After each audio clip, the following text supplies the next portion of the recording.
that doesn't make you a leftist. That doesn't make you a progressive. That may you may start to shift in that direction, but that doesn't mean that you are full on a leftist. As Sam Cedar says it, he says that you may just have dad issues. You may have an issue with authority, and that may be it. But then once you get into a place of authority, you may be the same person that you hate.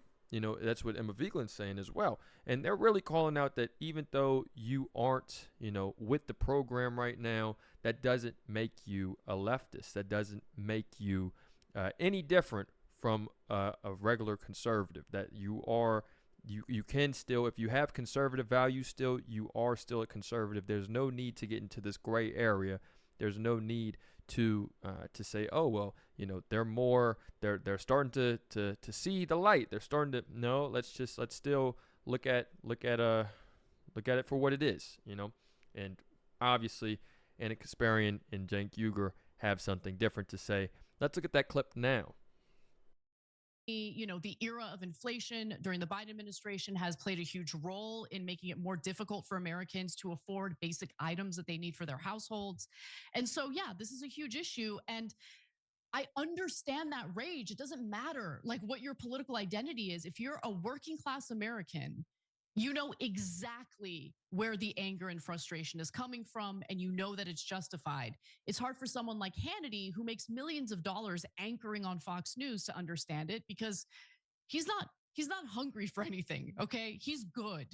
So for him to sit there and fearmonger about populists is hilarious to me. What do you think, Cenk? Yeah, so many things here. First of all, him saying, I never got a tip from a poor person. Really? You worked at a restaurant and you never got a tip from a poor person? Like, what, you think like the poor people are some sort of like monsters and they come into restaurants, but they leave zero tip? I mean, he's just such a jerk. And he has such contempt for non-rich people. And it oozes from everything that he says. So he's old school right-wing media. And and one of the things I realized when I went on a lot of these right wing shows is this is not the same right wing media that we've known. In some ways, on social issues, they're more radical than even Fox News was. But on populism and economic issues, they're not at all where Fox News was. So what Sean Hannity is saying is classic old school right wing media. The poor should shut up and know their role. You middle class, you should also shut up and understand that the most valuable people in the country are the very rich. We give you jobs, we give you tips, we give you everything. You should just be thanking us, okay? And that is old school establishment propaganda. Remember, right wing and left wing and Fox News and MSNBC is just good cop, bad cop. Establishment Democrats, establishment Republicans, good cop, bad cop. They're driving towards the same thing. The rich and the powerful should remain rich and powerful, and the rest of you should know your role. And so, to me, his statement there is proof positive that I'll just personalize it to me, that I was right, that there's now a different base for the right wing. It's not, doesn't mean that they're all angels or they agree with us on everything. But look at Sean Hannity complaining about his own base. Say, what are you guys doing? You guys sound like Bernie Sanders. I told you. Here we have Cenk Uygur and Anna Kasparian. They again are wanting to blur the lines of what it means to be a conservative and progressive. For what reason is still unknown. There's no overt things just yet. You could say that they are wanting to plan their move into conservative media. They want to maybe eventually become a Fox News, one of the good conservatives, one of the ones that just gets it. The one, not a bad conservative. No, we don't want to be old conservative news. We want to be these new conservatives that are really understanding, that's really wanting what's best for the people. It's like, give it a break. Just say that you don't know what you're talking about, don't know what you really want at the end of the day. You don't even want to pick a side. And you don't know what you're doing. Just simple as that. Say that, be out loud with it. But Emma Vigeland and Sam Cedar are going to call you out still and going to still stand on what they believe is the truth. And let me know what you guys think in the comments. It's another day in the progressive way. Hey, this is Austin. I'm calling from Kentucky, but this is actually a bit of a Florida story. Okay. Can you hear me all right? Yeah. All right, awesome. Sorry, a little nervous, been a big fan for a long time. You're doing great. Great, thank you. So I was part of Model United Nations in college. I went to the University of Florida. So I met a lot of kids who were kind of trying to be the next generation of Florida politicians. And there's a lot of money that's in that school system from right-wingers trying to get control. So there's this one kid I want to tell a story about, very involved in politics. You know, you look at his LinkedIn and it's just, you know, since high school doing like campaigns for Trump or local Republican senators or whatever. Type of kid who gets kicked out of like frats for being too big of a drinker, too big of a degenerate, but still somehow gets like congressional internships.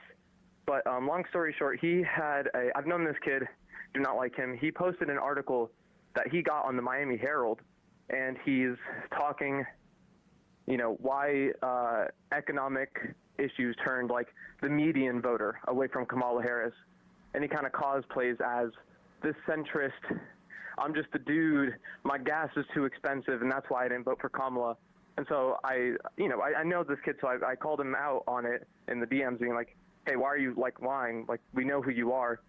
And even to me, someone who's seen him, you know, argue in person for right-wing rhetoric, continues to lie to me. No, it's actually a nonpartisan group I work for. It's actually a nonpartisan group that paid me to write this article, you know, slandering the Democrats.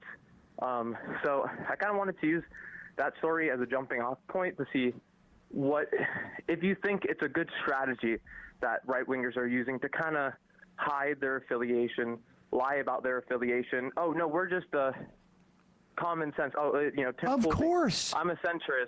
Oh, yes. I mean, look, the right-wingers ultimately will do this type of thing because they know fundamentally the essence of their politics are unpopular. And so they will say that they're being centrist.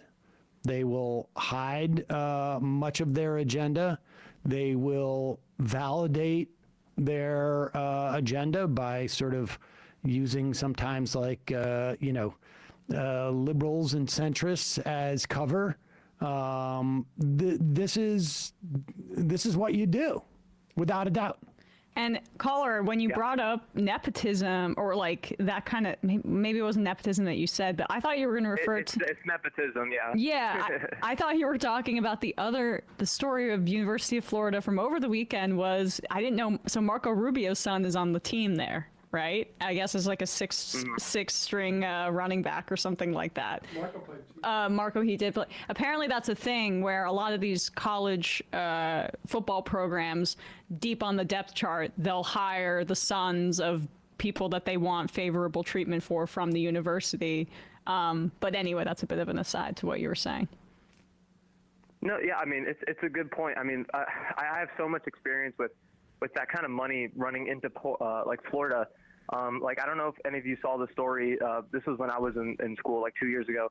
Our president was replaced by Ben Sasse, I think he was a Nebraskan senator. And he just extracted so much money out of that school. Hired all his buddies and paid out millions and millions of dollars. Yeah, and then there's also so much money. Like I remember seeing a pamphlet like my freshman year that was from TPUSA directly saying, you know, in schools like University of Florida are where we want to put money into their, like, you know, the school president like races. And I was wondering, you know, what do you think is a way to combat that? Because we don't have obviously the funding on the left wing to, you know, fund activist groups or make sure like good politicians are getting a start. But I don't know, is there any grassroots way you think of combating that at the level? Because it's a whole lot of money. Are you talking about within colleges, or are you talking just in general? Yeah, specifically in colleges, it seems like they're, you know, like Project 2025, they're trying to get those minions from day one so they're loyal, you know, when they hit 40 and they're, you know, middlemen and the government or whatever.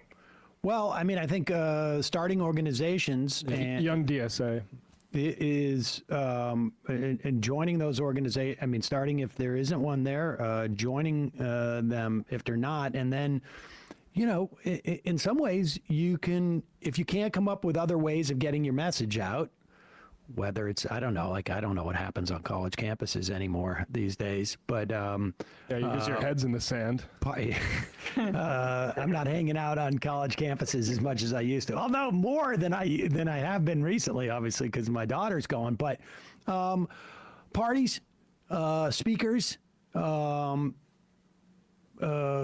know, I don't know, like sell cookies with, you know, a QR code on it to go to a site with information about issues. I don't know. There's all sorts of different. Are you hungry, Sam?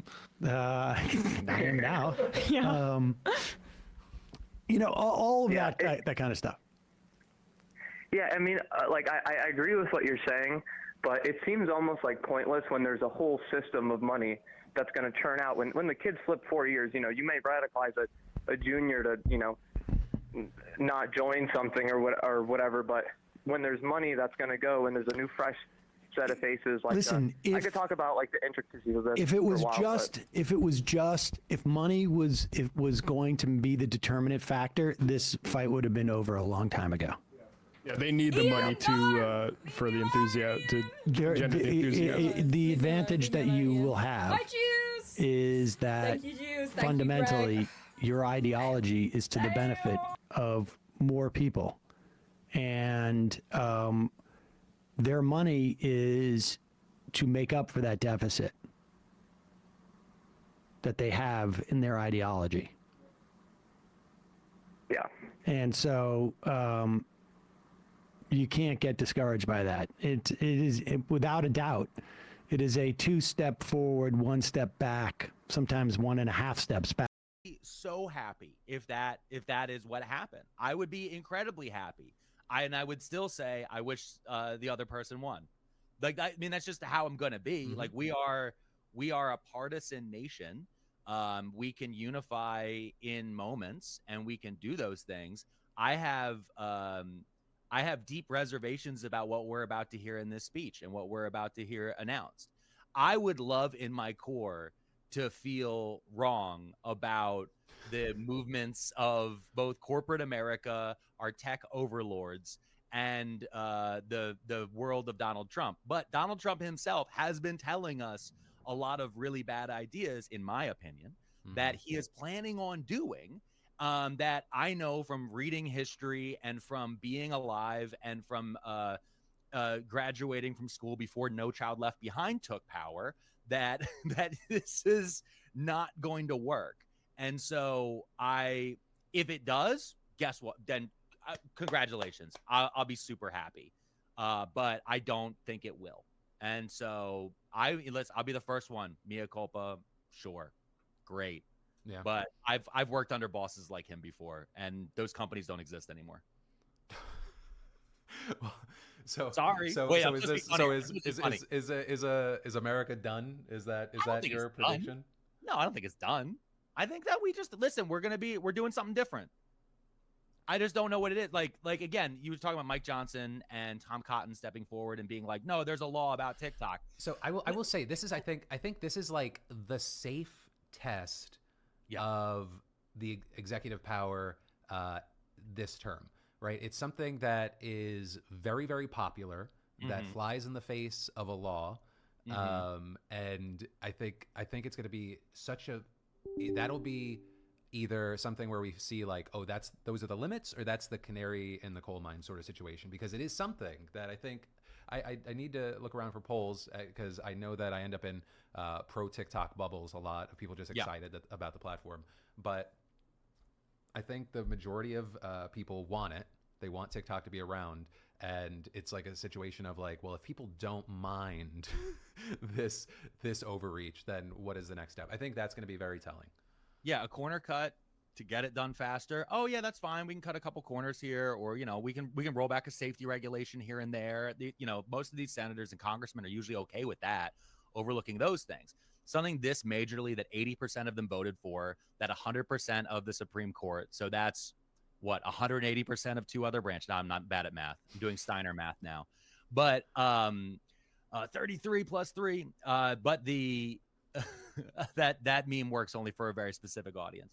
But you know, two-thirds of the federal government with our checks and balances said that this not only should happen, but has to happen.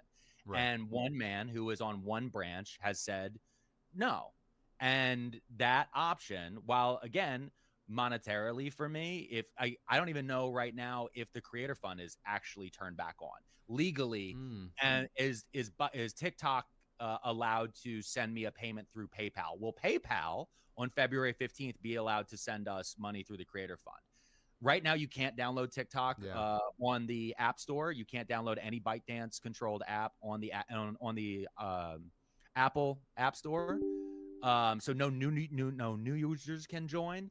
But I don't know whether or not that's just because of timing of it needs to come back on, but CapCut still doesn't work. Right. There's a bunch of other things there. So this right now, TikTok is actually banned. Like, we're actually in the true ban that we kept saying was going to happen, which is it wouldn't be removed from your phone, but you wouldn't be able to get the updates. Right. And right now we're in this nebulous gray area that Trump is and TikTok are declaring a victory, which we don't know whether or not it is. So it could have been a stunt by TikTok to make sure that at that moment, people didn't want to delete it from their phone. It could be a stunt by TikTok to play into Trump's ego. So that way they can use this as a lifeline to pull themselves out of it. We talked about it in your last stream, though. Like, when the second Joe Biden signed the TikTok ban, TikTok on the back end cozied up to conservatives, including Charlie Kirk. I'm gonna want to talk to you about that a little bit more, because I think that there is an interesting thing of like fault versus argumentation versus what have you done for me lately, and like the blame game there. So JD Vance is about to, I think, come out and do his oath of office. Would you be able to come back in a little bit? Yeah. I know that today's gonna be a busy day for a lot of people. So no, it's totally fine. It's just gonna be weird because now the vice president of the United States is gonna be younger than both of us. Wait, what? How old is he? He's 40. How dare you? I'm 39. You're 39? I'm a spring chicken. I'm 40. I thought you were. I thought old. All right. I'm sorry. Dusty. He was born in August. Wait, what is happening right now? Are they singing or? Okay. He's gonna say, "Let's get ready to rumble." I thought it was the way he looked. I thought that was a UFC announcer. Okay, I'll take a break. I'll see you in a minute. All right, I'll see you in a bit. All right. I'm gonna mute you just in case. There we go. All right, let's see. All right, yeah. So he's singing. We'll come back just in case. Here in a minute, we'll go full screen with me. He's Phil got super offended. Wait, I got offended by what? What was the clip? It clip. What's the moment where I got offended? I gotta see. He's announcing the purge. See, I acted like we're doing this live stream so that you have a place to be and to watch this. This is just so I have. Oh, the age. Yes. I was offended. Come on. I look semi silky smooth. Oh wait, here we go. We got Biden. 1 second.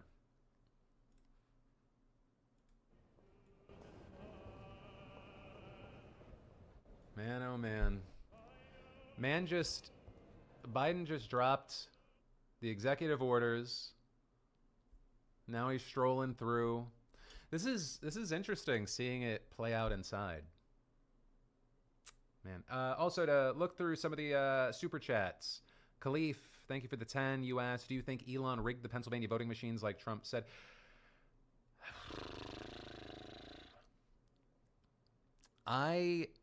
Everything in my head is that no, I don't think that anything happened.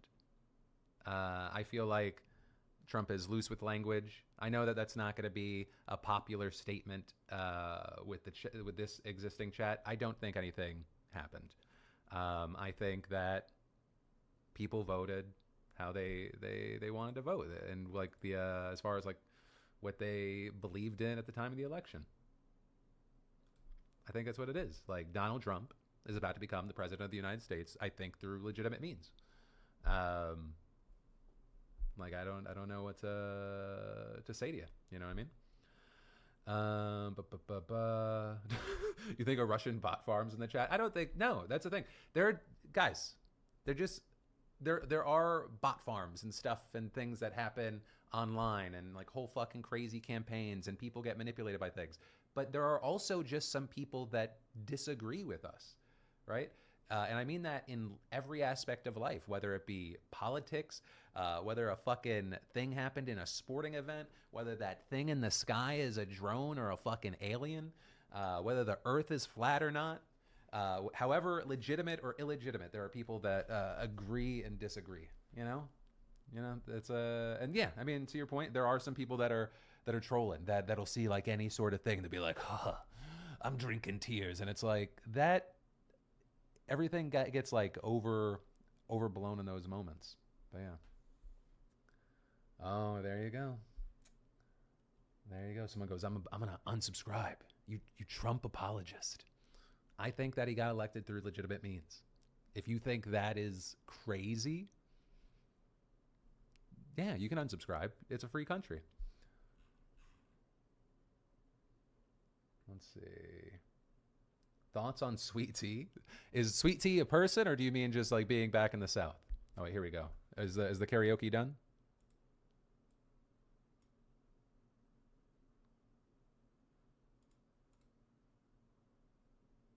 Wait, what happened to my audio? 1 second. There we go. Oh. We got Trump walking in.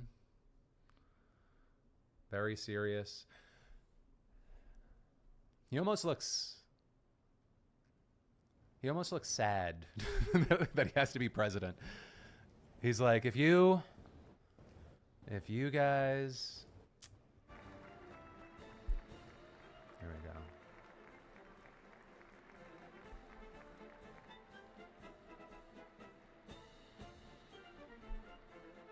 All right. 1 second. Gotta mute there. We'll wait till people are talking. Let's see. What other super chats do we have here? Invictus Buys says, do you have a bet on the most damaging, destructive day one action will be? I'm leaving. You said you're leading towards deportations. We'll see. I don't want to assume anything. What if he writes an executive order that every Tuesday is free ice cream day? You don't know. You don't know until it happens. You don't know. It could happen. Saboki ITV, been watching for 11 years now. I'm a moderate conservative and I mostly disagree with you politically, but you've always been honest and upfront without any biases. Thank you for the best news. Love you, face. Appreciate you. We still have, I feel like today's live stream will be different. I feel like we have a decent chunk of, still a decent, healthy chunk of moderate Republicans over the last few years. The further right definitely have a different taste. They only hop in when we get talked about on another show. But yeah. Let's see. Emmanuel Lavasseur says, as someone who tries to stay in the know, how do you not become depressed? I think of it as a very low stakes, disconnected, not in any way the same thing as what I imagine anyone that has to deal with actually meaningful, direct trauma in front of them.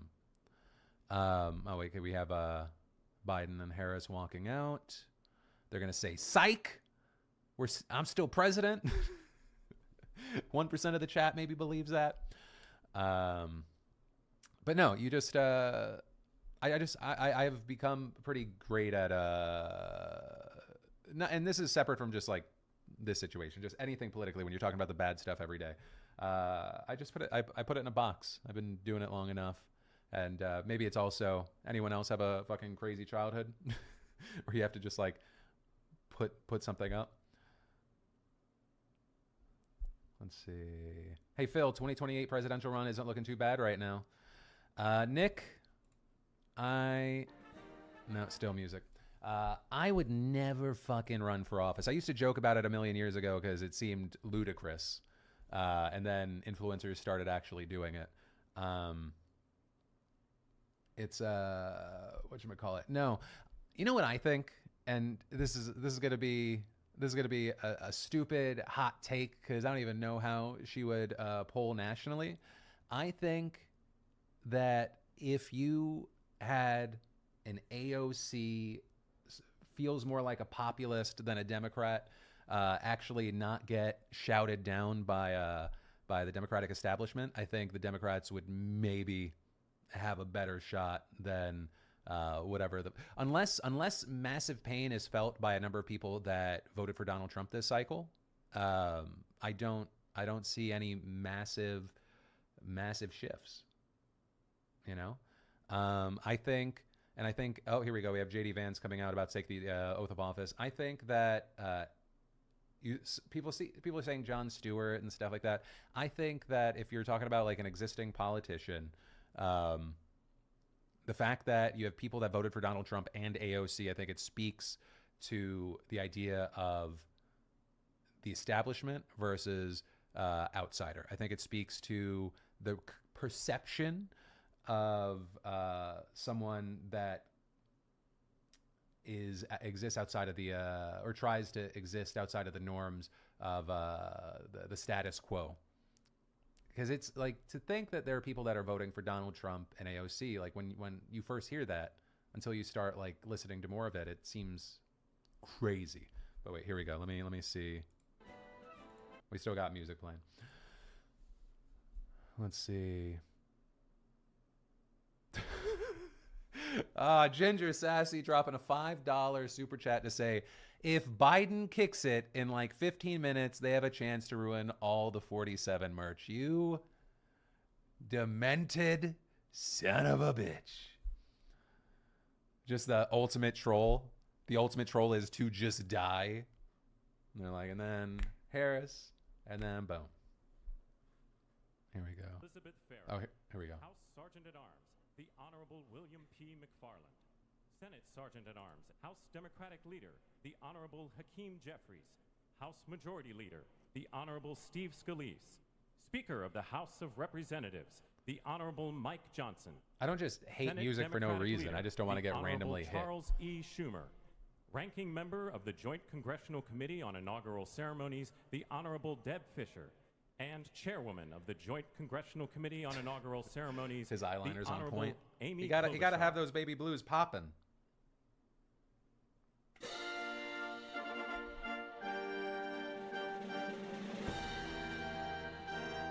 Let's see.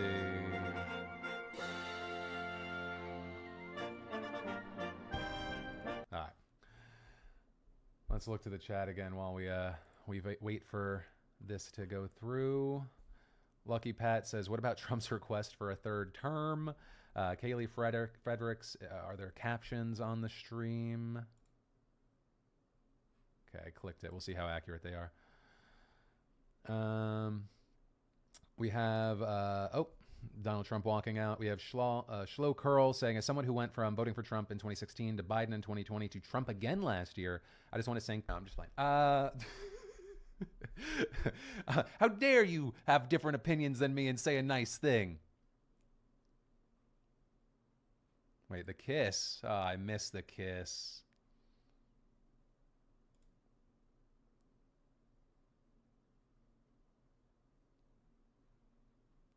Wait, okay, wait, I'll try.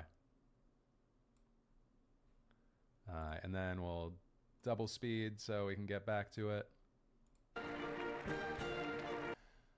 Wow. You know what, guys, when your wife wears makeup, when she wears makeup, you don't wanna different blends. That doesn't mean that there's no love there. That's different blends.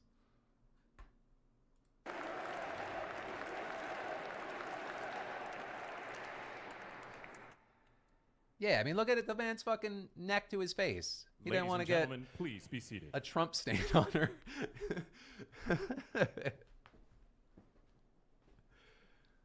Strategic hat? Oh, shit. She's like, 1 second. 1 second. Oh, man. Hey, here's the thing, though. I can never come at someone for having like not the appropriate amount of bronzer. One of the first times I ever went to the Streamy Awards, Someone was like, "Hey, you need to Please get welcome the chairwoman of the Joint Congressional you need to get Committee on Inaugural a you need to get a Ceremonies, spray tan the before you go." Honorable And Amy I let it Klobuchar. stay on too long.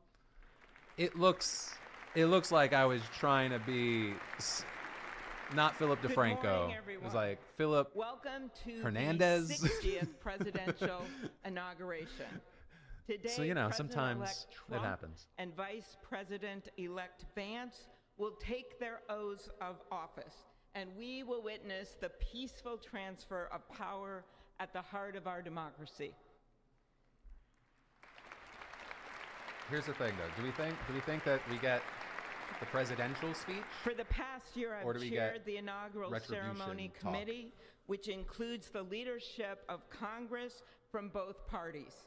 We thank the committee and Capitol staff and law enforcement who worked so hard over the last year, and especially the last 3 days. You've done a beautiful job, and you have shown grace under pressure.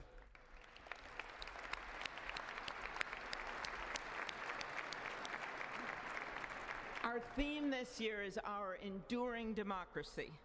The presence of so many presidents and vice presidents here today is truly a testament to that endurance. We welcome President Biden and Dr. Biden. We welcome Vice President Harris and Doug Emhoff, President Obama, President Clinton and Secretary Clinton, President Bush and Laura Bush. Starting a poll for you here in the chat. Vice President Pence, Vice President Quayle and Marilyn Quayle. The justices of the United States Supreme Court are with us, all 9 of them, I counted. And of course, the Trump and Vance families. This looks like This the ceremony weirdest marks what will wedding soon be ever 250 when you just like years each side of our the aisle. democracy. It is the moment when leaders, elevated by the will of the people, promise to be faithful to our Constitution, to cherish and defend it. It is the moment when they become, as we all should be, the guardians of our country. Through war and peace, through adversity and prosperity, we hold this inauguration every 4 years, and today it falls on Martin Luther King Day, a further reminder that we must strive to uphold the values enshrined in our Constitution, the freedoms, the liberties, and, as is inscribed on the entrance of the United States Supreme Court, equal justice under law. Right now, we have a poll saying 67% thinking it's going to be a speech about But what retribution. makes this moment more than a passing ceremony is all who are watching it across the country, the people of this nation, the ordinary people doing extraordinary things. President Kennedy, who at one point worked as a senator in this building and would often walk through this very rotunda, once said, "In a democracy, every citizen, regardless of interest in politics, holds office. Every one of us is in a position of responsibility." With that responsibility of citizenship comes an obligation not to seek out malice, as President Lincoln once reminded us, but to view others with a generosity of spirit despite our differences. With that responsibility of leadership comes an obligation to stand our ground when we must and find common ground when we can. With everything swirling around us, the hot mess of division, it is on all of us, to quote an incredible songwriter who just happened to be born in my state, to ensure that our nation's democracy Weird flex. is our shelter from the storm.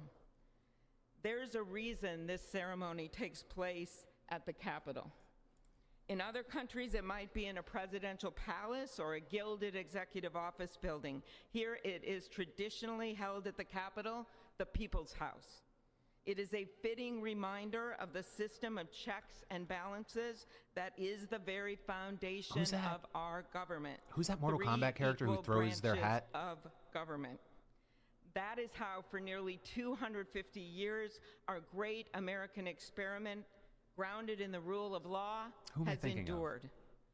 So, as we inaugurate Is it a new president and Kung vice Lao? president, let us remember that the power of those in this room comes from the people. the construction Not quite. workers It's not quite a who Kamala build our hat. country, the teachers and healthcare workers who nurture us, the troops defending our freedoms, and yes, the firefighters in Los Angeles putting themselves on the line for us.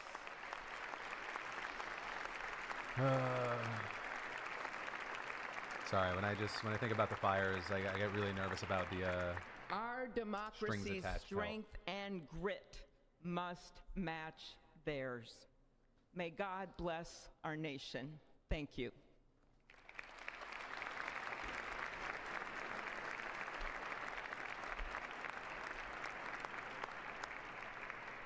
let's see.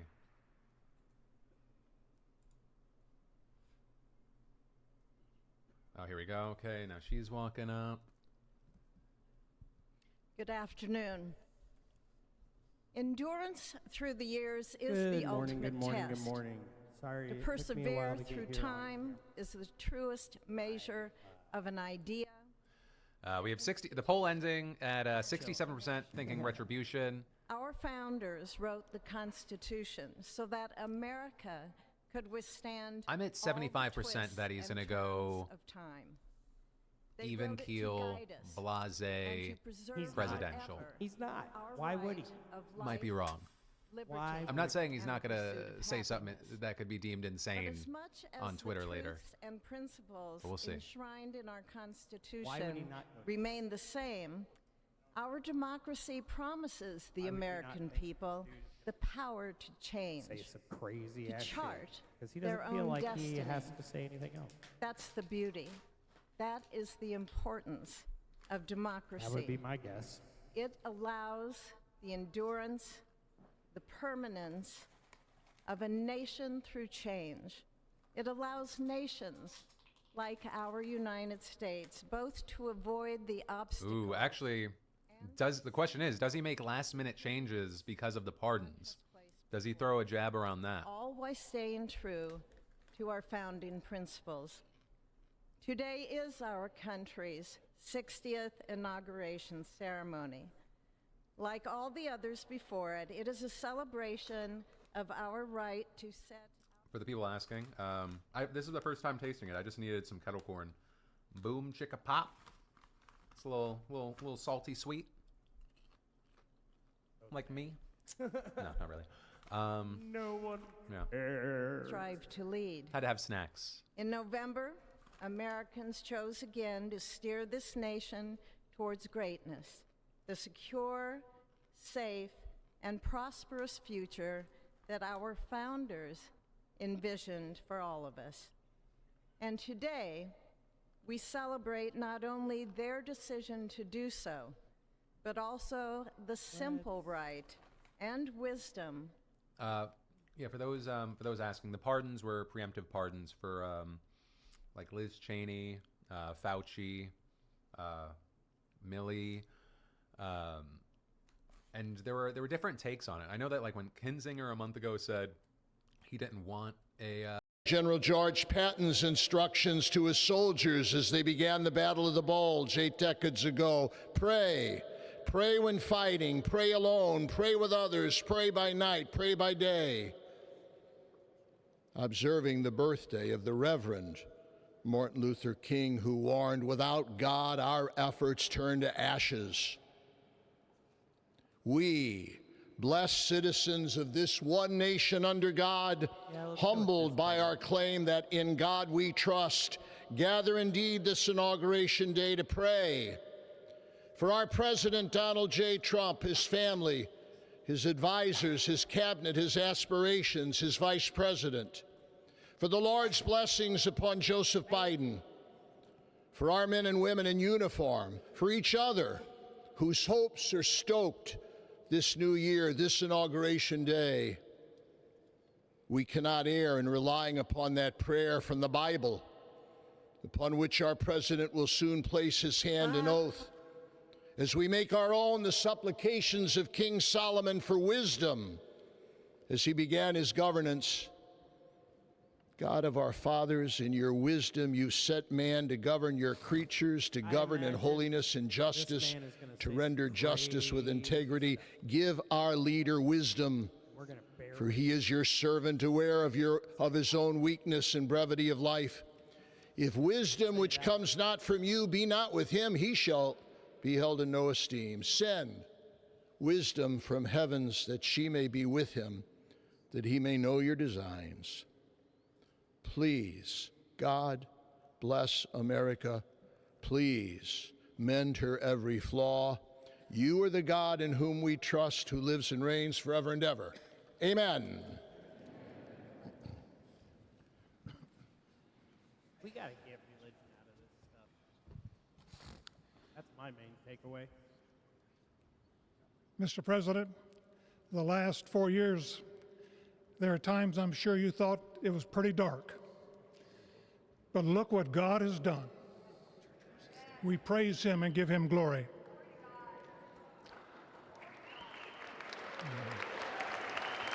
We are not a Christian nation. We are not a Christian nation. Let us pray. Let us always remember we are not a Christian Our Father and our nation. God, thou hast said, blessed is the nation whose God is the Lord. As the prophet Daniel prayed, blessed be the name of God forever and ever. For wisdom and might are his. He changes the times and the seasons. He removes kings. He raises up kings. He gives wisdom to the wise and knowledge to those who have understanding. Our Father, today, as President Donald J. Trump takes the oath of office once again, we come to say thank you, O Lord our God. Father, when Donald Trump's enemies thought he was down and out, you and you alone saved his life and raised him up with strength and power by your mighty hand. We pray for President Trump that you'll watch over, protect, guide, direct him. Give him your wisdom from your throne on high. We ask that you would bless him and that our nation would be blessed through him. We also ask that you would bless and protect Melania as First Lady. We thank you for the beauty, the warmth, and grace that she shows not only to this nation, but to the whole world. You can tell Barron's got no We thank you for Vice President-elect J.D. Vance and his wife Usha and their young family. May he be a strength to President Trump, to stand beside him, to hold up his arms like Aaron held up the arms of Moses in the midst of battle. The prophet Samuel reminded the people, it was you that brought them up from the land of Egypt. And he said, now stand still, that I may reason with you before the Lord. So, Father, we take this moment to stand still, to remember the great things that you have done for this nation. Thank you for the protection, the bounty, the freedoms that we so enjoy. We remember don't look at my eyes, to keep our eyes fixed on you. And may our hearts be inclined to your voice. We know that America can never be great again if we turn our backs on you. We ask for your help, and we pray all of this in the name of the King of Kings, the Lord of Lords, your Son, my Savior, and our Redeemer, Jesus Christ. Amen. Ladies and gentlemen, please welcome Associate Justice Kavanaugh to administer the Vice Presidential Oath of Office. Oh, yeah. Yeah, let's get Brett Kavanaugh in there. What? Brett Kavanaugh. Why is this child being walked out here? What's going on? Is that J.D. Vance's child? Children?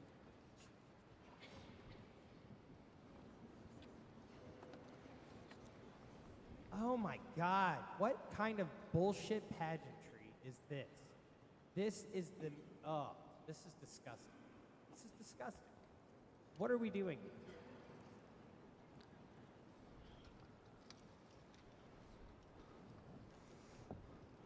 Please raise your right hand and repeat after me. I, James David Vance, do solemnly swear. I, James David Vance, do solemnly swear that I will support and defend the Constitution of the United States. that I will support and defend the Constitution of the United States. against all enemies, foreign and domestic, against all enemies, foreign and domestic, that I will bear true faith that I will bear true faith and allegiance to the same, and allegiance to the same, that I take this obligation freely that I take this obligation freely without any mental reservation without any mental reservation or purpose of evasion, and that I will well and faithfully discharge the duties of the office on which I am about to enter. So help me God. Congratulations, Mr. Vice President.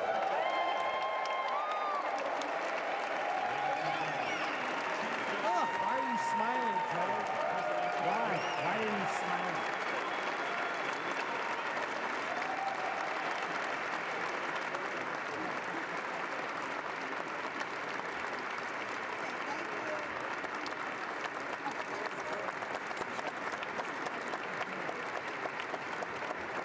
Ladies and gentlemen, please welcome Chief Justice Roberts to administer the presidential oath of office.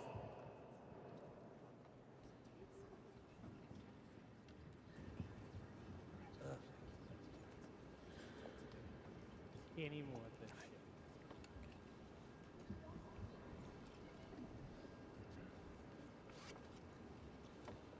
We did it, John. Please raise your right hand and repeat after me. I, Donald John Trump, will faithfully execute. That I will faithfully execute. The office of President of the United States. The office of President of the United States. And will, to the best of my ability. Anybody? And will,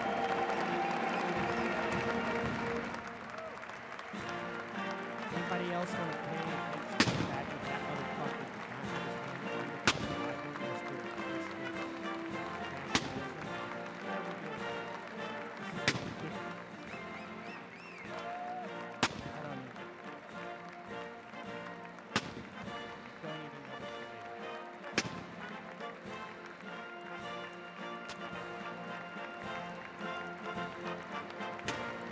Don Jr. He's been up all night.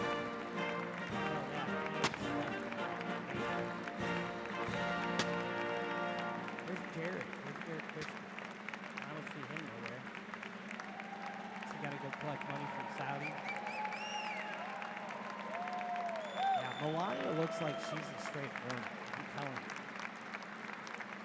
That woman is not a happy camper. Again. Why did I marry this son of a bitch? Oh, yeah. It's all you. You all did it for me. We all got it. We all did it. Yeah. Good us.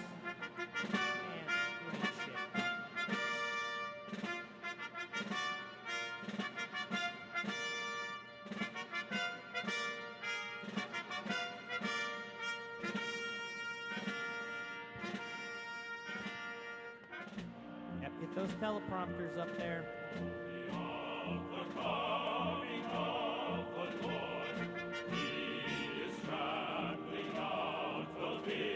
Okay, we gotta stop doing stuff like this. This is creepy. I don't care if other countries are doing this or not. We gotta stop this shit.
is my honor and pleasure to introduce to you the 45th and the 47th President of the United States of America, Donald J. Trump.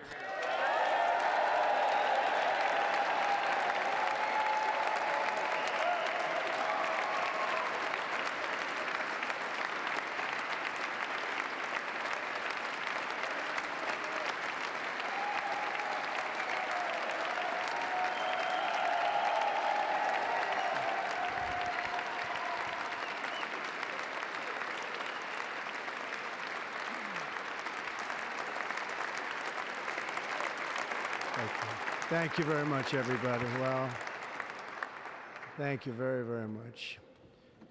Vice President Vance, Speaker Johnson, Senator Thune, Chief Justice Roberts, Justices of the United States Supreme Court, President Clinton, President Bush, President Obama, President Biden, Vice President Harris, and my fellow citizens. The golden age of America begins right now.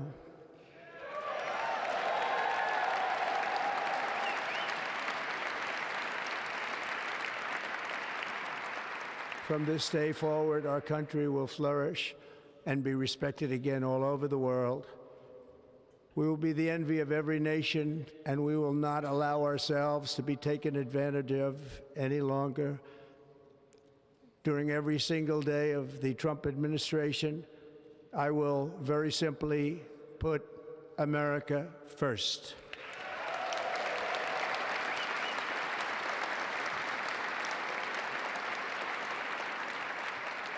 Our sovereignty will be reclaimed. Our safety will be restored. The scales of justice will be rebalanced. The vicious, violent, and unfair weaponization of the Justice Department and our government will end.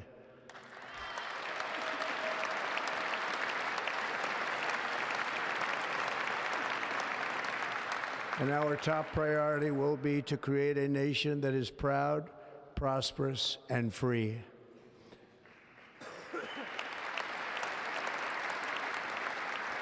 America will soon be greater, stronger, and far more exceptional than ever before. I return to the presidency confident and optimistic that we are at the start of a thrilling new era of national success. A tide of change is sweeping the country, sunlight is pouring over the entire world, and America has the chance to seize this opportunity like never before. But first, we must be honest about the challenges we face. While they are plentiful, they will be annihilated by this great momentum that the world is now witnessing in the United States of America. As we gather today, our government confronts a crisis of trust. For many years, a radical and corrupt establishment has extracted power and wealth from our citizens while the pillars of our society lay broken and seemingly in complete disrepair. We now have a government that cannot manage even a simple crisis at home, while at the same time stumbling into a continuing catalog of catastrophic events abroad. It fails to protect our magnificent, law-abiding American citizens, but provides sanctuary and protection for dangerous criminals, many from prisons and mental institutions that have illegally entered our country from all over the world. We have a government that has given unlimited funding to the defense of foreign borders, but refuses to defend American borders or, more importantly, its own people. Our country can no longer deliver basic services in times of emergency, as recently shown by the wonderful people of North Carolina, been treated so badly.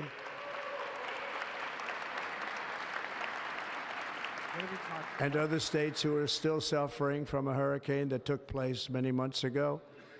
Or more recently, Los Angeles, where we're watching fires still tragically burn. From weeks ago, without even a token of defense, They're raging through the houses and communities, even affecting some of the wealthiest and most powerful individuals in our country, some of whom are sitting here right now. They don't have a home any longer. Oh, bullshit. That's interesting. They've got multiple fucking homes. But we Eat my can't let ass. this happen. Everyone is unable to do anything about it. That's going to change. We have a public health system that does not deliver in times of disaster, yet more money is spent on it than any country anywhere in the world. And we have an education system that teaches our children put to it be there, ashamed you of fucking themselves in many cases, to hate our country despite the love that we try so desperately to provide to them. All of this will change starting today, and it will change very quickly.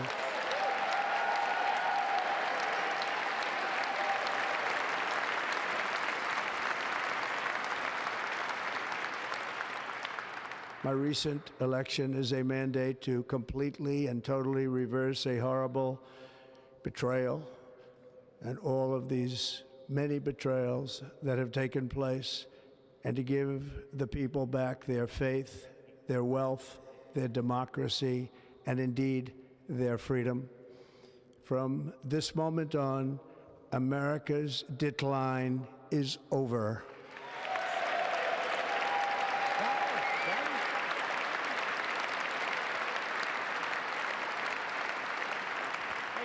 Our liberties and our nation's glorious destiny will no longer be denied, and we will immediately restore the integrity, competency, and loyalty of America's government. Over the past 8 years, I have been tested and challenged more than any president in our 250-year history, and I've learned a lot along the way. The journey to reclaim our republic has not been an easy one, that I can tell you. Those who wish to stop our cause have tried to take my freedom and indeed to take my life. Just a few months ago in a beautiful Pennsylvania field, an assassin's bullet ripped through my ear. But I felt then, and believe even more so now, that my life was saved for a reason. I was saved by God to make America great again.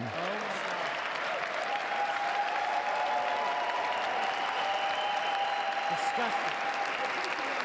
Absolutely disgusting. Pay attention to every single person who stands up and claps for this piece of shit. Put them on notice. Put them on Thank you very fucking much. notice. Fuck that shit.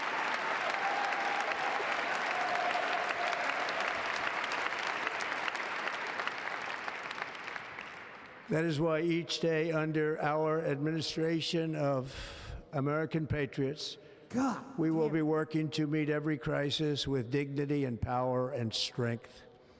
We will move with purpose and speed to bring back hope, prosperity, safety, and peace for citizens of every race, religion, color, and creed. For American citizens, January 20th, 2025 is Liberation Day. What are you talking about? Liberation Day, motherfucker. Fuck you. I don't care. It is my I'm hope that arrested. our recent Come get me out of my presidential fucking election will be remembered as the greatest and most consequential election in the history of our country. As our victory showed, the entire nation is rapidly unifying behind our agenda with dramatic increases in support from virtually every element of our society, young and old, men and women, African Americans, Hispanic Americans, Asian Americans, urban, suburban, rural, and very importantly, we had a powerful win in all 7 swing states, and the popular vote, we won by millions of people. To the Black and Hispanic communities, I want to thank you for the tremendous outpouring of love and trust that you have shown me with your vote. We set records, and I will not forget it. I've heard your voices in the campaign, and I look forward to working with you in the years to come. Today is Martin Luther King Day, and his honor, this will be a great honor, but in his honor we will strive together to make his dream a reality. We will make his dream come true.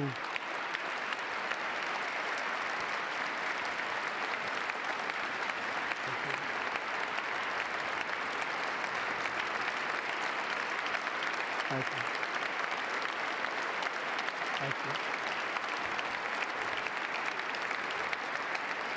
you. National unity is now returning to America, and confidence and pride is soaring like never before. In everything we do, my administration will be inspired by a strong pursuit of excellence and unrelenting success. We will not forget our country. We will not forget our Constitution, and we will not forget our God. Can't do that. This isn't a Christian nation, stupid bitch.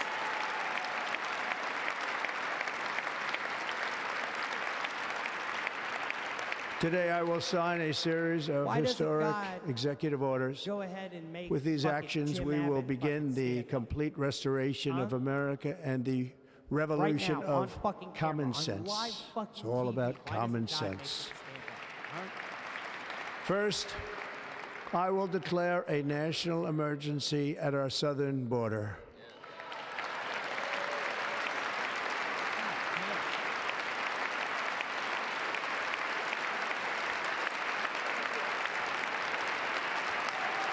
Look at this shit.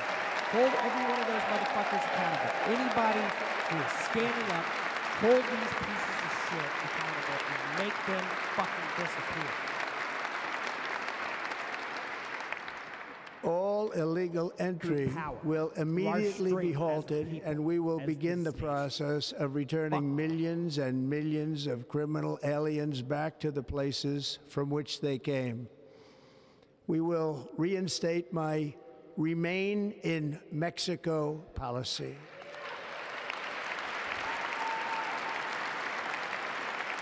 I will end the practice of catch and release. And I will Watch send all the troops to private the southern fucking- border to repel the Oh, disastrous private prison invasion of our country.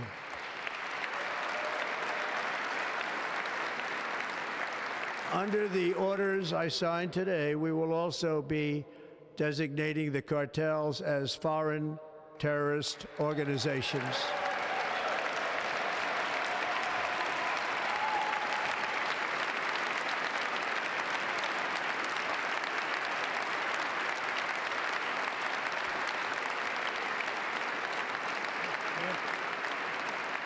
And by invoking the Alien Enemies Act of 1798, I will direct our government to use the full and immense power of federal and state law enforcement to eliminate the presence of all foreign gangs and criminal networks, bringing devastating crime to U.S. soil, including our cities and inner cities.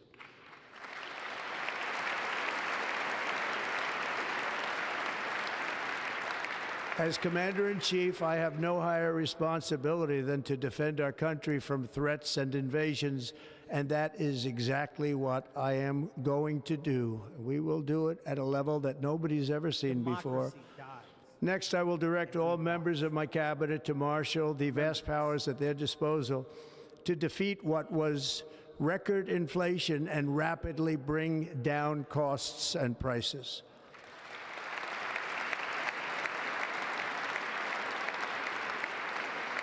The inflation crisis was caused by massive overspending and escalating energy prices, and that is why today I will also declare a national energy emergency. We will drill, baby, drill.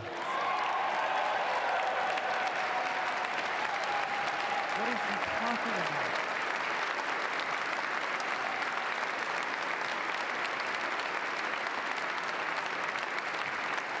Look at all those smiling fat rich people. America will be a manufacturing nation once again, and we have something that no other manufacturing nation will ever have, the largest amount of oil and gas of any country on earth, and we are going to use it. Let me use it.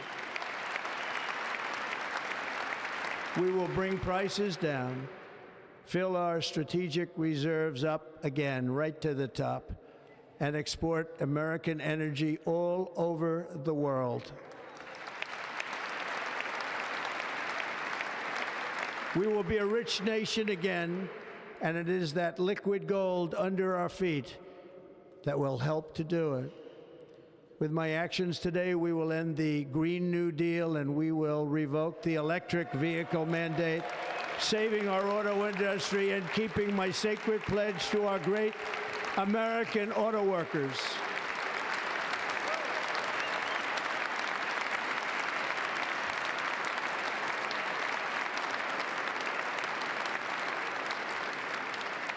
In other words, you'll be able to buy the car of your choice. We will build automobiles in America again at a rate that nobody could have dreamt possible just a few years ago. And thank you to the auto workers of our nation for your inspiring vote of confidence. We did tremendously with their vote. I will immediately begin the overhaul of our trade system to protect American workers and families. Instead of taxing our citizens to enrich other countries, we will tariff and tax foreign countries to enrich our citizens.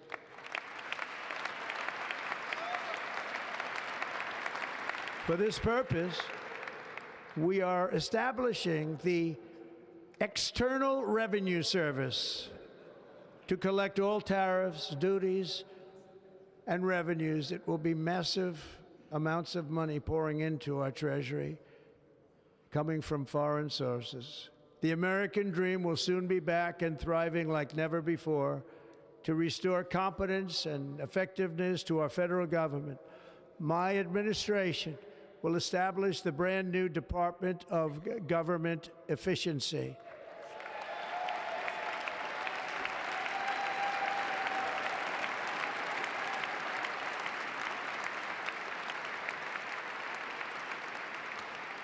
After years and years of illegal and unconstitutional federal efforts to restrict free expression, I will also sign an executive order to immediately stop all government censorship and bring back free speech to America. What is he talking about?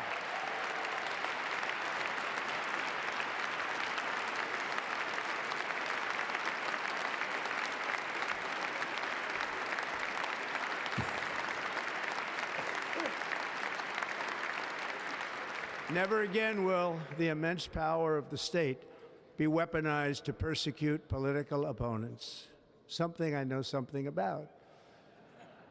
We will not allow that to happen. It will not happen again. Under my leadership, we will restore fair, equal, and impartial justice under the constitutional rule of law.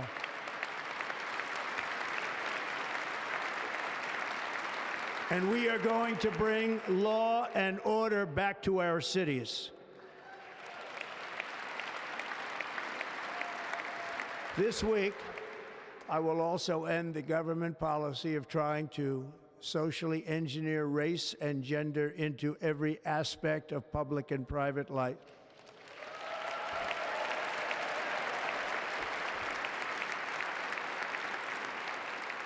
We will forge a society that is colorblind and merit-based.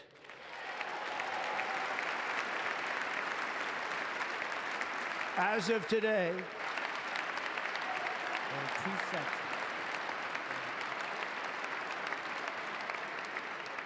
This week, I will reinstate any service members who were unjustly expelled from our military for objecting to the COVID vaccine mandate with full back pay. Wait,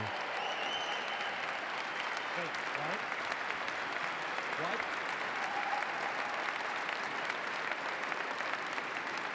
What? And I will sign an order to stop our warriors from being subjected to radical political theories and social experiments while on duty. It's going to end immediately.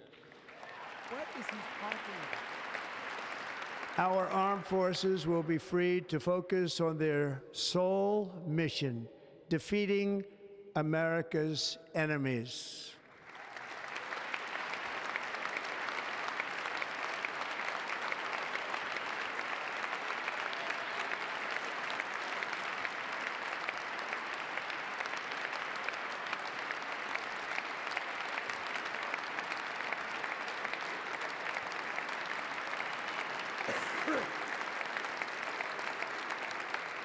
Like in 2017, we will again build the strongest military the world has ever seen. We will measure our success not only by the battles we win, but also by the wars that we end, and perhaps most importantly, the wars we never get into.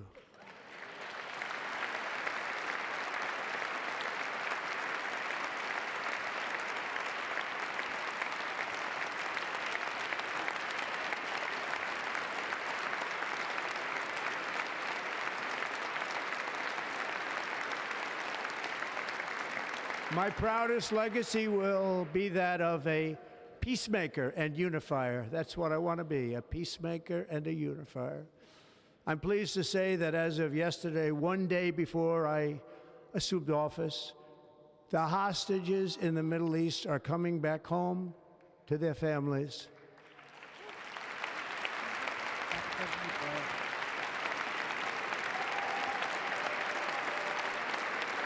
Not because of you and Joe Biden and you fucking Kamala Harris. I'm sorry. Thank you. America will reclaim its rightful place as the greatest, most powerful, most respected nation on earth, inspiring the awe and admiration of the entire world. A short time from now, we are going to be changing the name of the Gulf of Mexico to the Gulf of America, and we will restore the name of a great president, William McKinley, to Mount McKinley, where it should be and where it belongs.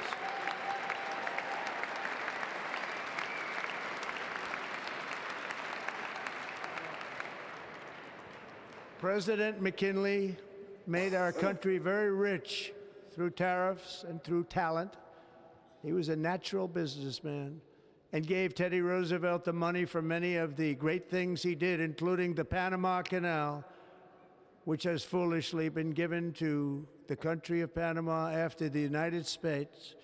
The United States, I mean, think of this, spent more money than ever spent on a project before and lost 38,000 lives in the building of the Panama Canal. We have been treated very badly from this foolish gift that should have never been made, and Panama's promise to us has been broken. The purpose of our deal and the spirit of our treaty has been totally violated. American ships are being severely overcharged and not treated fairly in any way, shape, or form, and that includes the United States Navy. And above all, China is operating the Panama Canal, and we didn't give it to China, we gave it to Panama, and we're taking it back.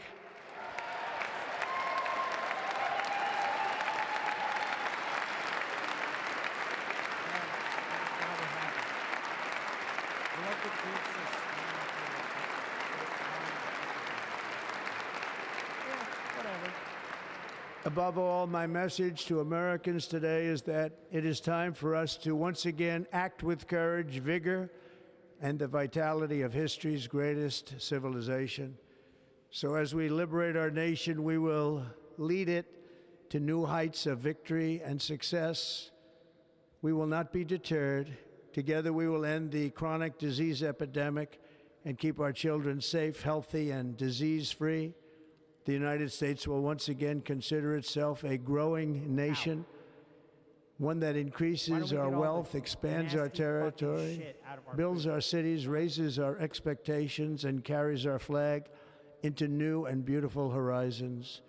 And we will pursue our manifest destiny into the stars, launching American astronauts to plant the stars and stripes on the planet Mars.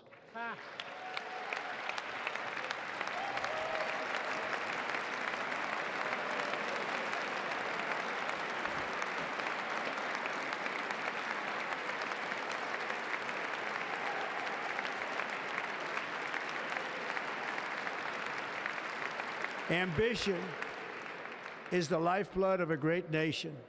And right now, our nation is more ambitious than any other. There's no nation like our nation. Americans are explorers, builders, innovators, entrepreneurs, and pioneers. The spirit of the frontier is written into our hearts. The call of the next great adventure resounds from within our souls. Our American ancestors turned a small group of colonies on the edge of a vast continent into a mighty republic of the most extraordinary citizens on earth. No one comes close. Americans pushed thousands of miles through a rugged land of untamed wilderness.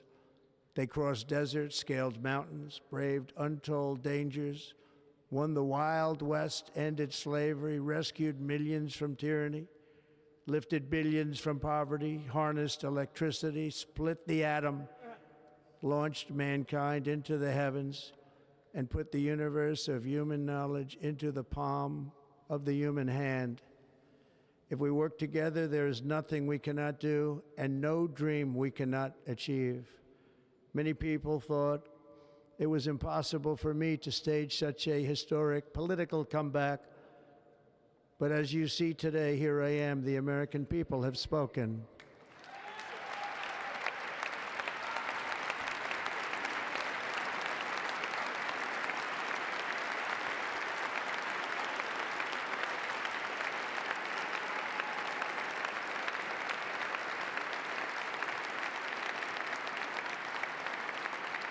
I stand before you now as proof that you should never believe that something is impossible to do. In America, the impossible is what we do best.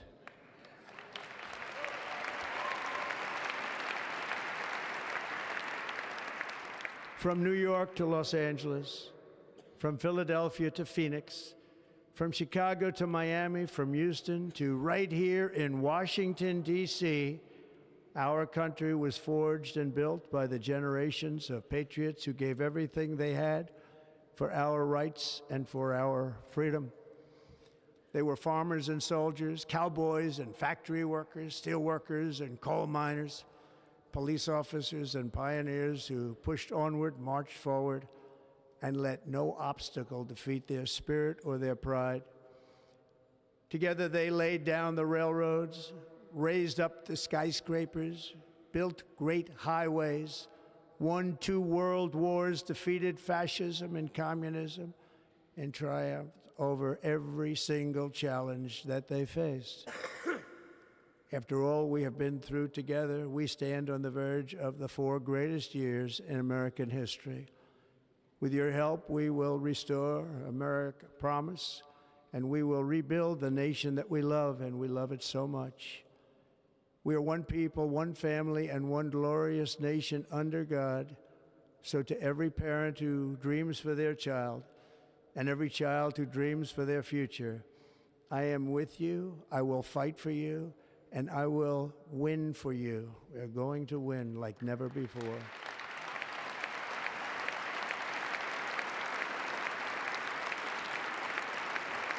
Thank you. Thank you.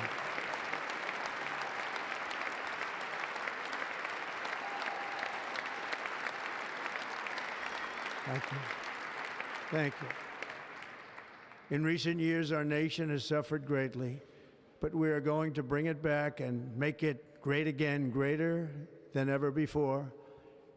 We will be a nation like no other, full of compassion, courage, and exceptionalism.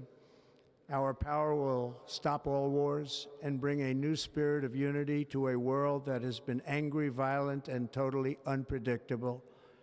America will be respected again and admired again, including by people of religion, faith, and goodwill. We will be prosperous. We will be proud. We will be strong, and we will win like never before. We will not be conquered. We will not be intimidated. We will not be broken, and we will not fail. From this day on, the United States of America will be a free, sovereign, and independent nation. We will stand bravely. We will live proudly. We will dream boldly, and nothing will stand in our way because we are Americans. The future is ours, and our golden age has just begun. Thank you. God bless America. Thank you all. Thank you. Thank you very much. Thank you very much. Thank you.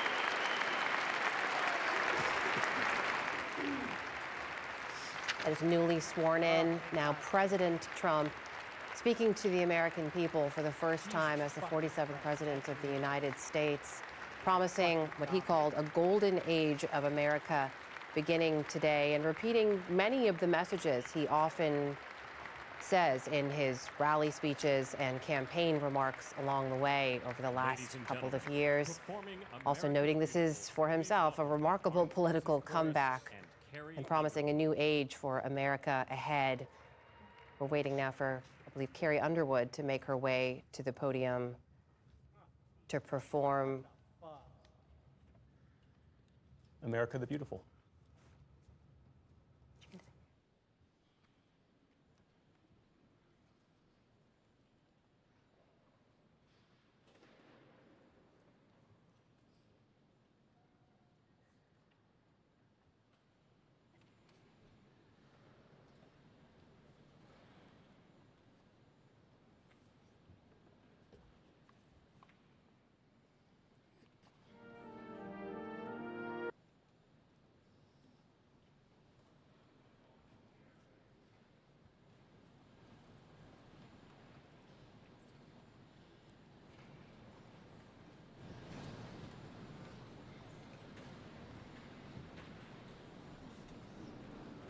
Oh, the music's not playing.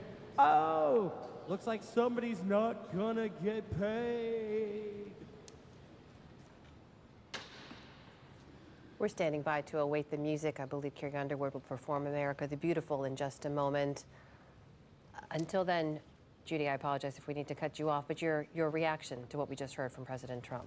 Well, it was, as you said, Amna, it was a reprise of much of what we heard during his campaign, and frankly, a reprise in many respects of what he said 8 years ago when he talked about, he didn't use the term carnage, which he did, but he did describe a dark time in America where American citizens have been failed by their government, where the borders have been overrun, crime, pretty much the darkest picture you can imagine.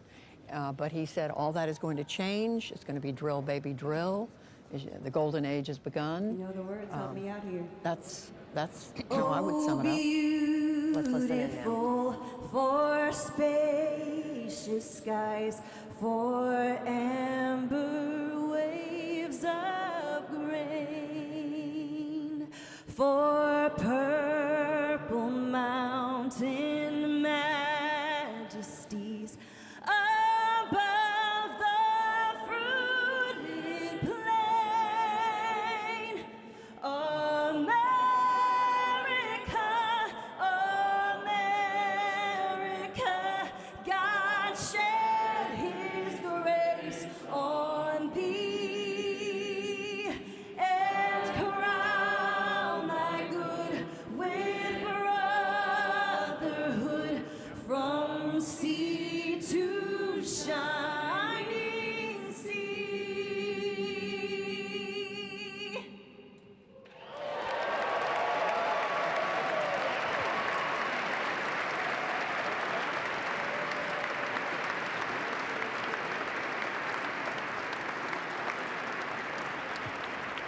Carrie Underwood, the pro that she is, with an impromptu a cappella version of America the Beautiful after there seemed to be an issue with the musical accompaniment.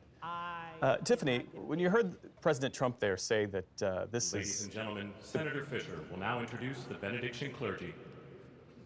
That this is now the golden age of America, the golden age of America begins right now. How did that strike you? Ari Berman, Pastor Lorenzo. I took it as Sill, a call for and all Reverend American Frank citizens to be actively engaged in this, new golden era that we have coming up on us, that Donald Trump is leading, that we're the innovators and the builders and the creators, and that's what makes this country beautiful. Kevin? Well, I think like a lot of Donald Trump's speeches, there were like 4 speeches in this, and I think he's wanted to frame it as aspirational, and he truly does believe this is a golden age. But I think probably the most important term he used was the term liberation. He believes this is a pivot point and a cultural tipping point that is in favor of the MAGA view of how Washington should work. And bless its inhabitants with the Hebrew words, Baruch HaGever Asher Yiftach BaHashem. Blessed is the one who trusts in God. Thousands of years later, this great nation, which adopted these words as its motto, "In God we trust," stands at a moment of historic opportunity. Americans are searching for meaning. Our merciful Father, help us rise to meet this moment.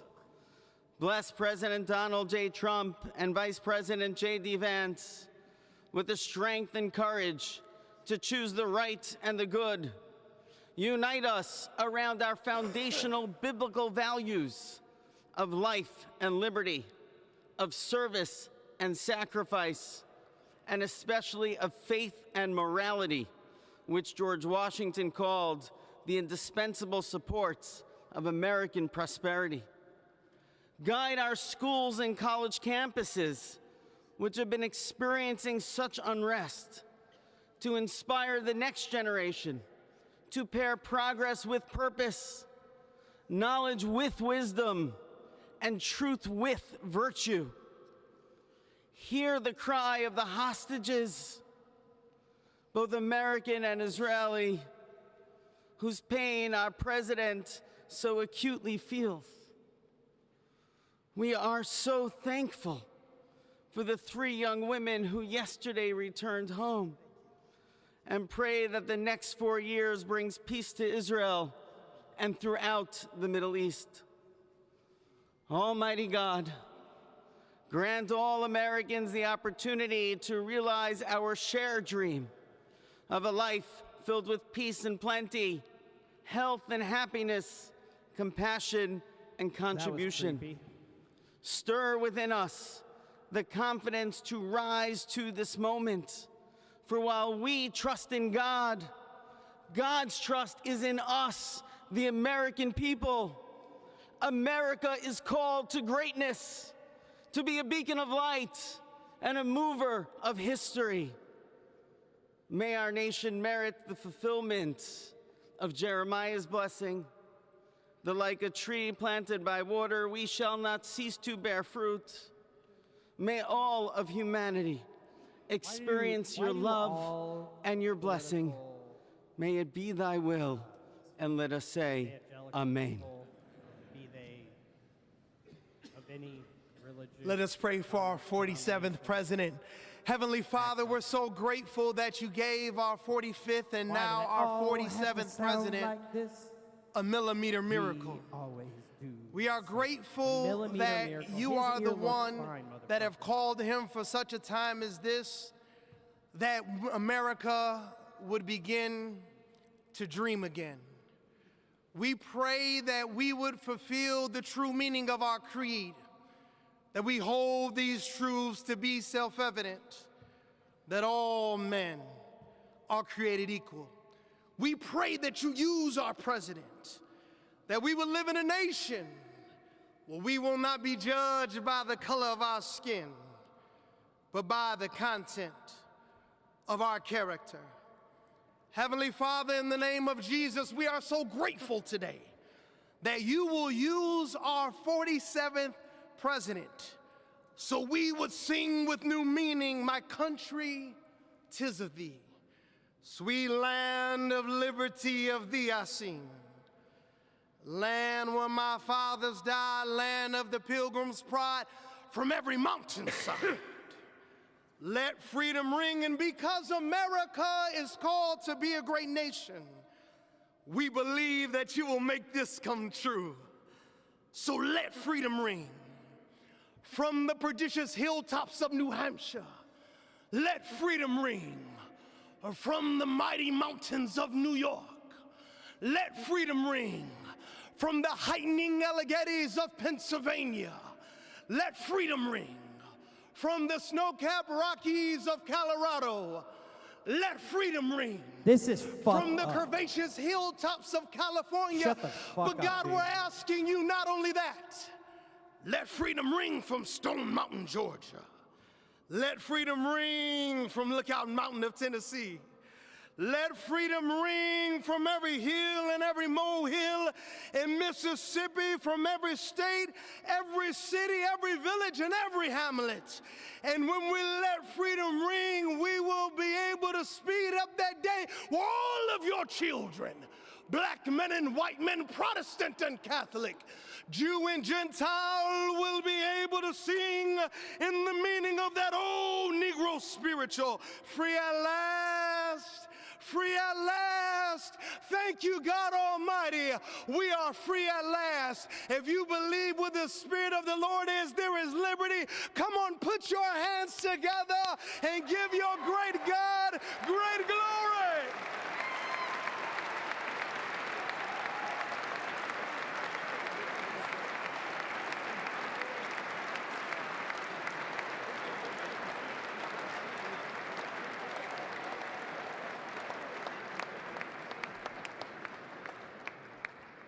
Yeah, I think Martin Luther King wishes he could be here. Almighty and eternal God, we gather here today in reverence, joined in our shared hopes and dreams for our beloved nation.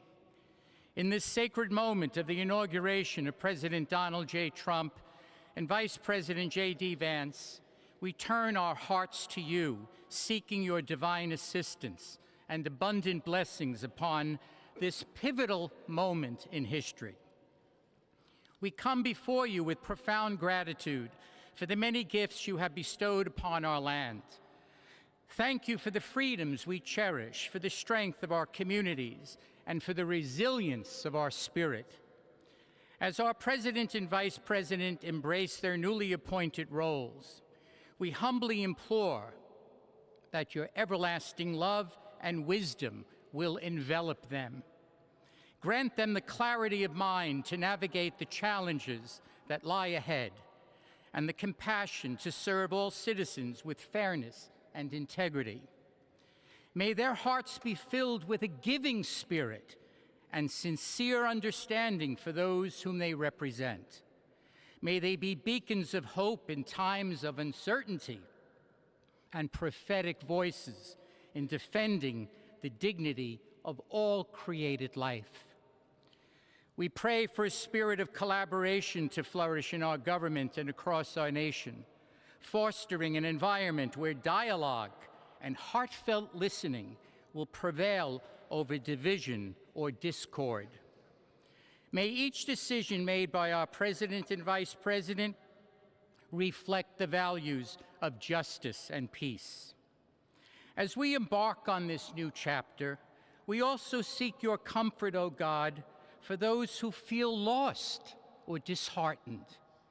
In this time of transition, may your light shine upon them, reaffirming their belief in a brighter tomorrow.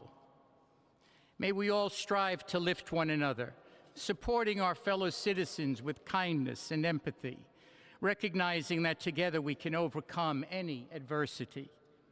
Grant us the strength to endure, the courage to face our fears, and the clarity to see the light that remains, even when clouds of uncertainty may gather. Inspire our new leaders to be champions for the vulnerable and advocates for those whose voices are often silenced. May they pursue policies that promote the well-being of all, seeking to build bridges that will foster unity and belonging. As we stand witness to this inauguration, we hold fast to our faith in the goodness of each of us and the possibility of change. We trust that with your guidance, O God, our nation can move forward to a future filled with promise, prosperity, and understanding. And finally, we lift our hearts in gratitude for the beloved parents of President Trump. Without Mary and Fred Trump, this day would never be the miracle that has just begun. From their place in heaven, may they shield their son from all harm by their loving protection, and give him the strength to guide our nation along the path that will make America great again. Let us go forth now with these words of President Trump's emblazoned on our hearts. As long as we have pride in our beliefs, courage in our convictions, and faith in our God, then we will not fail. We stand tall, we stand proud, because we are Americans, and Americans kneel to God, and to God alone. Amen. Ladies and gentlemen, please remain standing for our national anthem. Jesus, come the fuck on, dog.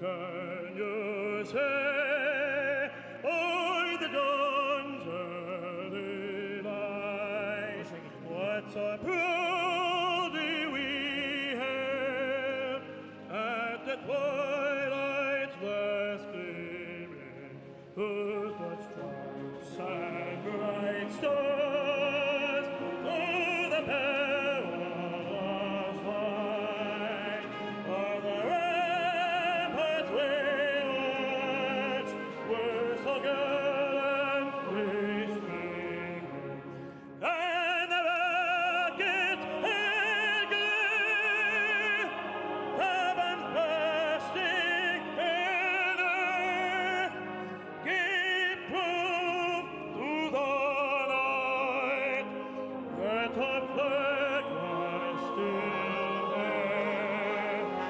Oh, say does that star-spangled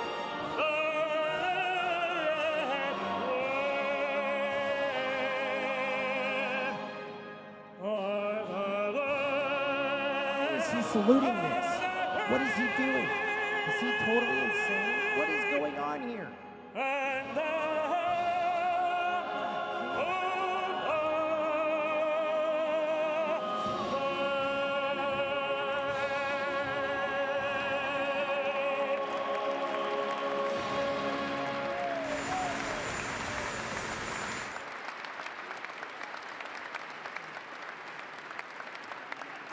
Ladies and gentlemen, please be seated.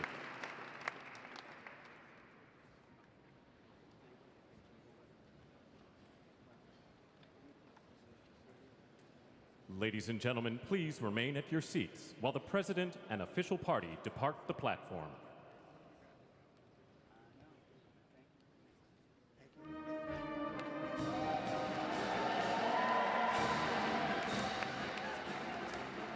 Donald Trump, now the nation's 47th president.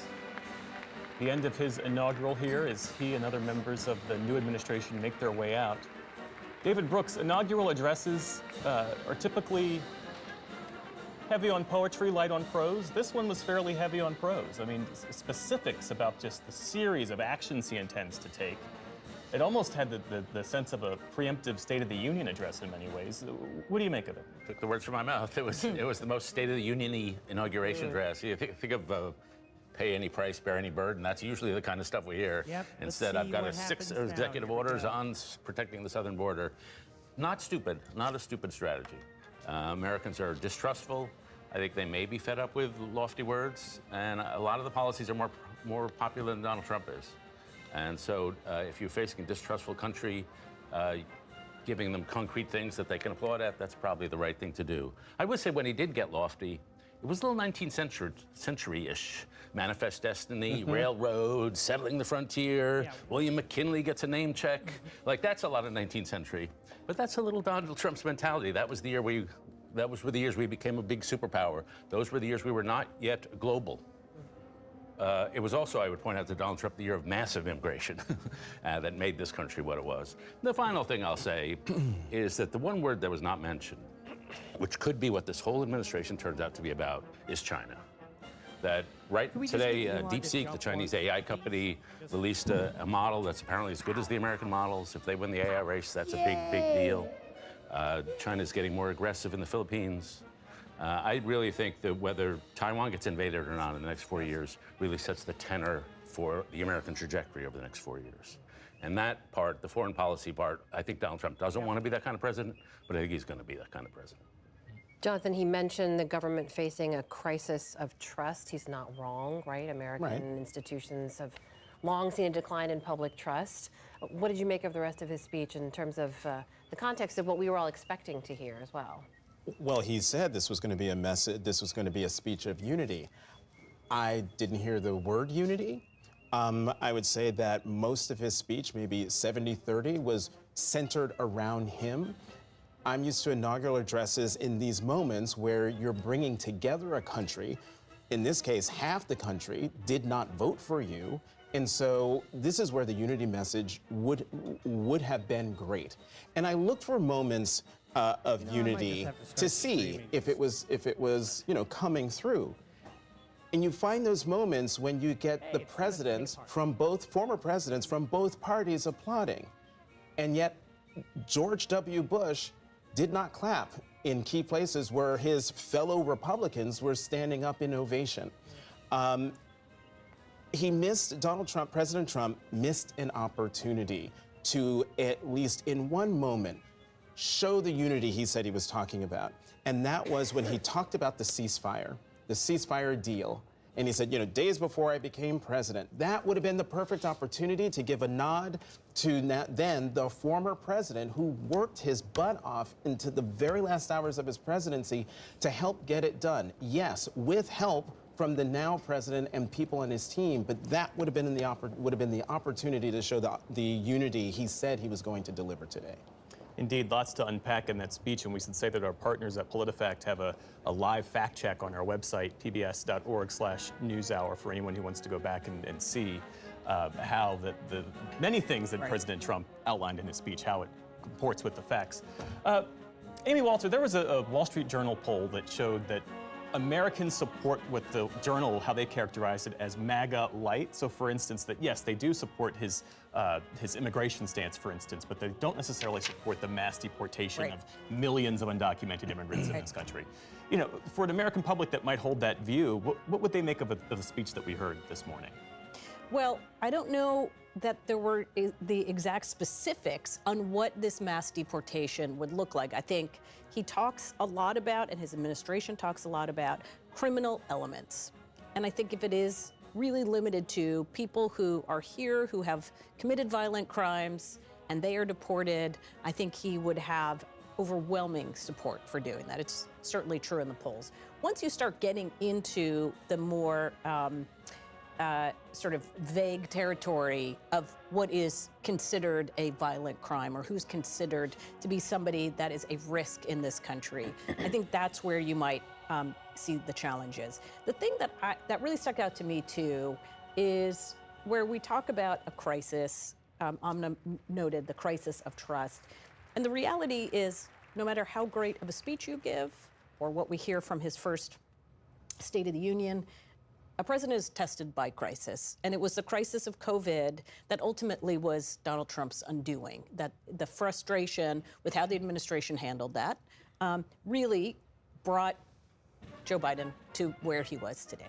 Joe Biden's reaction in many ways to Donald Trump sowed the seeds of his undoing all of the immigration orders really on day one, and the frustration and the realities that came from that, of the influx of migrants, as well as the legislation to pump a ton of money into the economy, which brought us, which was certainly a reason for increased inflation. And so you, as a president, can control only so much. The crisis is really, and if it is what David says, where the crisis is overseas, that it's China, that is going to define this presidency. George W. Bush knows that probably better than anybody else sitting on that stage. Kevin, it strikes me, if you're not going to hear the message of unity in a tightly scripted inaugural address, Will we ever hear it from a president who's not been prone to that kind of language or remarks in the past? I mean, this was, as Jonathan pointed out, an opportunity maybe to give a nod to the outgoing administration on the ceasefire deal, maybe to point to the fact that the country is divided. He wants to serve all Americans. We didn't hear that today. So in terms of this address setting a tone for this presidency, what did you hear? Well, I think all of Donald Trump's speech has an entire law firm called America First Legal that is basically goes after anyone, basically advocates on behalf of white people, and brings cases before different courts to say that this white person was discriminated against. That's what America First Legal is. So we're going to be seeing that in every sphere. And the way that the corporate class, the billionaire class, the Amazons, the Google, the Meta, the way they have so willingly obliterated their policies around inclusivity and equity and hiring and all of that. I mean, forget equal pay, right? That is a sign that these plutocrats do not care about our lives. These plutocrats want to bait you with some anti-DEI stuff, as if that's going to put money in your pocket or going to clean the air or your water or prevent your home from being burned down in a wildfire. They are there for one thing and one thing only, and that is tax breaks. They are there to make Donald Trump's tax breaks permanent, and they will. And it will cost us, once again, $4 trillion, to say nothing of the destruction that the 1% has already created. By the way, if you're concerned about climate chaos, which we all should be, given that half of y'all in the United States are under a deep freeze, half of us are, it's going to be like 80 degrees in LA later this week. Not a fucking lick of water has fallen from the sky in 9 months. The 1% apparently has already used up their carbon budget. I didn't even know if anyone put the 1% on a budget, but they've basically used up their carbon budget in the first 10 days of January, the first week of January. They've emitted more carbon into the atmosphere than all the 99% combined. That is what we're dealing with. Okay. The class war is game fucking on. All right. And Democrats better understand how they lost and why they lost. Otherwise, they need to get up out the fucking way, because there are those of us who actually do want to fight, and there are those of us who actually want to vote for our hopes and not just our fears for the status quo. You better get real serious about what's going on, and quickly. So anyone who's out here trying to soft pedal this shit, and the same thing, and the reason I say it's not team blue or team red is when I criticize Biden, all these blue MAGA are up in my comments. They're like, oh, you really unfair to Joe Biden. You really shut up, please stop. I am not playing.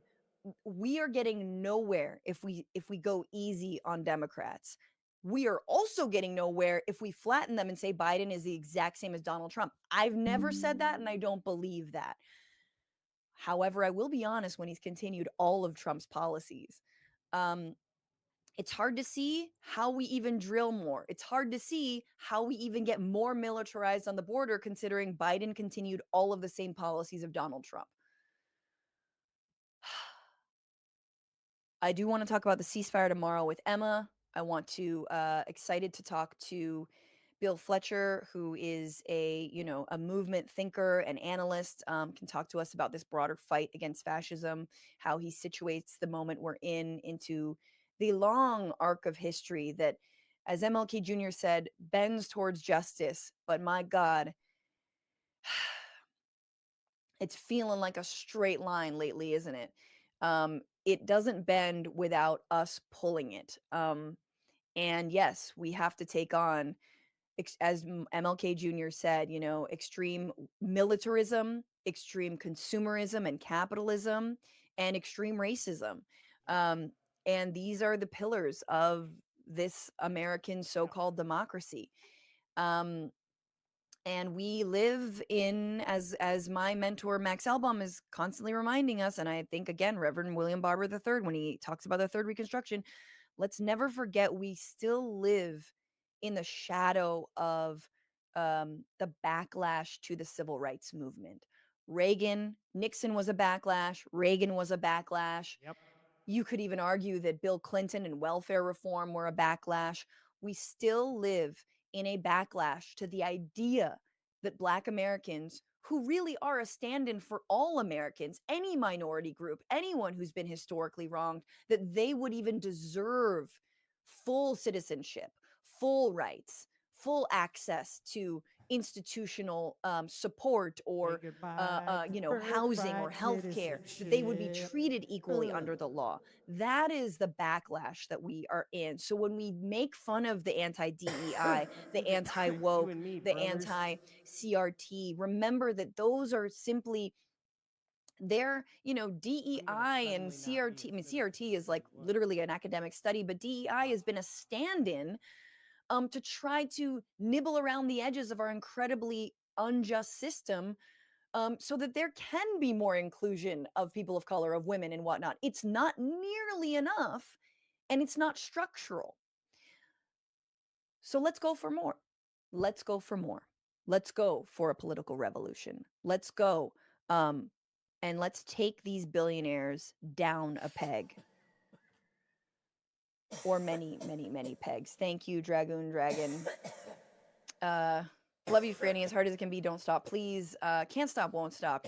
But I think again, everyone, find the places you can get involved locally. Find the mutual aid groups. Find your if it's Working Families Party, if it's DSA, if it is having a group of neighbors get together and hang, even if it's whatever it is, that is what is going to save us, is us building communities. It's us having our phone trees. It's us having our emergency contacts wider and bigger.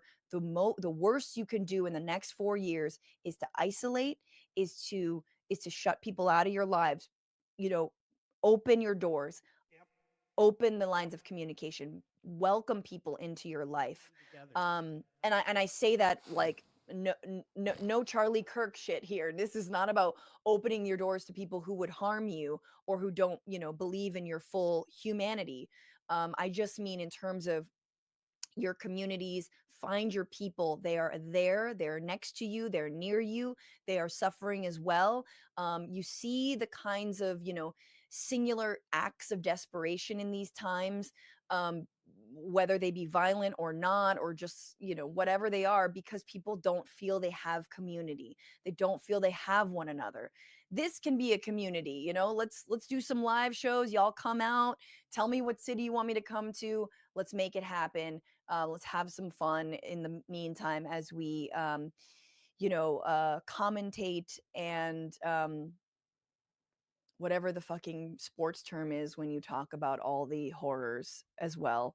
But it's not enough to talk about the horrors, and you guys know how I feel about that. We have to build something. We have to build an alternative.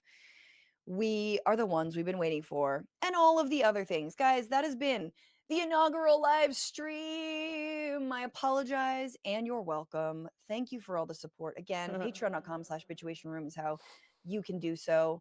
You get so many perks, discounts on our 100% union made merch. Bitchuationroom.com is where you go if you want to buy that. 20% off that. You also get 25% off our sponsor, Sunset Lake CBD or CBD, if you're a real one. Thank you so much. We'll see you tomorrow, 1 p.m. Pacific, 4 p.m. Eastern. Make sure you're subscribed. And thank y'all so much. Bye-bye. Bye, friend. Enjoy the rest of your day.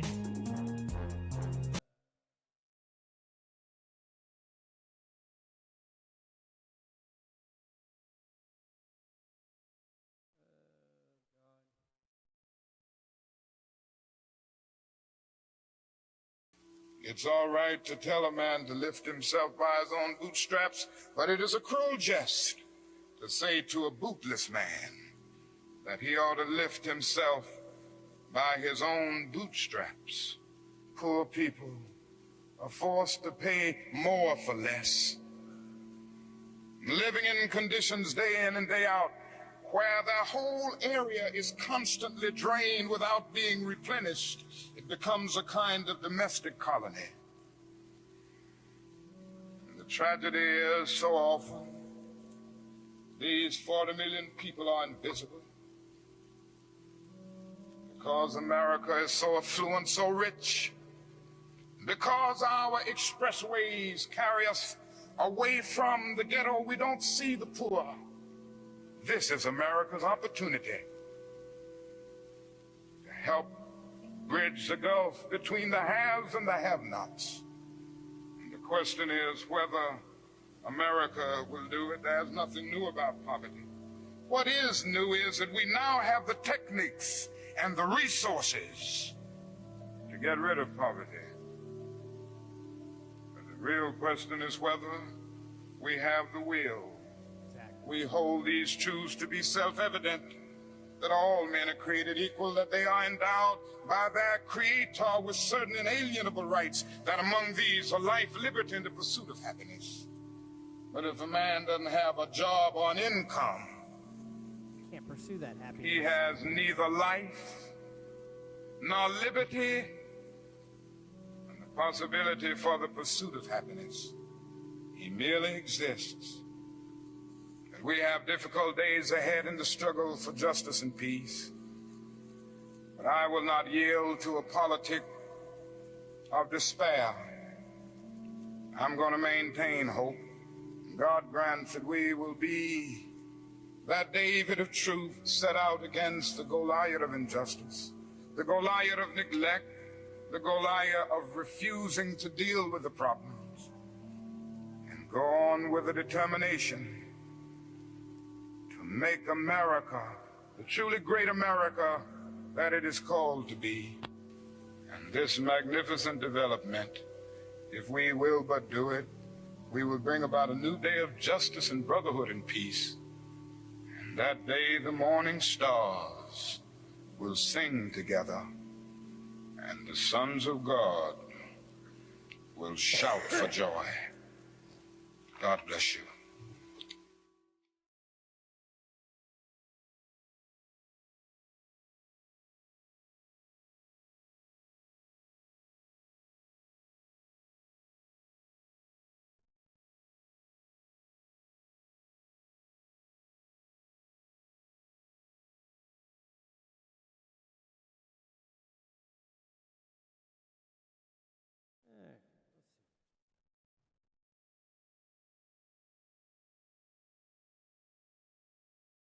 Donald Trump was given a very stark warning from the editorial page of the Wall Street Journal this past weekend when they reminded him that half of the country still hates you.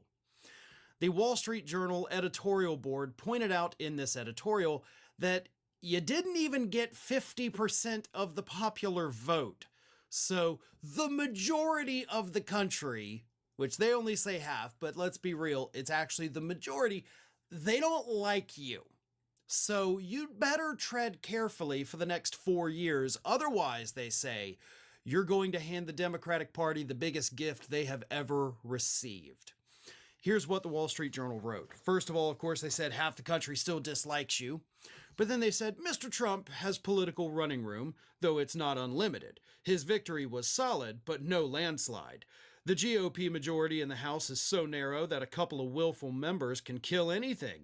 Mr. Trump could quickly find himself in trouble if he exceeds his mandate from voters. Now, again, you guys just admitted, like, you don't have a mandate, but then you're like, you better not waste his mandate. Learn how to write, editorial board editors. Like, you can't say something doesn't exist and then later on, a sentence and a half later, say that the thing exists. That's not how reality works, let alone writing. I would think the editorial board of the Wall Street Journal would know that, but apparently they do not. They then said that he runs the risk of overreach if his plans also mean midnight raids on busboys or separating mothers from children, in which case the politics could turn fast. They continue, the biggest risk in our view is Mr. Trump's desire to court adversaries in search of diplomatic deals for their own sake. He won't settle the Ukraine war in a day as he promised, but an ugly deal that favors Russia could be his version of President Biden's flight from Afghanistan. Most important will be his courtship of Chinese dictator Xi Jinping. Former Trump security advisor John Bolton writes in his memoir that Mr. Trump said in his first term that a U.S. defense of Taiwan was implausible, and Mr. Xi can read. China could react to Mr. Trump's tariffs with a blockade of Taiwan, or perhaps by taking nearby islands now controlled by Taiwan. How would Mr. Trump respond to avoid the risk of war? Would he cede Taiwan to Mr. Xi? If Mr. Trump focuses on settling scores rather than raising incomes, Democrats will sweep the 2026 midterms and progressives will return to power with a vengeance in 2028. A second presidential chance would be a terrible thing to waste. Y'all are writing that as if you don't know exactly what he has planned to do.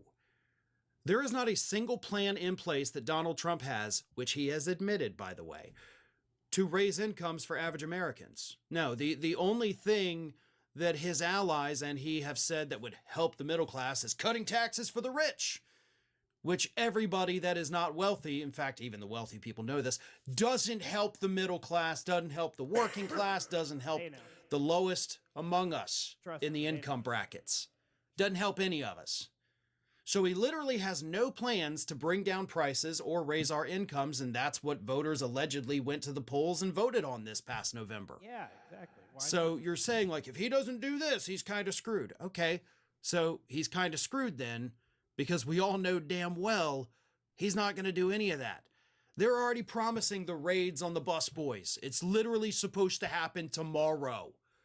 So all of the horrible things you're telling him, please don't do this, he's already planning to do, possibly this week.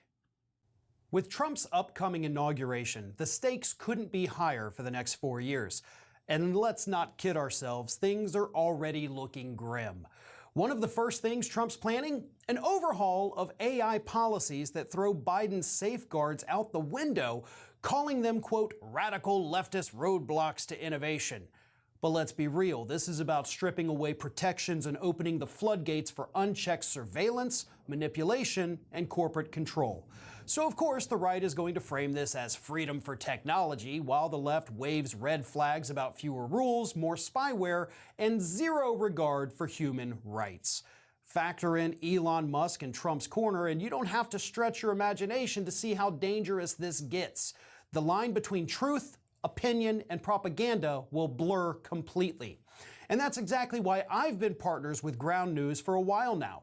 They're an independent app and website, yet one of the few places left where clickbait and algorithms aren't manipulating what you see and hear. Instead, they help you cut through the spin by seeing all sides of how news stories are covered or ignored across the political spectrum.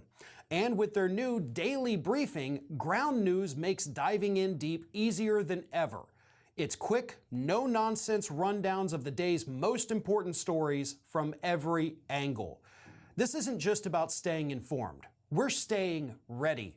Knowing what the other side is up to is how we spot the lies, challenge what doesn't add up, and fight for the future we deserve. That's why we're offering 50% off their top-tier Vantage plan for under $5 a month, the biggest discount of the year. Go to ground.news/ROF or scan the QR code right here to subscribe. You're doing more than supporting my channel. By subscribing, you're helping ensure that independent voices like ours don't disappear. Plus, it's their biggest sale of the year. Grab it for yourself, or better yet, gift it to that.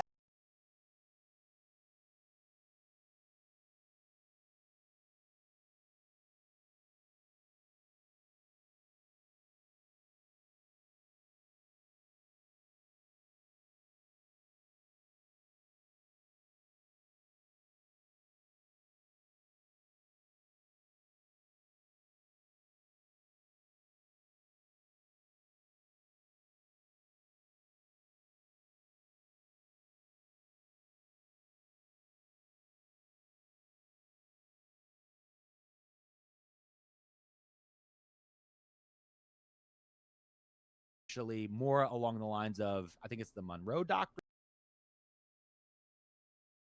Oh, same. But yeah, let's see. Looking through the chat. New Zealand sounds pretty good right now. Let's look through the super chats. Those are a little easier to go through. We have Ace. Let's be honest. It was definitely a lot of pompous self-hype, but presidential in the end. Popular vote about retribution loses. Are you saying it was an electoral college win? Let's see. Timothy Weed, thank you for the 5. As a gay American in the South, you say that you're worried about this, that this is going to embolden others.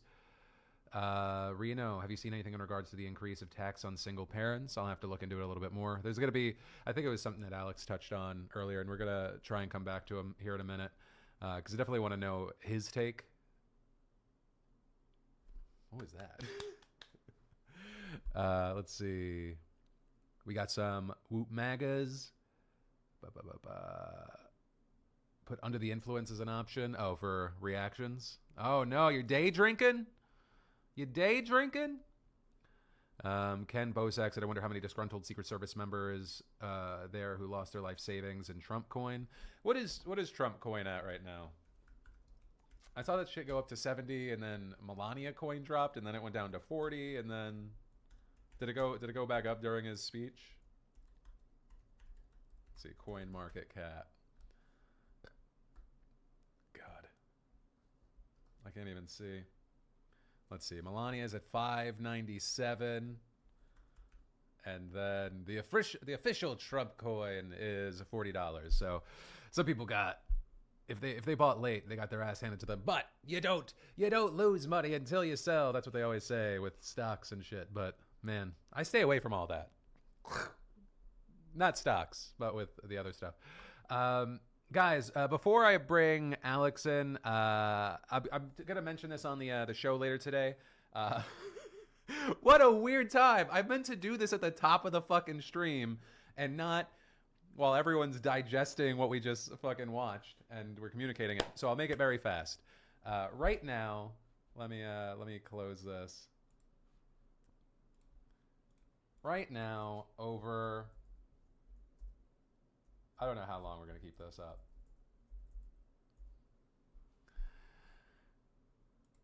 Right now, over at beautifulbastard.com. What a fucking segue. There was a lot of people that were asking me to release this guy. It is the God is testing me and I refuse to study gear. We got it in Cruise shirts and hoodies. We also have, you want something light, but also maybe something how you feel? It's the A Silly Goose in This Economy shirt, hoodie, and crew. And then for no reason on this specific day, we decided after a lot of demand to bring back the You May Not Fuck With Politics, but Politics Will Fuck With You shirt, crew, and hoodie. And then also, if you're scared about having a shirt that has fuck on it, we brought the clean You May Not Mess With Politics, but Politics Will Mess With You. I don't like it on green. I like it on black and navy. So that's available all right now this week. Yeah, I know.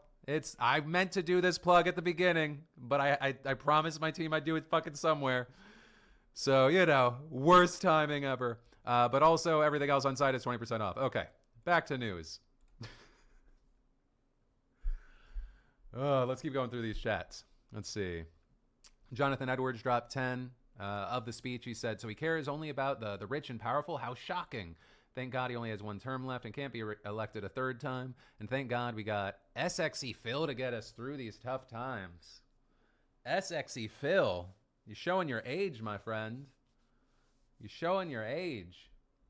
Yeah, we got to pay bills. We had some team members come through to help with the show that's going out later today. Let's see. Sonasek said, so we're going full Empire. Got it. Yeah, okay, wait. What's the over-under on number of, what's the over-under on number of states? What's the over-under on number of states by 2028? How many territories we're gonna have?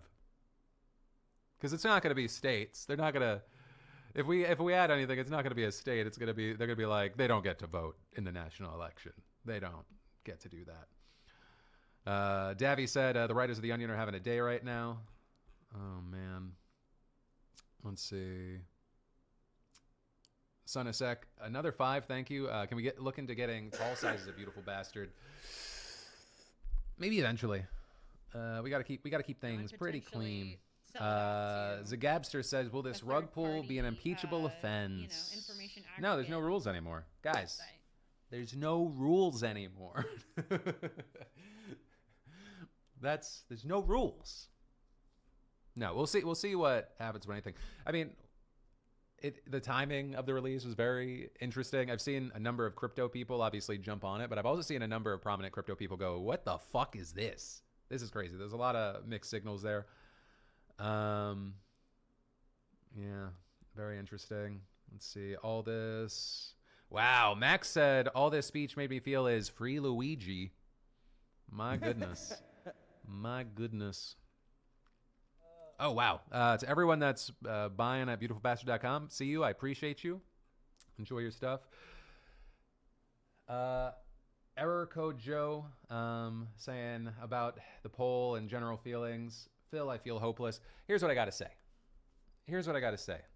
If you're feeling a lot of intense stuff, I feel like I'm speaking to a majority of the room, not the whole room, because I know that there are a number of Trump supporters who have rolled through, some positively and nice, some trying to egg some sort of reaction. What I would say, though, to you is during these times, and it might even be, I'm not saying don't watch my show, don't be informed, don't anything. You're gonna need to take everything one day at a time and try to feel only about the things initially that you can control, right? Try to focus on the things that you can control, because if you focus on all the stuff that you can't, you're gonna go insane. You're gonna go crazy. It's gonna be unmanageable. So what I would say is, oh wait, Lorenzo's killing it. Wait, I would say just, yeah.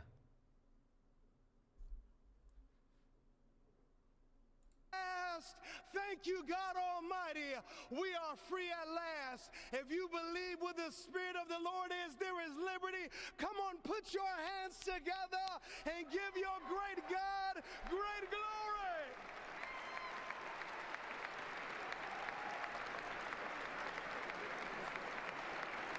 Just came in at the end. Just came in at the end.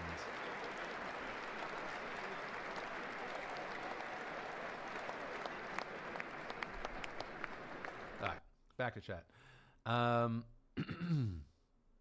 Let's see.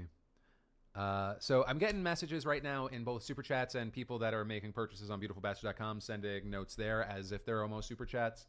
Gabriella, thank you for the purchase. Thank you for all the hard work you said. Can't wait to hear. Can't get to wear these at work. Wait, what? Okay, wait. Which shirt are you gonna wear at a middle school? Which shirt are you wearing at the middle school? Is it the mess with politics, or are you silly goose? Are you going go silly goose? I don't know if you can wear the other two.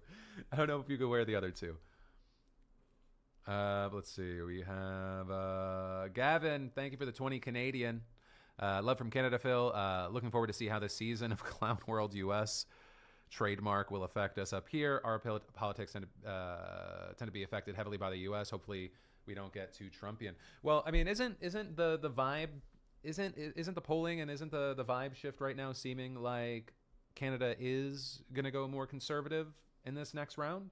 Is that, I haven't seen polling, but just based off of, there's only so much you can put on the PM specifically versus the party as a whole. And I don't think him even resigning is gonna change the polling that much. You never know, but it seemed like it was going. It's gonna be very interesting though to see more and more of like how conservative Canadian politicians respond or speak on the Canada as a 51st state sort of shit, whether it be seen as a jab or like an actual thing. But we'll see. Oh man, Al Kane, I appreciate you, love you. Hope you enjoy your order. I'm glad you like these. Yeah, we only really ever do the lives around events, because otherwise, I'm more, most of the time if I'm like watching these things, I stay quiet because I'm just making mental notes and or like writing notes for a show or future coverage. Let's see. Oh my gosh, so many orders. Jeez.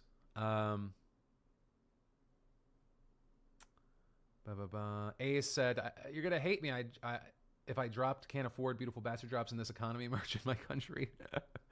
Sophia Fern says, "Do you think Trump will actually try to invade Canada? As a Canadian, I'm kind of scared." No, I don't think. I think that stuff might get squirrely with the Panama Canal, but I don't know. I'm not sure. This is all like, whenever you talk to people about Trump, people are always in different camps. They're like, "Oh, this is a lot of puffing up and bluster, and then he'll back down and not get something, but then claim it as a win." Right? Or people pointing to like the the president of Mexico recently, like what happened there. So we'll see how a lot of this is gonna play out. But with Canada specifically, I don't think that there's any sort of invasion happening. But hey, I am humble enough to realize that anytime I have an opinion on something, I am not all-knowing, and my very wrong take could be the beginning of a documentary about the opposite of what I think will happening. Right? It'll be like, do I think he's going to invade Canada? No. And then it like fades to black. And it's like, oh my God. Take you back to W? No, you can't go back. Cry, thank you for the order. I hope you enjoy your stuff. Totally Not Mark dropping €20, saying predictions on how the next 4 years will impact the circumstances in Europe, both concerning Russia and Europe's economics. I mean, do you think... I mean, I don't think... A lot of stuff has pointed towards, obviously, like, Trump pulling back aid from Ukraine, but I think that Zelensky has tried to play the game of, like, praise Trump a lot. I don't know how much that's actually going to help with inroads or, like, where he's at. It's, yeah, man. Butcher Boy says, it looks like Trump was crying. Did it? I didn't see that. Oh, and then more singing. Will CoffeeZilla take down Trump? Didn't Coffee? I think Coffee did a quick video this morning though on the meme coins. I think so. I'm gonna actually wait. I'm gonna message you, Alex. For someone that has probably stronger opinions right now, I'm just fully digesting. You ready? And one.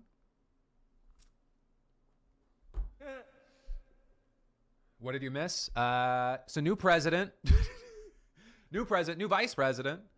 I made a wager with the chat. I was wrong about how the speech was going to go, and that pretty much brings you up to speed, I think. You want popcorn? I already ate my 2 popcorns. I now have a chicken sandwich being delivered.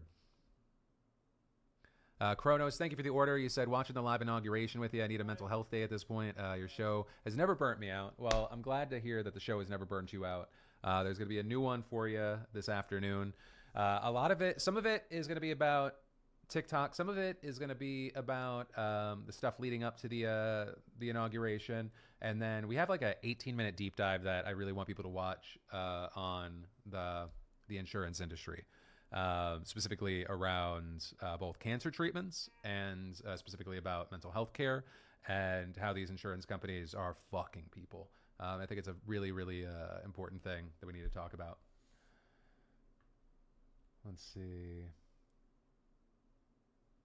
You're doing a Chinese food angry...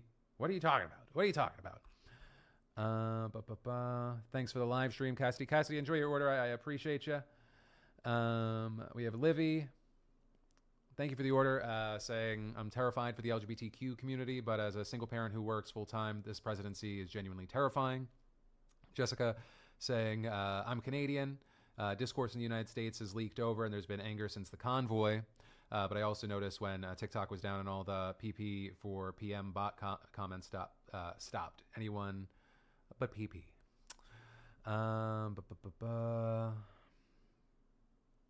Okay, Gabriella came back, dropped another 5. Thank you. Says I'm a middle school teacher and I'm getting the silly goose T-shirt.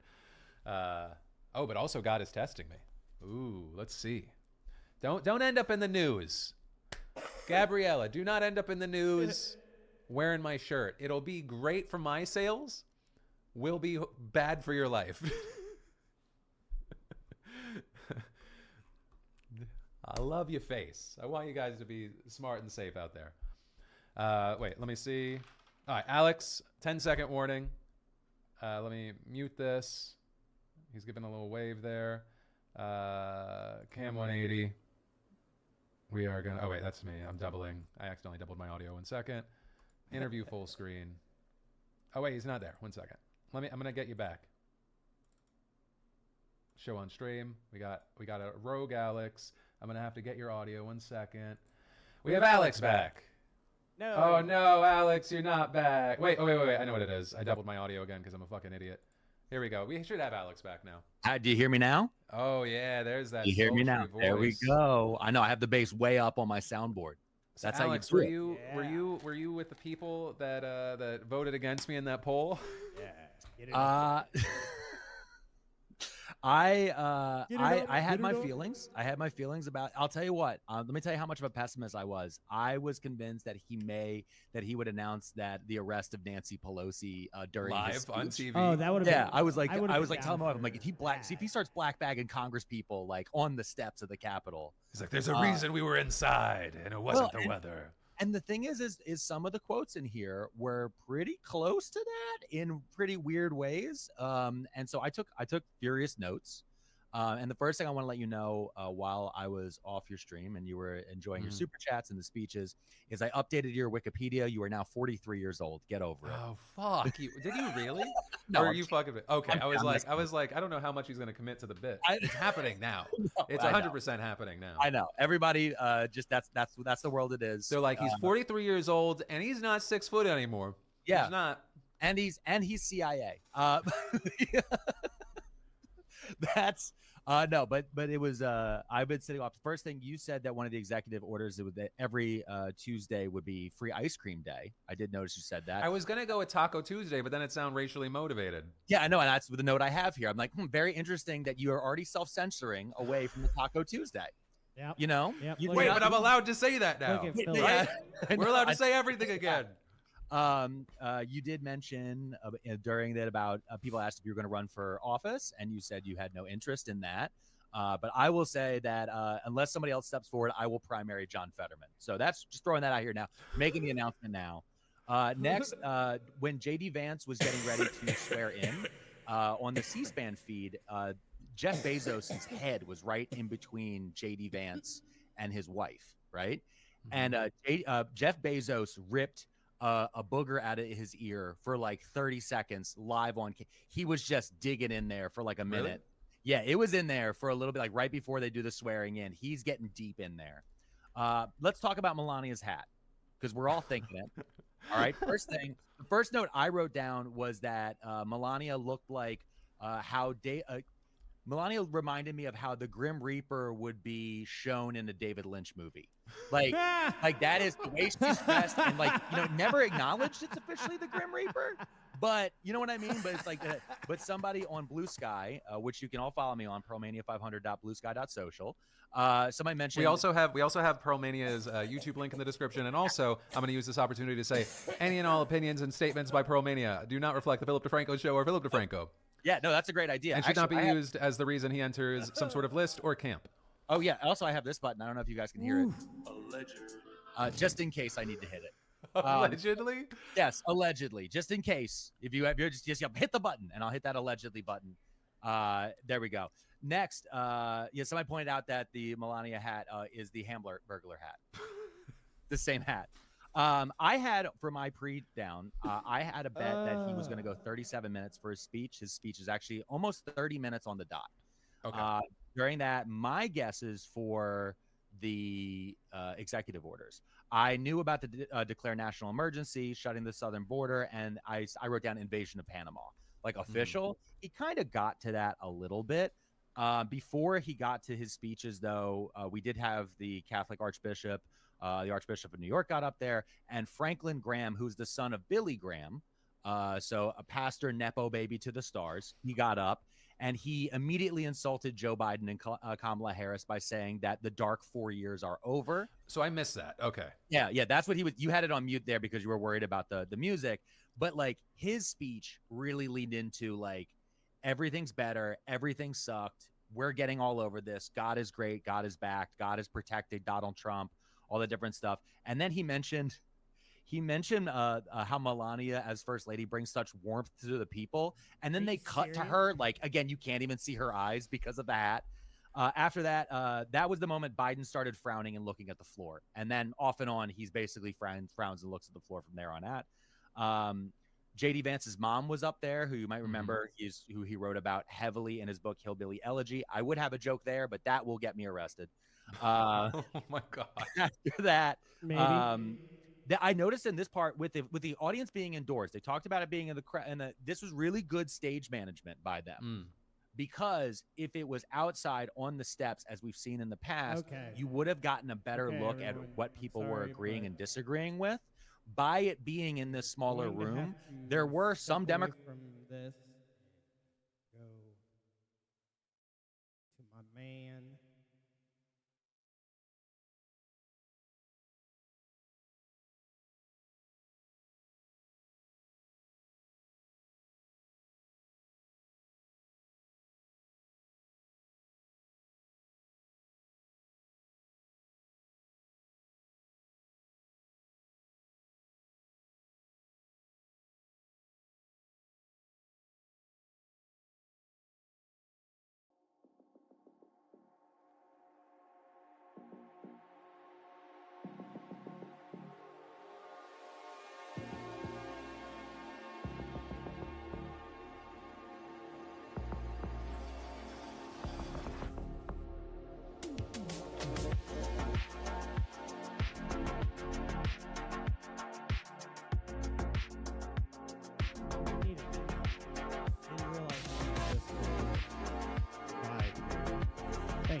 I'm going to take a short break. I'll leave this running.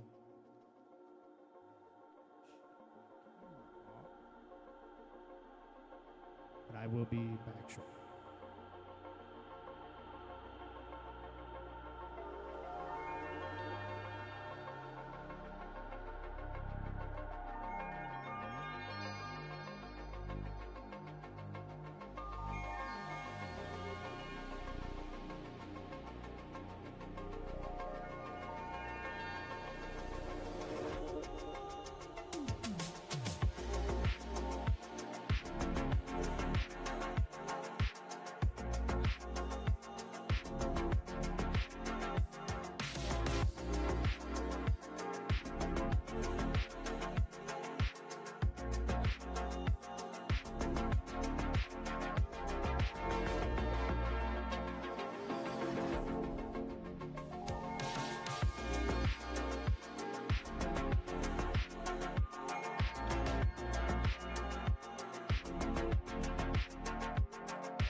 open up too fast. We can't take it. We just can't take it. No.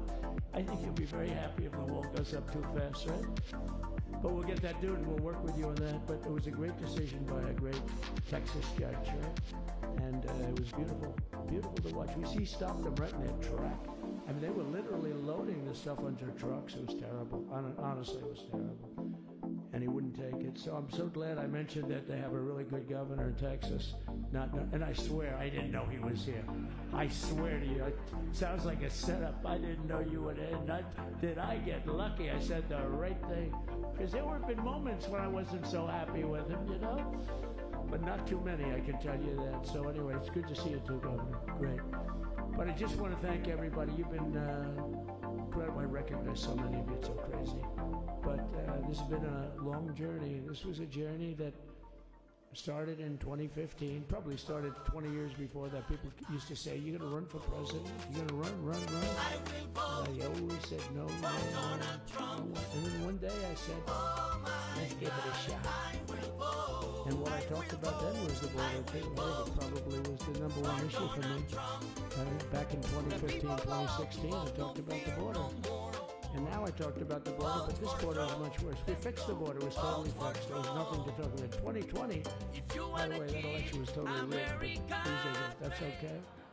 It was a rigged election. You know the only thing good about it? It showed how bad they are, showed how incompetent. What's going on, everybody? Frankly, we're live and alive, and it's the inauguration. It's Jover. The Burger Reich is here. So I'm diving right into it. Things happen, like a lot of people in our country. Monday, be in our country right now. 20th of January, 2025. An incredibly important day that will be remembered in history. Right from the beginning, when we went to the Trump inauguration is upon us, and I'm going right into it. Trump went to number I one. just left the dentist's office, and I'm here, and I'm ready to go. Then we took on Hillary. She didn't look too happy today. We took on a very nice person. He's doing his tight five. We got the tight five president, folks. Then we did much better the second time in 2020. You know, we got millions more votes. We got millions, like 10, 12 million more votes than we did the first time. I'm going to blast off as well. well. No president has ever gotten that many more votes. I got like 9 million more than anybody else had ever gotten. This is his inauguration speech. And because of that, I said to Melania, what do you think? And she said, you want to do this again? And had we lost, and had I thought we lost, I wouldn't do it again, because that's like the ultimate poll, right? But I knew how well we did, and this time we made it too big to rig. It was so big. They tried like hell in the butt. They tried to do it, and around 9:02 they gave up. Last time they did bad things, but this time they just said, you know, I don't know if you saw, Mr. Speaker, in Washington, they had placards. They were all set to march. They thought it'd be closer. A gentleman asked me, a very respected gentleman asked me yesterday, how come the polls were so wrong? They showed you winning. I thought I went back to the incarcerated firefighters. I said, because people that are true Trumpers are so angry at the whole polling system. Yeah, I know I missed most of the inauguration. I was getting drilled, okay? So when you call I know he gave his inauguration speech already. We're gonna listen to all of that in a little bit, okay? Calm down. I'm just catching up to what's going on, all right? Give me a fucking break. So they would discard that one, and they didn't show that. And then when the election happened, you know, the vote came, and it was much different, much higher than we're going to win. I literally left the dentist's office and I drove home. The one man said, I mean, it was so much higher. And went live immediately. Stop complaining. We won the popular vote by millions of votes, which is hard for a Republican. I'll tell you who came through. The unions came through. The auto workers were great. The Teamsters were great. The firemen were great. I think almost every union was great. The only one that weren't great, although Sean was great, and the Teamsters, the head of the Sean O'Brien, the head of the Teamsters, friend of the show, was fantastic. Friend of the show mentioned. Generally speaking, the head of the union was against Trump, but the union would be with us for like 80, 85%. Look what we did with the auto workers in Michigan. Look what we did with the Teamsters. The Teamsters were unbelievable. They were a solid Democrat vote, and they voted for Trump. So we had to really help you a lot. You've done a fantastic job protecting something. It's not supposed to be for the states. And amazing job you've done. Thank you very much. And I want to thank everybody. And I have a First Lady who's been incredible. She's been incredible.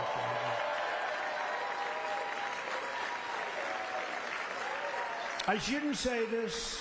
I'm going to get hell when I say this, but her feet are absolutely aching. You know, those heels.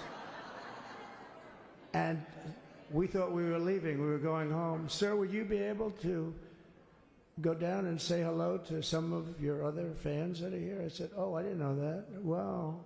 Did you get to see pretty clearly the picture, I hope? Good. That's good. But because you wouldn't want to make the same speech again, right? But she said, darling, I love you so much, but my feet are killing me. I said, honey, let me just see how far it is. I asked the person. Oh, not that long, maybe 400 or 500 yards. That's 5 football fields. I said, can you make it? She said, we're going to make it no matter what. We're going to make it because we have to get, right? Right?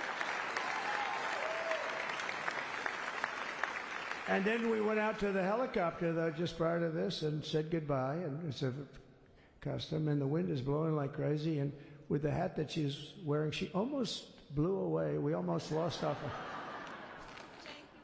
She was being elevated off the ground. She almost blew away. No, so we all appreciate it because you've been a great First Lady, a beautiful and a great First Lady. And they love our First Lady. You know, JD, whenever I make a speech, I see hundreds of times, we love our First Lady, we love, and they do, and they should. She's great. So I just want to thank you very much. I just want to thank everybody. Bro, I like people being like, oh, I can't believe he's president. I can't believe he's yapping all this stuff. I'm going to be honest with you. It's just, this is it. This is, America sucks. Hello, everybody. Thank you for being here. Bye-bye. Okay? I gave you the A+. America sucks. Thank you. I'm going to keep it $1.50. And as a nation that sucks, we're going to have a president that sucks. Okay? This is the most expected outcome. Democrats sold the country off and sold your rights away, signed your rights away. We're an embarrassing country. And I think that even Trump supporters are somewhat aware of the demise. 4 years of free content for you, you're so stupid, okay? I don't care about free content. I have long maintained the position that no matter what, I would much rather not have a fantastic, robust media career as long as we got to have Medicare for all. Okay? It's not about content. We have mass ICE raids incoming starting tomorrow, probably starting today, if we're being real. I would rather have a boring country where American citizens' needs are solved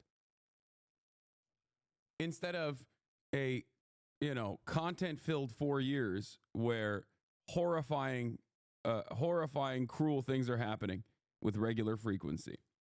Okay? So, having said that, this is the worst day to call you a content demon. You chose the dentist instead of a 300K plus stream. Exactly. I'm going to Japan soon. I had my another dentist thing that I had to do, and instead of live streaming the inauguration and sitting in front of 300,000 people, I did all of that. Having said that, there's still plenty of commentary to do, and there's still plenty of moments to cover from the inauguration, which I'm going to go into in a brief moment. Okay? Asman has 70,000 real viewers. It's botted. Oh, they're botting Asman now, like they were botting, like last time when they were botting Erob. Is that what it is? But regardless, it doesn't matter. I probably still would have gotten like at least 100K to 200K, if I was live while this was happening. But it doesn't matter. Not taking advantage of medical tourism while traveling. It doesn't matter. What matters is today is the first day of the Burger Reich. The hogs are in full force. People who are shunned or afraid to say things out loud today are saying, I'm driving around our neighborhood looking for illegals and reporting Mexicans. Join me, and I want to die. People like that live near me. Yeah. So,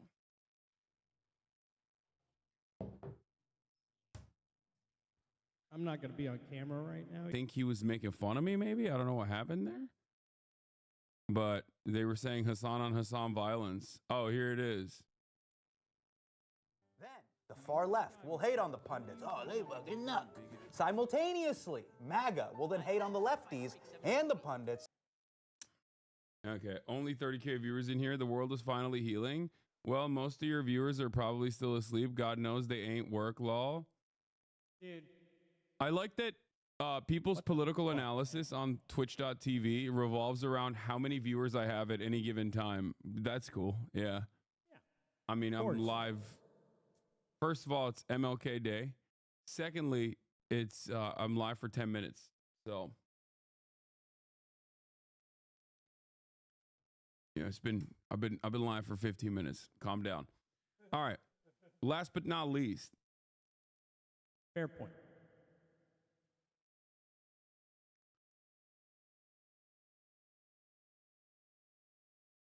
Last but not least, none of this shit matters, okay? If today you are excited that Donald Trump is finally the president again after 4 years of the Brandon regime, where Republicans were sent off to work camps for the crime of being patriotic or saying that there are two genders or whatever, and that finally a new dawn, a new day is upon us, and all of a sudden egg prices are going to go down. Oh, all yeah. of a It's sudden, all gonna the get price better. of goods Just are going to be right manageable. now. All of a sudden, you're going to start making more money at your job. Your boss is no longer going to screw you over. You're magically going to be able to pay rent. Well, you've been duped. It's not going to happen. Bong. Just letting y'all know, it's not going to happen. What will happen, on the other hand, is that all of the things that you enjoy, all of your consumer goods that you gonna enjoy suck. are going to continuously get worse and worse year over year. He's not going to make Your it life standards or your work better. standards are not going to improve. And you're probably going to find yourself even more angry because there will be a bully pulpit that tunes you up every second of the day, trying to make you hyper-focus on your neighbors that are responsible for your demise. It's not the wealthy. It's not the powerful. They deserve corporate tax cuts. That's coming. They deserve more profits. They deserve to take higher everything profits. from us. They deserve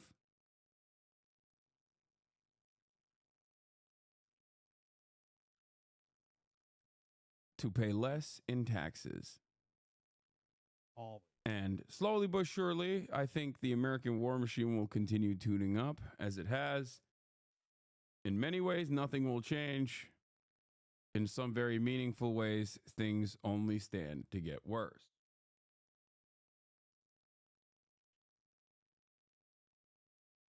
An apt MLK quote for this photo. Yeah. By the millions, people in the other America find themselves perishing on a lonely island of poverty in the midst of a vast ocean of material prosperity. That's a good one.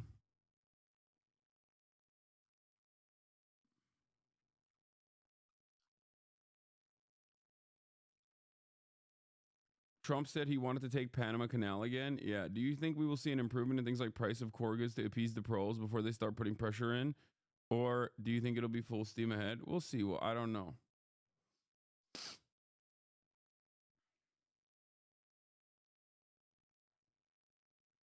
Migrants in Ciudad Juarez who were waiting for their 1 p.m. CBP 1 parole appointments learned 20 minutes ago that the app is shut down and those appointments are no longer valid.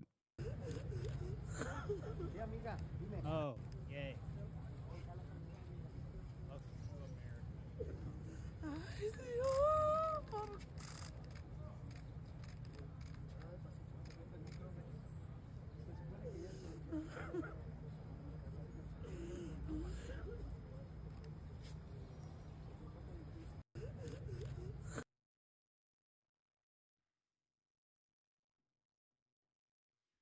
Coworker believes that the answer to financial freedom is crypto, but doesn't acknowledge his medical debt. No, coworker is awesome. The coworkers are on top. Let me tell you something, okay? Coworker politics is on the rise.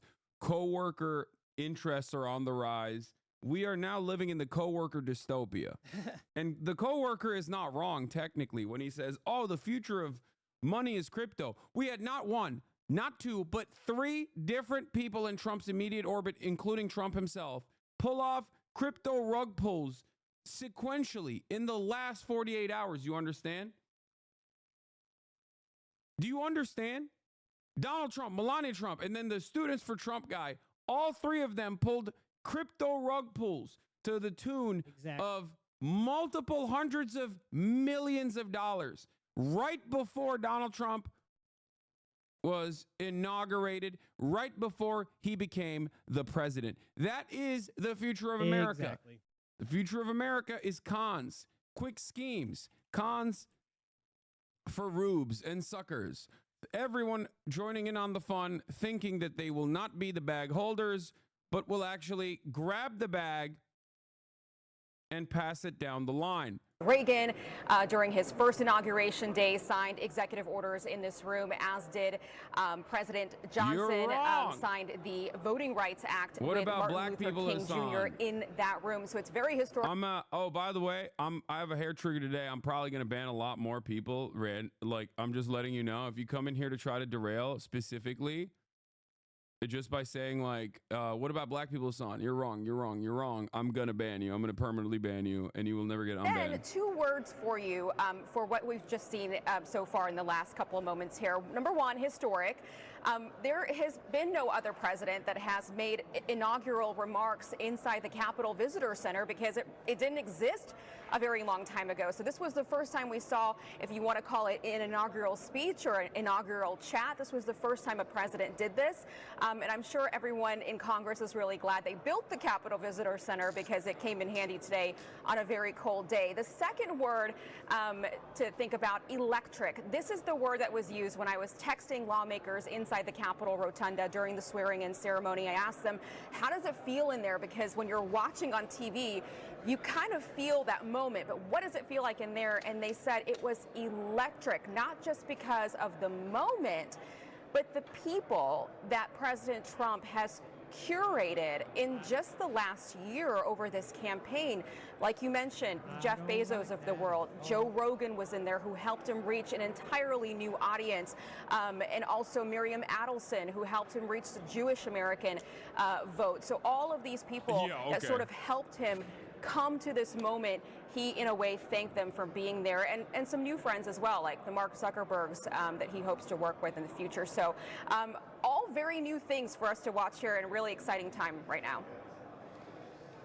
Aisha Hasni, live on the Hill. Aisha, thanks. Britt Hume still with us. And Kayleigh McEnany here. You listened to that second speech, and I could see your mind saying, if I was press secretary, how would I answer these questions? I'd be taking diligent notes and footnotes to go underneath those notes. Look, one of the great things about President Trump that I learned when I was press secretary is accessibility. I recall when Jen Psaki was once asked, hey, did you speak with the president today? And she kind of circumvented the question. And anyone who knows communications picked up on, oh, I don't think she spoke with the president before this briefing. Caroline Leavitt will not have that problem. The president, in many ways, is his own spokesperson. Oh. Yeah, let's watch the carcass deliver his last speech, I guess. First Lady, Did we just miss it? Moments ago, leaving Joint Base Andrews. You can see the plane there waiting for them. The president, former president, saying, stay engaged, saying, I've been doing this for 50 years. Did say something like we're on the cusp of... Oh, Biden gave a speech and I missed it? Yeah, I don't really care. Dude, I'm not going to lie. I'm having a hard time caring, man. I really am. In terms of like caring about all the dangerous things that are about to happen, I'm going to offer a lot of coverage and hopefully do my very best to speak on the humanity of the victims, okay, of this upcoming administration. But in terms of all the palace intrigue, in terms of like, oh, Joe Biden, ooh, drama, John Fetterman, did he wear a short and hoodie? Like, what were Biden's last words? I don't care. I do think it's stupid and silly that he did that like last second perma pardon thing. I think that everything overall just sucks. I don't know. I can't help but feel like everything is bad and it will continue getting worse. And I don't mean that because like, oh, I got owned and Donald Trump is wait, oh my God. Ben Cohen hit me up. Co-founder of Ben & Jerry's, Ben Cohen. What? For real, Hassan? Oh shit, dog. That's awesome. That would be cool as shit. Wait, what? He's about to crap his pants. In honor of Doge, I'm launching Doge VS Blob. What is a meme contest highlighting the biggest government spender and waster? We're giving away 1,000 Dogecoin a day. If anyone can slash the Pentagon budget, Elon Musk can. Let's support him. Wait, what? That can't be real, man. Is this a scam? Is he? Gotta be fake. I'm confused. Okay. I don't know what's happening here, but you know, I'll try to understand it a little bit better. So, no, he's not. I don't think he's hacked. I don't think he's hacked, but I forget what I was gonna say. God damn it.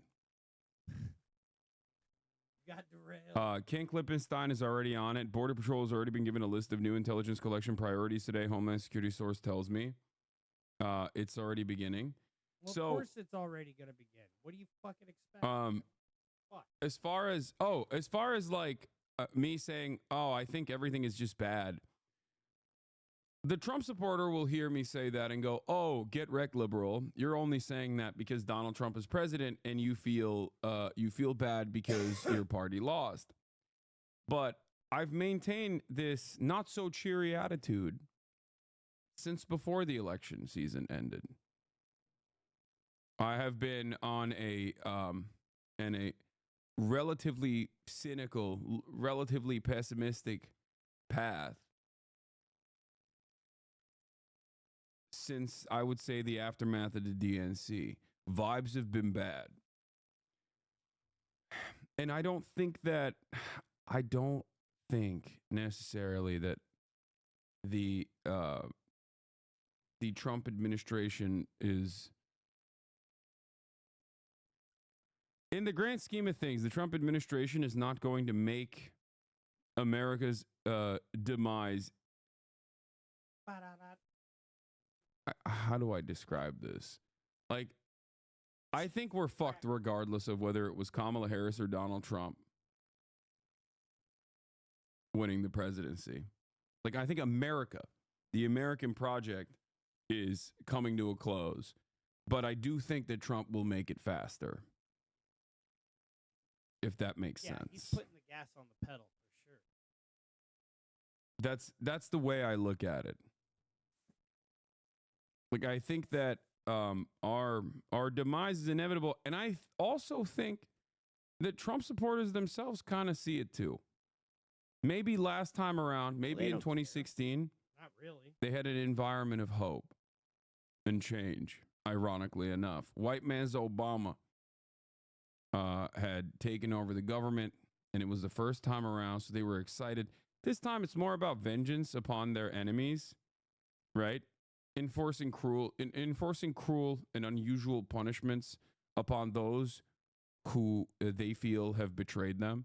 Liberals, trans people, Mexicans, and the like. But overall, I think everyone's kind of, like, even normies, I would say, kind of have this attitude where they feel like things are not looking too good. Things are not looking too great for America, even with Donald Trump as president. Or at least that's the attitude that I'm getting from people that I know that have voted for Donald Trump. Tradition. Sir, the first is 22 cabinet and cabinet level appointments for your signature. Okay.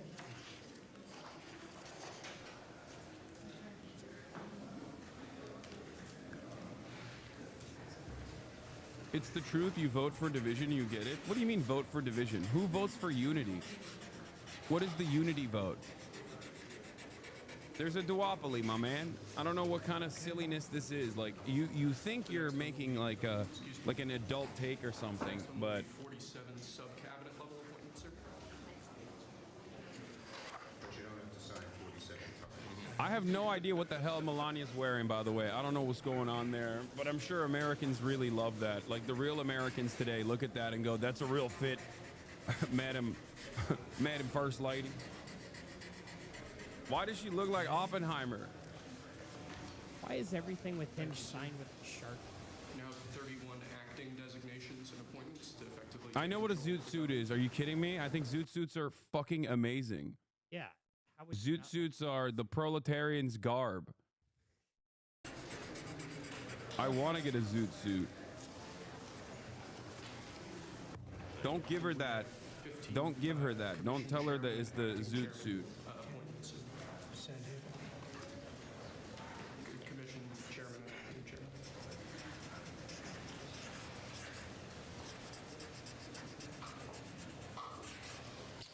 He was number one at Harvard also. You know that? Good counsel. They have something in common. Thank you, sir. Lastly, we have a proclamation ordering that on all future inauguration days, including this inauguration day, that flags shall be flown at full mast. Very important. Very important. It's because of Jimmy Carter that the flags were flying at half mast. Are they signing an executive order to fly them full mast? Inauguration tonight, the sound was so good. The temperature was 72 degrees, but the sound was so good. So maybe something to think about. Thank you, sir. Good acoustics. Yes. All right. Now That's it. we go to I can't believe Jake and Logan Paul are at the inauguration. Well, why am I saying I can't believe that? That's the most that is the future. This is America's future. If you want to understand, like, Jake and Logan Paul taking photos with New York City Mayor Eric Adams. That is, oh, wait, is that Witkoff? What the hell is Witkoff doing right there? Bro should be in Gaza right now.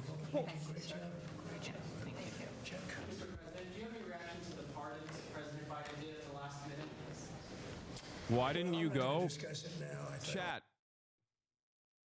Obviously, I didn't go because I have never done a crypto rug pull. Okay? In order to attend the inauguration, you have to either A, do a crypto rug pull, like a last second one. Melania literally had to do one last second so she could attend. Sorry. We looked it up. We looked it up, and it seems like you have none of the qualifications. None of the credentials to go to the inauguration. Okay with that, Mary Bruce, our chief White House correspondent, will now cover the Trump administration, listening in on that.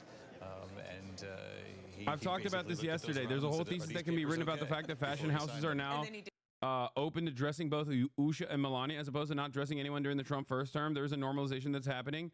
Yeah, fascists, right? Here it is, Oscar de la Renta talking about Ivanka Trump. Swipe to see the making of Ivanka Trump's custom pearl and crystal gown. Such elegance. This is something that I have I've thought about quite a bit, but it's look, all I'm saying is second time Trump version 2.0 is perceived as very normal, okay? Trump version 2.0 is no longer weird, odd, unique, an aberration. Trump version 1.0 was not necessarily unique in terms of like what he did, because he was the logical endpoint of the Republican Party, right? And I maintain that position quite a bit, and liberals would get mad at me whenever I said like Trump in 2016 was doing things that the Republicans would do. The only difference was he was more incompetent, more openly about his corruption, and also utilizing the bully pulpit to accelerate racist rhetoric, right? Normalizing and accelerating racist rhetoric. And people will get kind of mad at me about it. They would say, like, what do you mean? No, you don't understand. Trump is different. Trump is different. Trump is a different type of president. It's like, no, he accelerated down to January 6th, down to all of the election is stolen conspiracies. Donald Trump's attitude was not different than the rest of the Republican Party. His communication was different than the rest of the Republican Party. And I used to point to the likes of Paul Ryan, institutional Republicans that were considered normal Republicans that would get like puff pieces about how he likes to work out and stuff like that by GQ, doing the same exact the elections are stolen by immigrants rhetoric, but using very different words. Like never fully openly stating that as a fact, right? Donald Trump, on the other hand, took away the dog whistles and basically went full tilt with it. And it was like he cast aside the civility and the aesthetics of civility. And I think that was shocking for a lot of liberals. They're like, what are you talking about? This is not how we do. This is not how we operate. This is not who we are. But while I was, clowning on the aesthetics focused, optics focused, civility focused, resistance liberalism the first time around, I do still think that that level of pressure, at least to a certain degree, created a permission structure and a counterbalance against all of the awful things that the Trump administration was doing. And liberal media also was hyper focusing on all of the awful things that the Trump administration was doing. It's not happening this time around. Okay? Doesn't need to. That's what's truly interesting. He's already been given his fucking. It's not happening this time around. Told, so hey, go ahead. I don't know what that is going to look like. I don't know what's going to what that's going to look like now. Liberalism is dead. It was already on its, it was already gasping for air. Put on its knees. But it's officially, I think, dead. No blindfold. And what comes next, unfortunately, for everyone, is obviously fascism. They have capital accumulation. They have concentration of power, backing from the capital accumulators and those who have concentrated power. They have better organizational structure. They have better entry points into institutional control. And very clearly, that is the new game in town. Ding.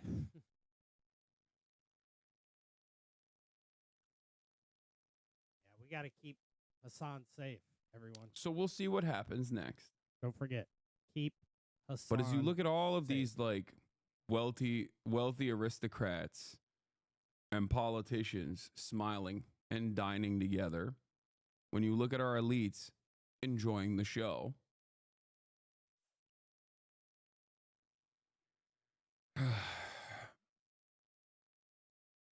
just remember that, this is in some ways going to be the expected outcome. This was always going to happen, but Donald Trump, I suspect, will, accelerate America's demise even more.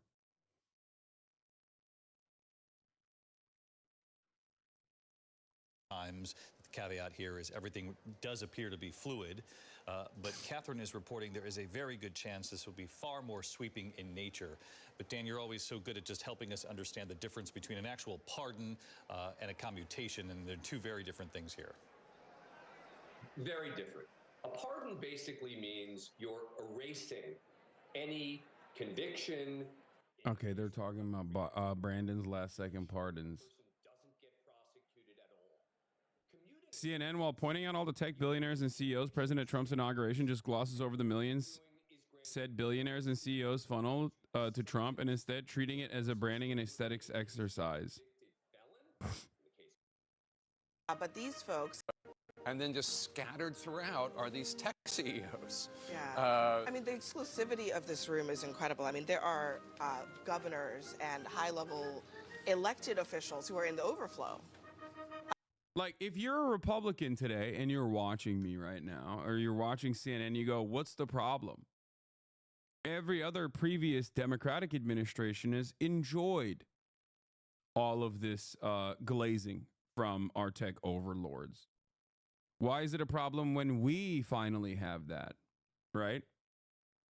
And I think that's a valid perspective to have. And that's what I'm trying to explain, is that the billionaires, no matter who's in charge, do not have your best interest in mind. And I hope that is clear when you come here. That's why I always say there's no such thing as like good billionaires and bad billionaires or whatever, that they only care about profit. Okay? And now, because they recognize that there's a lot of chaos, there's a lot of anger, there's a lot of resentment, there's a lot of instability born out of the wealth inequality, that they consider someone like Trump to be a better alternative than the Democratic Party that is seen as incompetent, because Trump represents order with a fist, okay? Because that's what fascism is. Yeah. That's what fascism has historically offered. The wealthy oligarchs of the past. That is precisely what Hitler's bargain was. That is precisely the reason why he was backed by a lot of these wealthy capitalists in Nazi Germany. Because fascism will present, at a time when there's instability, fascism presents order, okay? Order through violence, order through brutality. But more importantly than order, fascism does not actually overthrow the pre-existing hierarchy. It maintains it in increasingly more violent ways. That's what happens. It offers stability at a time of instability.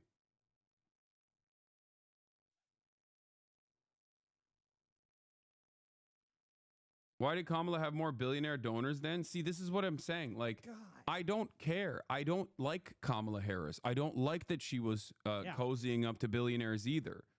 How could you? You are a regular American.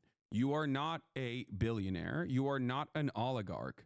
And as a regular American, it does not matter to you whether those billionaires are standing next to a Democrat or a Republican.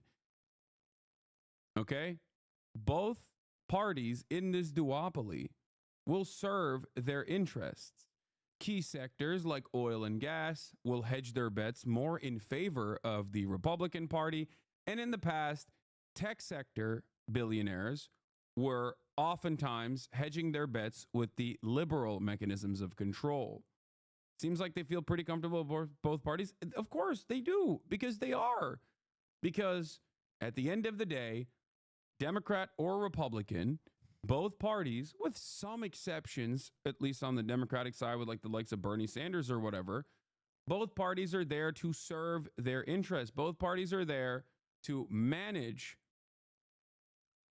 their profit-seeking attitude. Both parties are there to, you know, do a little bit of deregulation, do a little bit of tax cuts. One more so than the other.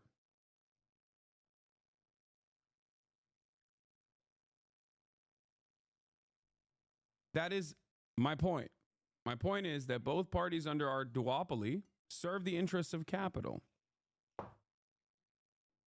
What's unique about this predicament, what's unique about this situation unfolding in front of us, is that this time around, the tech billionaires that have presented themselves as liberals for a very long time are...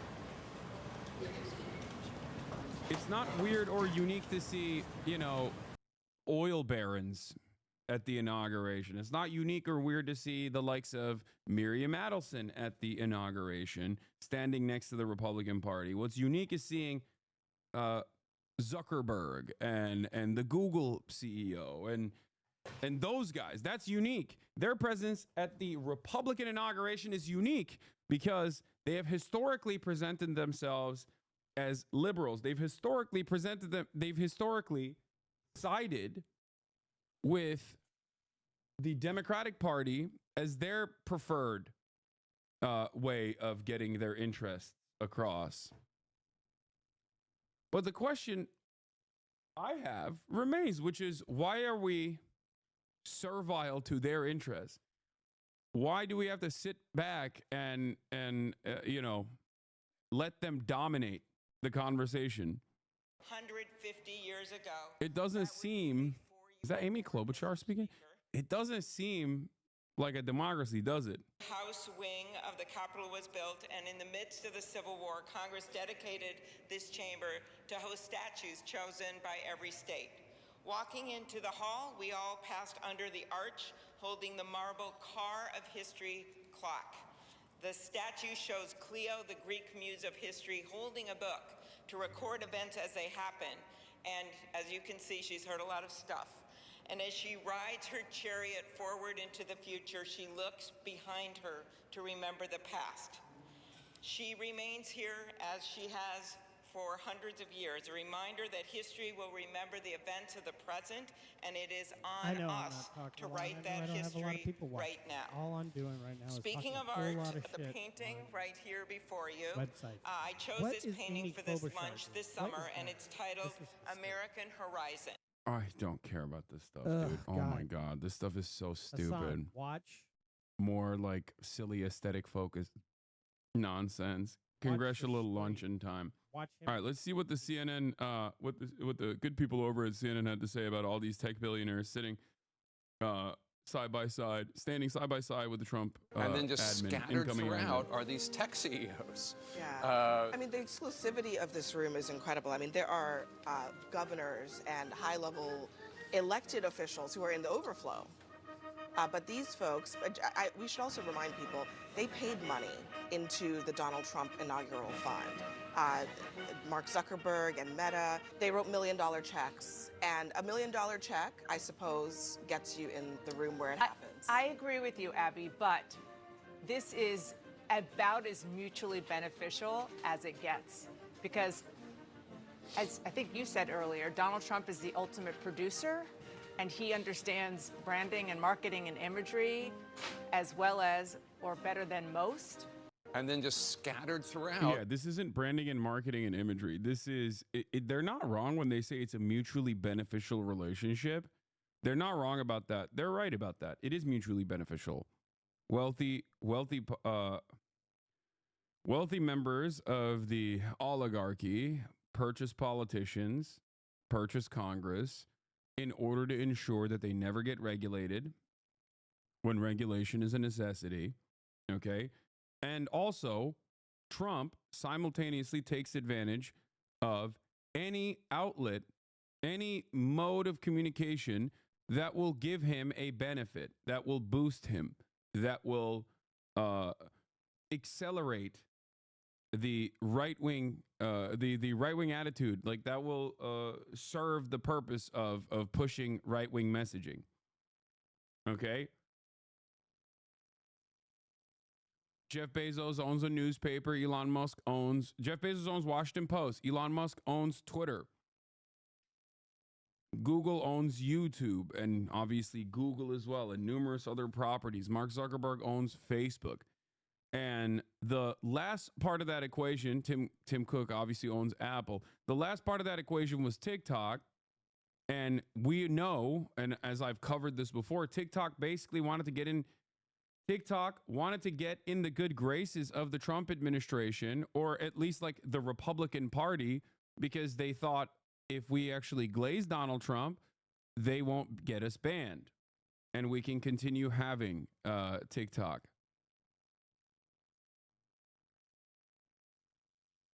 And it worked. At least so far, it has worked. And here it is, the CEO of TikTok sitting next to the Director of National Intelligence, Tulsi Gabbard, at President Trump's inauguration. How do people still think the Republican Party is against the establishment and the elite? Marketing. The reason why people think the Republican Party is against the establishment and the elite, despite the fact that it's comprised entirely of the elite and it's comprised entirely of the establishment, and it is the establishment once again, is because of marketing. Because they think, it's the same reason why people think that someone like Ted Cruz, okay, or any number of different like Republican politicians are real salt of the earth guys, and AOC, in spite of the fact that she was a fucking bartender 4 years ago or 5 years ago, is actually not a real salt of the earth kind of person and not close to the working class because she's a brown woman, okay, from New York. Ted Cruz wears the snakeskin boots and can then adorn the aesthetics of the working class. And that's what it is. People respond to that. In the United States of America, because class politics are so muddied, so eviscerated, so thoroughly gutted, that how you look and how you carry yourself and how close you are to being like racist is a better signifier in the eyes of many for being working class, for being of a working class background than being quote unquote woke. Wokeness is identified with elitism. The Democratic Party is identified with HR, management, professional managerial class, at least up until now. Okay? And that's it. Now, obviously, there's issues, or rather, I have that same hat. Goddamn. There's obviously reasons for why. Like I think the Democratic Party's ineptitude, in my opinion, has also contributed to this as well. Stop giving a shit. Thank you for the 20 gifted subs. Allowing 20 people to no longer see the ads at the middle of the hour or the top of the hour, even though I don't run the ads any longer. But you too can subscribe for $6 or for free with a Twitch Prime. Twitch Prime is free if you want to support the broadcast. Good afternoon. Here's on Trump's the greatest here's Trump's inauguration day ever. Campaign head or whatever his name is, the guy who's in charge of like the new Today cabinet is one of the appointments. most important days in American history because Donald J. Trump is right now heading back to the White House. I could not be prouder to be standing before you. There's one thing that I'm also worried about with respect to TikTok. Remember what I said about TikTok, like juicing right-wing algo stuff? I will admit that, what is happening? I will admit that I worry about what the TikTok algorithm is going to look like. What the TikTok algorithm is going to look like in the Trump administration. I really, really, really hope that they don't boost the right even further and turn it into Twitter 2.0. Because if TikTok goes by the way of Twitter, we're done. It's over. Global permanent neo-Nazi regime. I'll be right back. I gotta go pee. Every single social media platform in the United States of America is incredibly slanted to the right. Now, one of the things that I want to say, one of the things that I noticed that I saw, this is, a lot of people are saying this now. A lot of people are posting stuff like this. I don't know the veracity of this, but TikTok is now region locking Americans from looking up things like fascism and Donald Trump rigged the election. On the left are results from a device in America. On the right are results from the UK. This might be fake. I don't think this is like, like this is all these people are immediately rushing to this.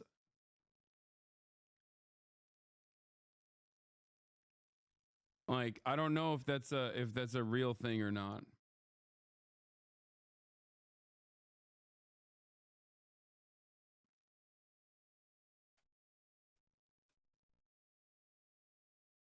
Like I'm looking up fascism and it's showing up. I don't know why people are saying that it's not showing up. I tried it. It's not.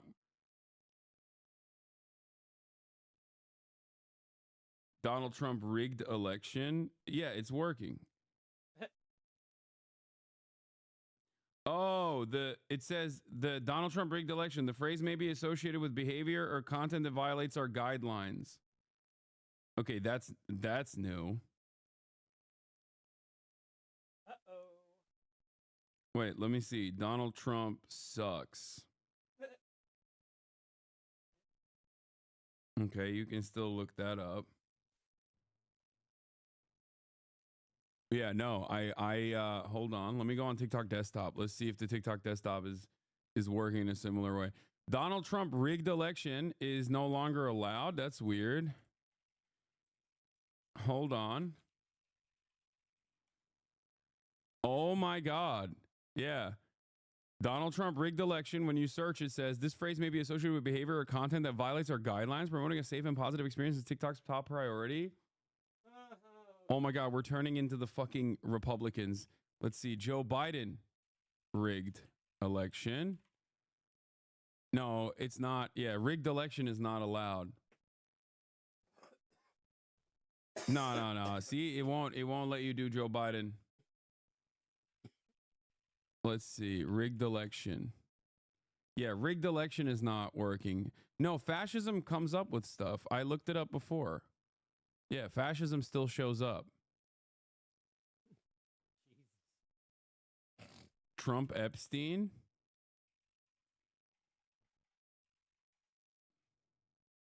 That stuff comes up.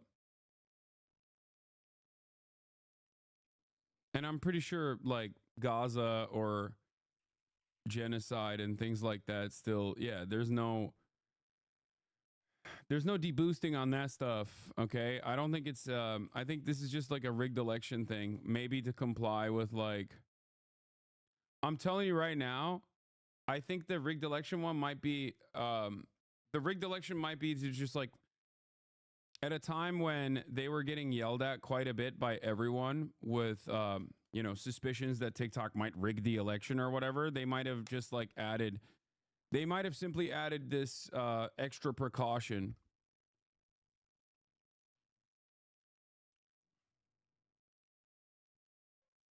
Does that make sense?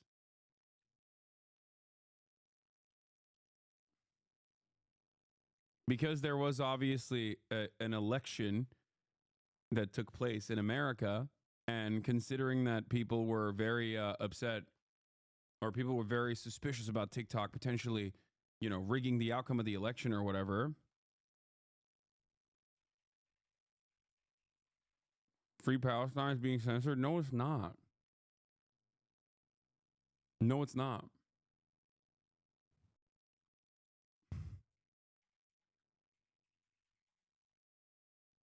Yeah, Free Luigi is not being censored either. You're wrong.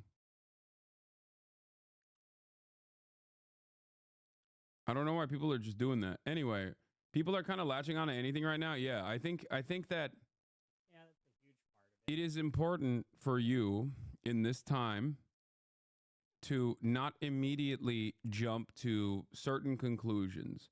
What do I always say? What do I always say?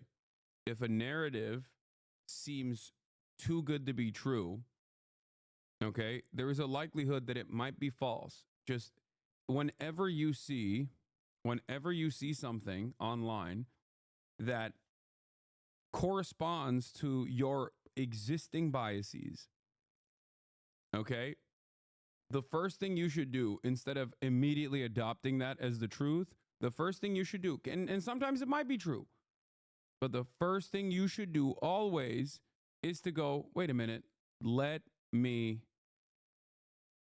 check to make sure. He explained this beautifully. It's a 404, can't find the I don't know what the link you're sending me. The term rigged election seems to be the issue. Also typed in Bush and Gore, and that showed nothing. This is healthy, okay? It's healthy whenever you see a narrative, whenever you see something, okay, that corresponds to what you already believe. Please, first thing you should always do is check yourself and be as critical as you possibly can be. Thing that we can do right now. If you heard, I do think that the TikTok CEO and TikTok in general absolutely boosted Charlie Kirk. I've talked about this before.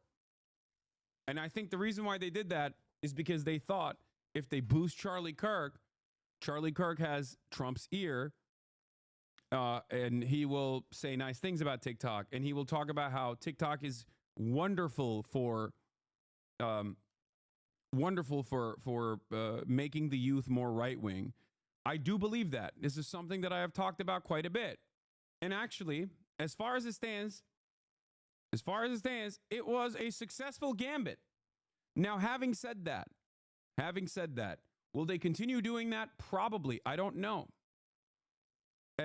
TikTok, as far as I have seen from my own personal anecdotes, but also from like some of the relatively shitty media analysis that is readily available, TikTok is the only social media platform that has parity in terms of political ideology.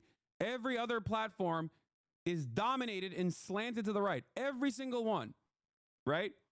TikTok is the only platform where there is some semblance of parity. This is important to acknowledge.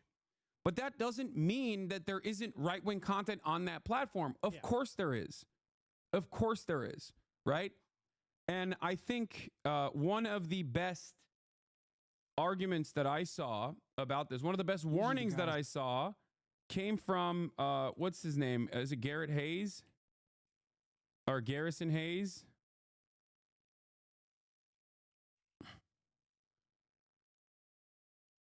Where is it? One of the best videos I saw on this. You know, I hate. Here, I want you to watch this because I think it's a pretty solid take. Let's take a look. To have a wrong opinion on a day like today. This is the worst possible day to have a bad opinion because you won't get a chance to fix it tomorrow. But have you considered? Why are people in here accepting the liberal framing that TikTok is a communist app? Weakest Ugobnik enjoyer. I don't think people are accepting that TikTok is a communist app. I think people are simply looking at the situation and recognizing that TikTok is one of the only social media platforms where there have been opportunities for like actually leftists, communists, socialists, and very progressive people in building a platform. Okay?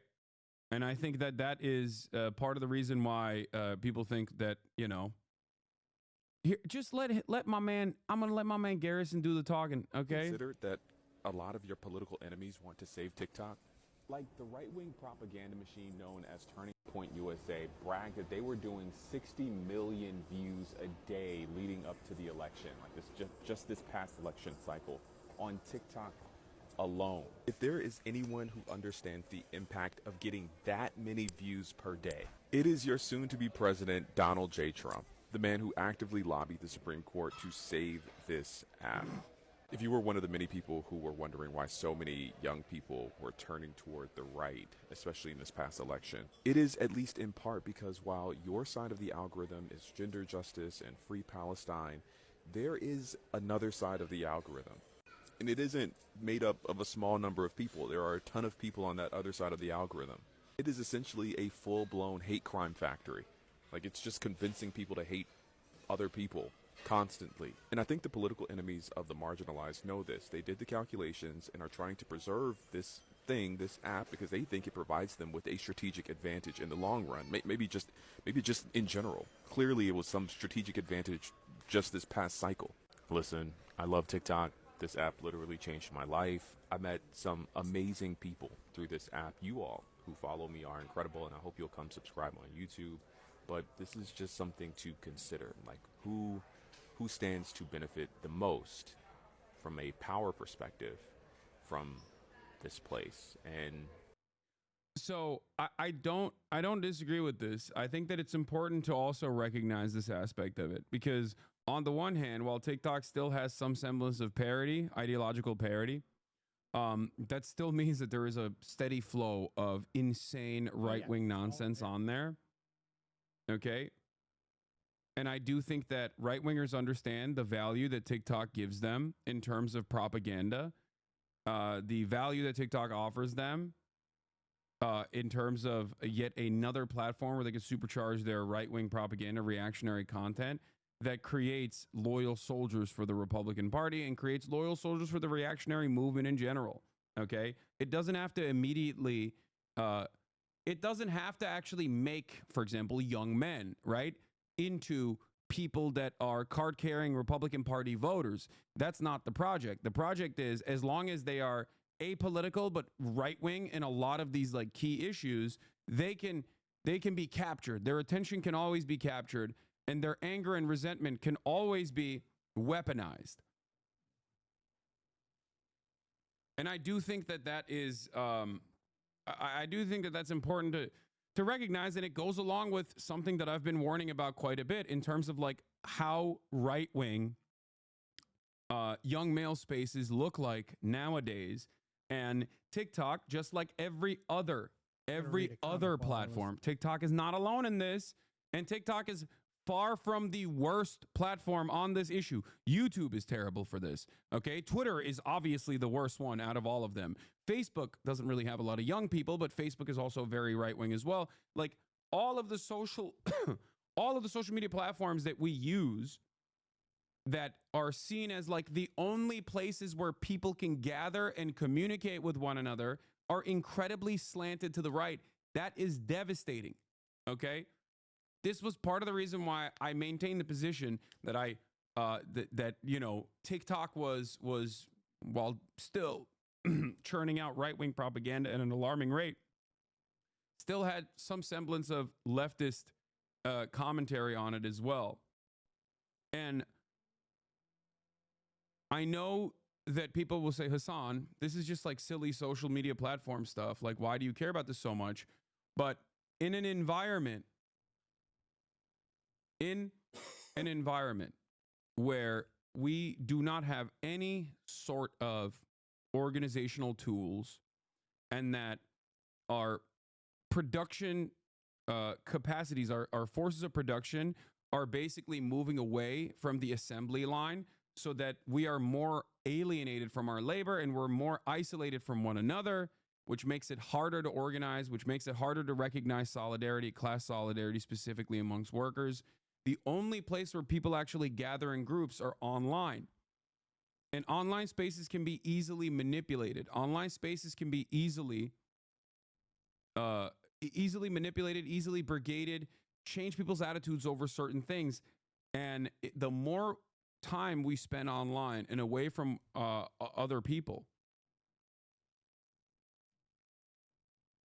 the worse I think these organizational tools will become. The more right-wing these social media platforms get, the worse things get overall.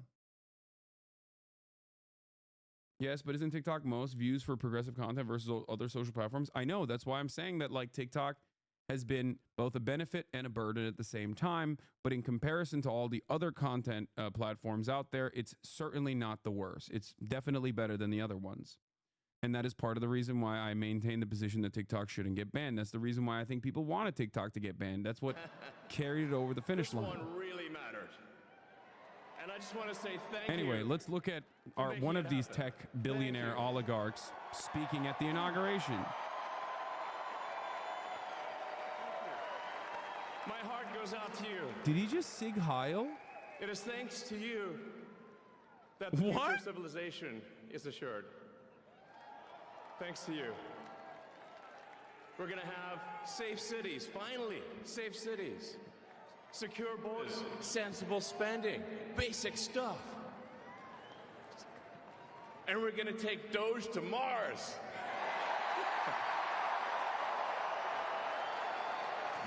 I mean, can you imagine how awesome it will be to have American astronauts plant the flag on another planet for the first time? Yeah!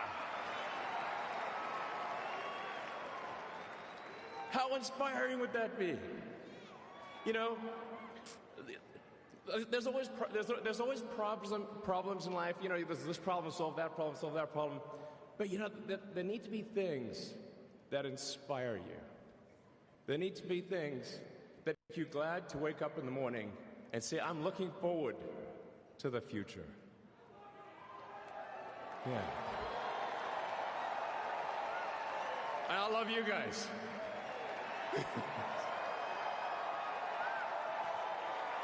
So,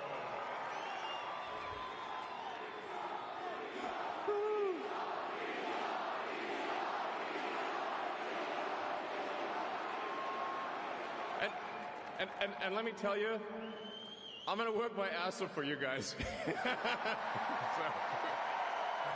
I really As will. he's also working his ass off for I all really of will. his other So, companies. and yeah. Got it. But I'm super fired up for the future. It's going to be very exciting. As the president said, we're going to have a golden age. It's going to be fantastic. And one of the fundamental things, that one of the most American values that I love is optimism. And this feeling like we're gonna make the future good. We're gonna make it good. So I think aesthetically, American, like the American reactionary movement is so funny because it's also incredibly lame. Like fascist movements of the past hyper focused on the aesthetics, right? They cared a lot about like their visual output. They had this like insane, intense interest in making it seem as though they were superior and that like moral degeneracy must be squashed and that you know, everything down to the minutia was organized. And it's kind of funny to think that like the American version of that is so lame, is so, not to say that like German fascism was cool or whatever, but like they obviously placed a lot of emphasis on the aesthetics of order. Okay, like the visual output was important. The way that people delivered speeches, these were things that they cared about quite a bit. Whereas in the United States of America, we're just like, we have these like obvious losers being like, we're gonna place a Dogecoin on Mars. Yeah, let's do it. Anyway, here's Kash Patel. I'll tell you how. He and I share something deeply. We love the American dream. And we have been given a gift by God today to usher in a new dynasty because we just inaugurated Donald J. Trump as our 47th president. Did anyone catch the Roman salute that Elon hit? And we just inaugurated J.D. Vance as our vice president of the United States. And we did that because the American dream is alive and well, because you chose that our dream can be the dream for our children and the dream for our world. And we are at a crossroads here in America, but our future is bright because you had the courage to stand for your convictions. So I'm humbled here to talk to you about why I love the American dream. My story's pretty simple, it's unique, and some of you share in it. My parents were born and raised in East Africa. My father in the 1970s fled a genocidal dictatorship in Uganda, where he saw 300,000 of his countrymen murdered, where he saw what lawlessness would do if it was allowed to break through the system of constitutional justice. He fled, like so many others. He married my mother. They moved here. They waited in line. They stood in line because the American dream was worth standing in line for.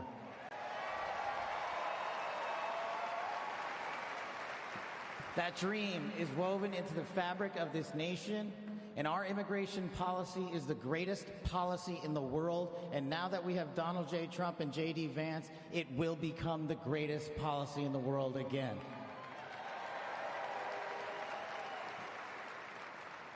But dreams and hopes aren't enough, my friends. We got to get to work. And we got to accept the realities that too many of you know from your communities. President Trump launched in his first term priorities of national security, law enforcement, economy, and global diplomacy. But now we have to retread some of that. And I'd just like to go over a few of the things that our community has been living under these last few years. In the last calendar year alone, we had 100,000 drug overdoses. In the last calendar year alone, we had over 100,000 rapes. In the last calendar year alone, we had 17,000 Bro, that's why we put Pete Hegseth. Dude, I just realized these guys are actually woke abolitionists. They're offering the rapists jobs so that they're too busy to do rapes. Dude, I didn't even think about that. Oh my God. Oh my God, that's why they're like, oh, if you're a rapist, like you should get a job with us so you no longer have the time to do rapes. These guys are actually woke, man. That's what they were doing. Future generations, but thank God we will. Just kidding. They're actually just saying it's the immigrants doing the rapes, even though, ironically enough, it's the fucking Secretary of Defense. The priorities that I cherished during my 16 years in government service, that we will always, always honor men and women who wear the cloth of our nation and stand on that wall and tell you nothing's getting by them tonight. And so to them, thank you. Calm down. What's happening? To our teachers and our frontline workers and our first responders, y'all choose to show up every single day for our children, for our communities, and we will now show up for you. Thank you for keeping us safe.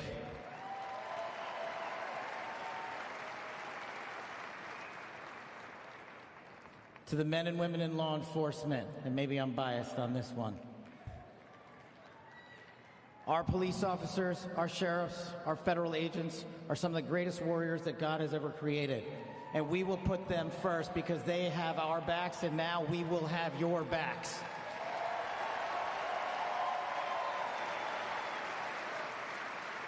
I am standing here because of the American dream. I am not standing here because of the color of my skin. I'm standing here because I earned my right on this stage, and you earned your right to be here with me.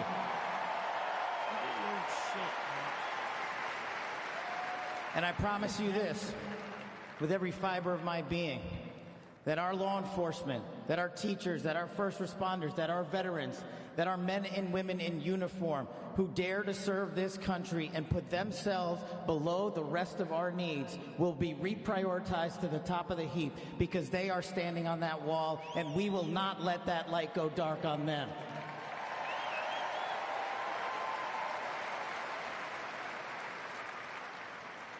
Whether I was a national security prosecutor, a defender, President Trump's deputy director of national intelligence, his chief of staff at the Department of Defense, or so many other roles that I was humbled and privileged to serve when I swore an oath to that Constitution, which I hope to do so again one day soon.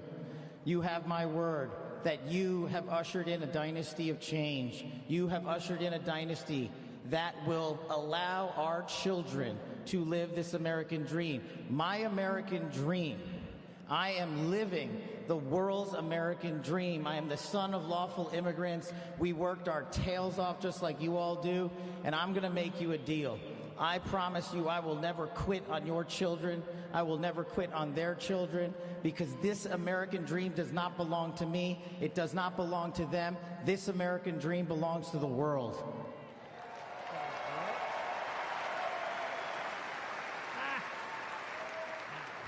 So in closing, I just want to tell you this. It's pretty cool to be speaking in Capital One Arena right before the boss.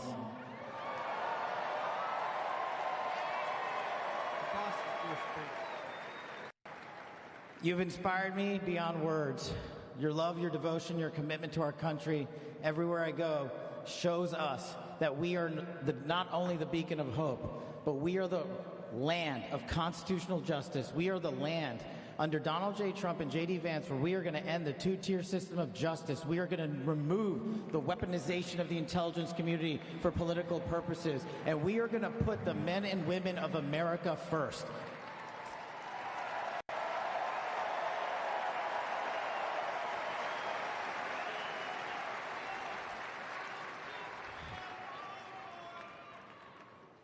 So listen, there's just one thing left to do. We all got work to do. We've got the greatest president and the greatest vice president in the history of the world. And so I just need you all to do a little bit more. Every time you see a law enforcement officer, every time you see a veteran, every time you see a teacher, shake their hand. Give them a little bit of your time, because they're giving us all of our time. And don't forget to enjoy the ride, ladies and gentlemen. God bless America. God bless these United States of America. God bless every one of you. I'm living the American dream. My name is Kash Patel, and I ain't going anywhere. Let's go to work. Heading up the FBI And you know, this great coverage we've been able to bring you all day, courtesy. Bro, that's crazy, dude. They have a betting app. Oh my God, they have a betting app that's like sponsoring the inauguration where they're talking about Trump's banning of TikTok chances. Ugh. Dude, I don't know how else to describe how dystopian America is right now, okay? I just don't know. I don't know what else to say. America's on fire all the time. It's underwater all the time. There are, like, Texas probably is going to lose its energy once again due to climate change. It was like snowing in Houston the other day, okay? And it's not even like a cool dystopia. Where are the fucking neon lights? Where's my Suckmaster 5000? I don't got none of the cool stuff. The only capitalist dystopia that we exist under allows the leadership to do cryptocurrency rug pulls a day before they actually become the president. Like, that is how lame things are. I will admit, while I do know that things were going to get bad, I just didn't think that it would be like the collapse of American empire would be so lame, you know?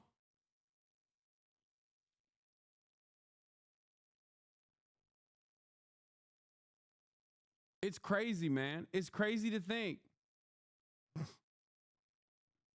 Yeah, the only Suckmaster 5000 is Mark Zuckerberg at the Capitol.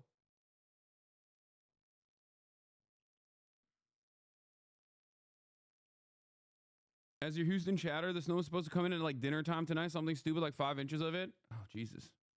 Are you seriously? Oh.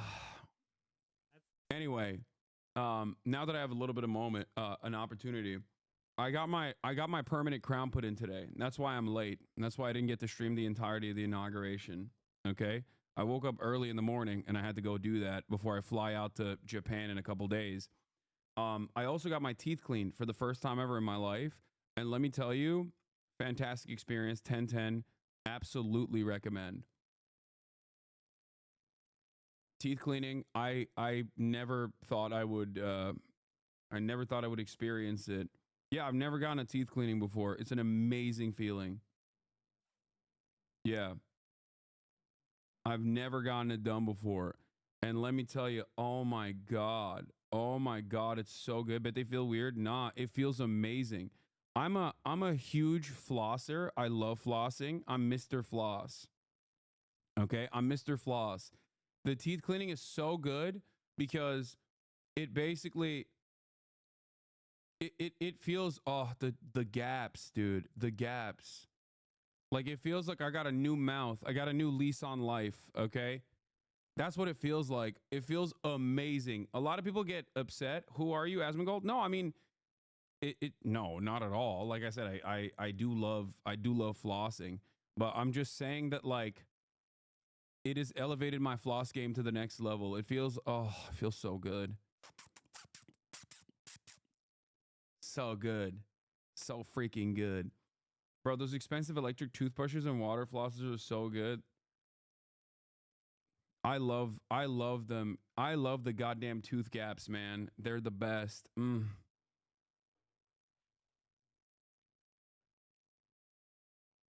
you mean your first deep cleaning? Yeah.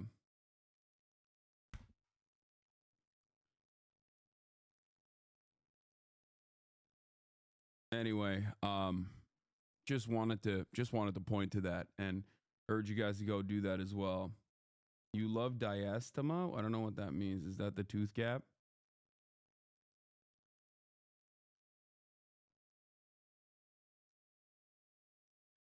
Yeah. I can't speak positively enough on the dental work for sure. By teeth cleaning, he's not referring to brushing. He's obviously brushing more often than he goes to the dentist. Yes, obviously. Yes, when your dentist does your deep cleaning, it's very different than brushing your teeth, chatters. There's like buildup of what is it called? Like, is it called tartar? Like, there's a plaque buildup that they have to literally grind out. You can't brush that off.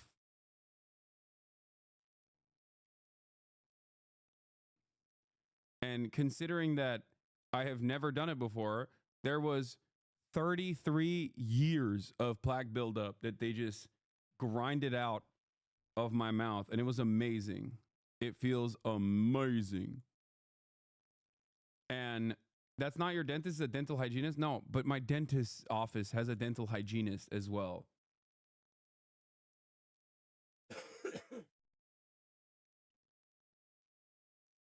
It's called Tartar and Dental Calculus. Thank you.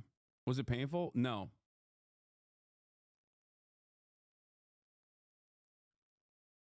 You're supposed to do it every 6 months, I think. That's what they say, but I've never done it before, but it was awesome. Dog, how's your breath not been absolute ass the entire time? I think genetics plays a role in that, by the way. I have pretty decent teeth, all things considered. And the reality of the matter is I think genes play a big role. Like your diet plays a big role and your genes play a big role in it. But I've never had bad breath ever in my entire life. I'll be right back. Brushing regularly obviously plays a big role in it too, but I'm saying like I think it's more complex than just like brushing your teeth all the time and flossing. Anyway. Ask for your end if you have bad breath. No, because they're gonna fucking lie. They also say I fart and stuff, so you know.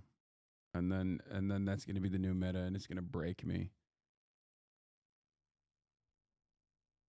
You do? Stop. Please. It's so annoying. To be fair, I do fart on planes, but on planes only. Deep cleaning would involve you getting your gums numbed, and is done the reverse gum disease? No, I got deep cleaning. I did get my gums numbed. Anyway, let's get back to what Hank Green had to say about this whole TikTok stuff. Maybe this is useful. Maybe this is a useful thing that we can do right now. If you heard that there was like a new Meta pop-up, and then Shochu's CEO doesn't have CEO in his bio anymore, but then also Facebook created its first verified account on Instagram. All that stuff happened in the same day, and that's leading you.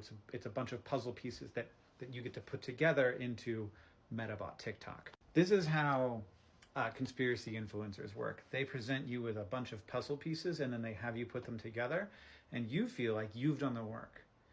But the puzzle pieces were the ones they selected for you, and may have been entirely made up.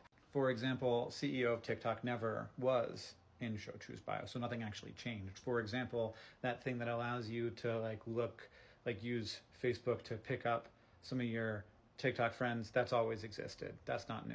For example, Facebook created a new account on TikTok maybe because it wanted to take advantage of this moment and get people over to Facebook from TikTok. And then there are a bunch of puzzle pieces that are never presented to you in these situations that you have to go and find yourself, because the conspiracy influencer doesn't want you to have access to those puzzle pieces because they don't fit into the puzzle that they want you to put together yourself. Puzzle pieces like the existence of the Federal Trade Commission, the fact that large companies are very large and have many people, and an operation like merging TikTok and Meta would require tens of thousands of people, some of whom would leak the fact that it's happening. More importantly, though, the fact that the FTC requires publicly traded companies to do a bunch of due diligence and release a bunch of documents publicly for everyone to look at before doing a merger like this. More importantly than that, the FTC would need to legally approve that merger because these are two very large companies and this would have, antitrust monopoly type implications. That's how this works. That's how conspiracy influencers work. They want to get attention, and you should look and go see the people who, led you to that opinion, and you should see watch them put the puzzle pieces out for you and be like, can you put them together? And then think, should I ever trust that person again? And then next time you see somebody taking puzzle pieces and laying them out for you to put together yourself, ask yourself, what's going on here? And am I seeing all the puzzle pieces? when you end up believing a lie, you need to go back and look at what caused you to believe that lie, because there's a bunch of stuff internally that we all need to work on internally. We all do this. I do this. I made a video on Vlogbrothers about a bunch of lies I believed, and then later found out were incorrect, and you should watch it. But there's also external stuff happening. There are people trying to get us to believe lies because it's good for their business, because it's good for their ideologies. So we don't want those manipulations to happen. And there's a little chance, which is a low stakes thing, to check this out, because of course this whole narrative will be gone in 24 hours. But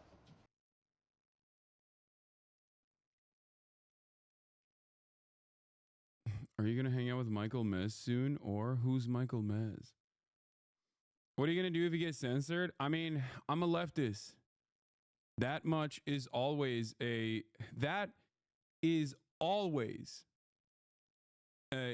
possibility. That's something that I've thought about and had to actively think about my entire career.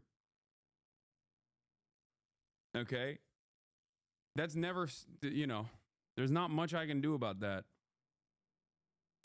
The reality of the matter is, any sort of anti-capitalist sentiment, no matter how non-radical it appears, okay, no matter how normal it appears, actually, the more normal it appears, the worse, honestly, the more dangerous, is always going to be threatening to the bottom line of our corporate oligarchs. So there is always going to be some semblance of suppression. I have long maintained the position that free speech, or the expansive free speech that we see in the United States of America, can only exist because America has been the global hegemonic superpower. And as America's power on the global stage wanes, okay, as is no longer the only game in town, you will see more restrictions. You will see the true limitations of free speech. And by that, I mean that I don't mean that we've had like expansive free speech, or free speech always has existed in America. Of course it hasn't. Look no further than this past year, where 3,500 college students were arrested on campuses for the crime of protesting against Israel's apartheid regime and Israel's genocide. That is antithetical to free speech, right? That is the exact opposite, because free speech is not about like saying whatever you want without any sort of repercussions on private platforms or whatever. Free speech is protecting you from government suppression. So when you get arrested for the crime of protesting, which is constitutionally protected, you are experiencing that immediate violation. BDS laws that have made it illegal to protest Israel is a direct violation of First Amendment rights in this country. And yet they've existed in perpetuity, right? Boycott, divestment, and sanctions on the state of Israel. In the state of Texas, for example, if you want to be a public school teacher, you have to sign a piece of paper that says you'll never boycott Israel. You'll never demand sanctions on Israel. You'll never demand divestment from Israel. Okay? And they exist in 32 plus states in this nation right now. These laws were written by the pro-Israeli lobby. Okay? The vice president is talking now. I don't see it because I'm on Right Side Broadcasting and they're not showing the vice president talking. So I don't know. So understand that there has always been limits to free speech, like real free speech. Okay? There has always been limitations on free speech. After all, this is the country where the McCarthyist trials happened. The Red Scare happened. That was a direct violation. That was government prosecution for people exercising their freedom of assembly, for people exercising their speech, for people openly saying that they subscribe to a certain ideology that the government thought was inappropriate and unacceptable. Look no further than what this country has done to revolutionary black organizers and activists and leaders. They've assassinated them. They've jailed them. that is a direct violation of free speech. And in the modern era, look no further than what the government has done to anti-Israel protesters. That is yet another violation of free speech. But having said that, while those sorts of restrictions have always existed, whether it be punishing whistleblowers, real whistleblowers, not fake ones, or punishing activists, that's always existed. What you must understand is that the silly types of free speech restrictions that you hear about in, like, China, for example, oh, you can't compare Xi Jinping to Winnie the Pooh, that kind of stuff, those kinds of restrictions had not existed in the United States of America. And part of the reason why they had not is because America is so powerful that those sorts of silly things, that level of control, that level of censorship was never seen as a necessity. Okay? It's not even true, by the way. It doesn't matter. Okay. The reality of the matter is, fuck the Winnie the Pooh stuff, but yeah, the Chinese social media platforms do have more rigorous control. The Chinese government definitely surveils certain speech, and the Chinese government is obviously more combative towards political dissidents. This much is true. In the United States of America, there are still obviously criminal penalties that apply for people exercising their First Amendment rights. Absolutely. In direct violation of the First Amendment, obviously. But the permission structure is like the bandwidth for it, and the permission for what you can and can't say is far more expansive. But here's the difference. Okay? Here's the difference. The reason why it is far more expansive in America is because America is the global superpower. It has been the only game in town in perpetuity. Okay? Understand that. That is the only way. That is the only reason why America can be like so comfortable with political dissidents. Because America sees political dissidents as powerless ultimately. Until now. Because as the situation worsens, as the collapse becomes inevitable, you will see the American government start taking actions like this. And I think trying to ban TikTok in this way was a pretty clear-cut indicator of that. Okay? It was a pretty clear-cut indicator of that, because if you've ever heard me talk about like free speech limitations in countries that are outside of the sphere of American influence, you've already heard me say that, yes, of course, Cuba, for example, treats political dissidents with criminal penalties. But Cuba, on the other hand, has constantly been in a state of war since the Cuban Revolution, a state of war against the largest superpower on the planet that has unjustifiably placed Cuba under a blockade, a country that consistently tries to interfere in the politics of Cuba, right? So while I disagree with this on principle, while I disagree with any sort of limitation on free speech on principle, I do understand from a realistic perspective why certain states would apply certain restrictions to free speech. And those restrictions have existed in the United States of America in times of war especially, right? Speaking out against any sort of war initiatives would land you in jail during World War I. That's why Eugene Debs actually went to prison. Speaking out against war in World War II also landed you in prison. Speaking out against war during Vietnam also landed you in prison. And speaking out against war right now, even though it is not a draft-style state violence in the same way that we have seen in Vietnam, you still see people experiencing criminal repercussions for it. So, obviously, when push comes to shove, when times are tough, the American government absolutely has scaled back its principled approach to freedom of speech. And I think, what point are you trying to make here? Can you bring this back to something key here? I am. My point is the same, which is that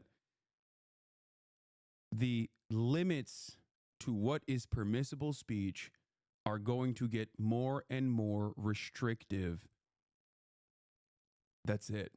As America loses its grip of power at the global stage, you will start seeing our politicians panic and increase the mechanisms of enforcement. And that is where we're at now. That's it. That is where we are at now. Permissible speech in the United States of America and in Western nations, for the most part, have often protected far-right speech. It has never had that same level of protection for leftist speech in general, anti-capitalist speech in general. As a matter of fact, it's more often than not used and weaponized against communists, socialists, trade unionists. Okay? That's why historically fascist movements have always gotten police protection, whether it be in the United States of America or in England or anywhere else. When fascists march on the streets, cops march alongside them. When socialists fight back, the cops brutalize the anti-fascists. This happened under the first Trump administration as well, and it will certainly happen in the second Trump administration. This is also something to consider.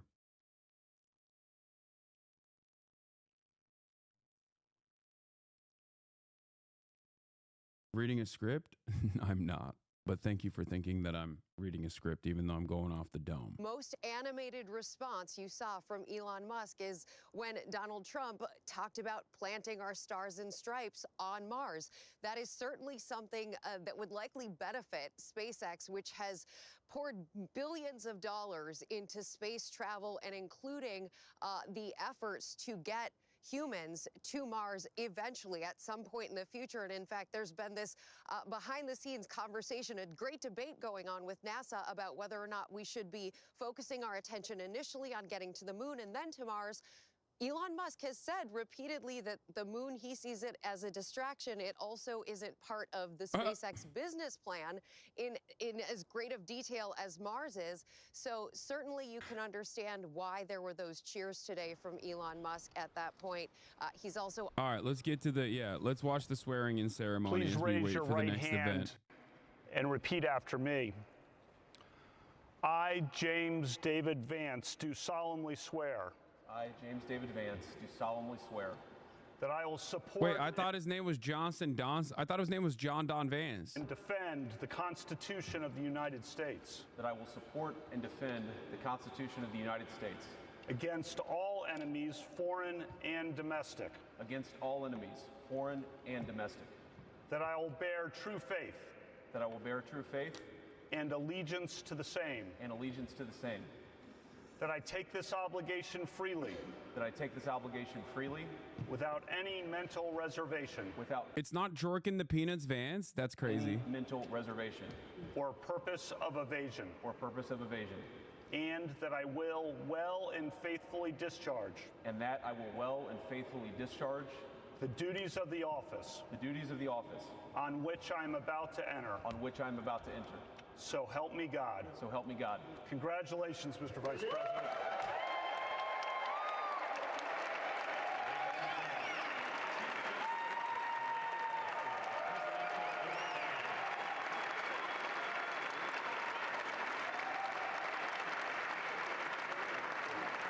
They want everything, man. They want everything.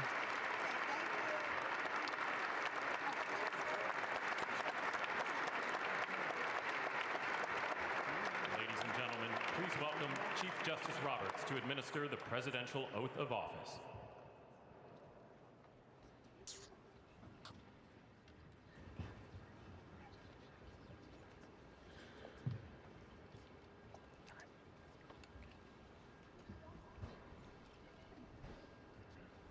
I clipped the sus Elon gesture. So did a billion people.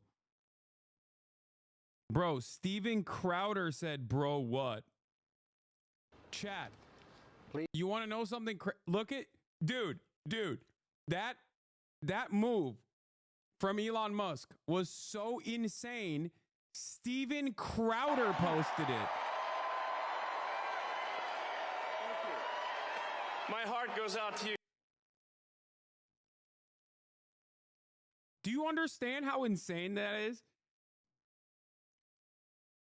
My man hit that Roman salute, dude. That is not a sus moment. It's not suspicious. It's auspicious. Okay? It's out there. It's out and about.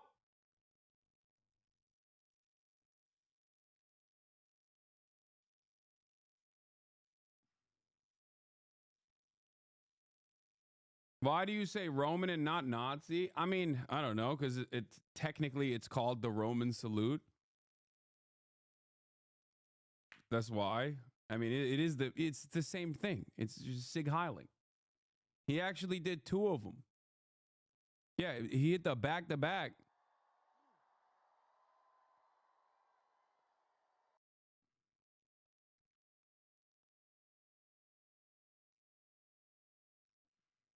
The 2-time.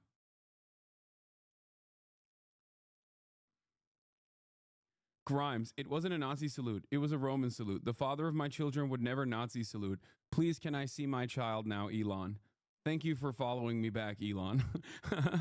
Please raise your right hand and repeat after me. I, Donald John Trump, do solemnly swear. I, Donald John Trump, do solemnly. Yeah, people are talking about how Donald John Trump didn't put his hand on the Bible when he was being sworn in, and I think that's really funny because he's the fucking Antichrist, okay? You want to know why he didn't put his hand on the Bible? Because he's the Antichrist. If he touches the Bible and swears on it, he will erupt in flame, okay? No, because he's Muslim. Yeah, that too. Also, that's true. That's true. Solemnly swear that I will faithfully execute. That I will faithfully execute. The office of President of the United States. The office of President of the United States. And will, to the best of my ability. And will, to the best of my ability. Preserve, protect, and defend. Preserve, protect, and defend. The Constitution of the United States. The Constitution of the United States. So help me God. So help me God. Congratulations, Mr. President.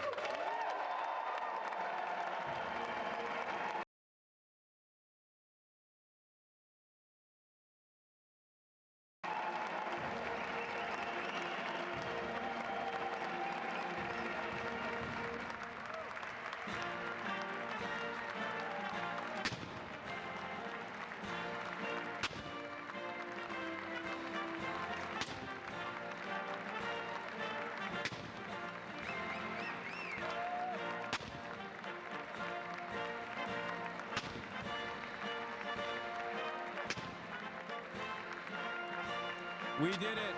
We did it. We did it.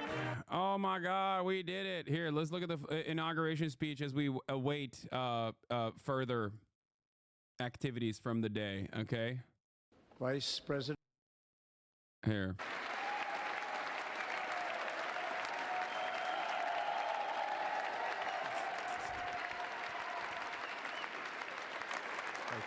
Thank you very much, everybody. Well, thank you very, very much.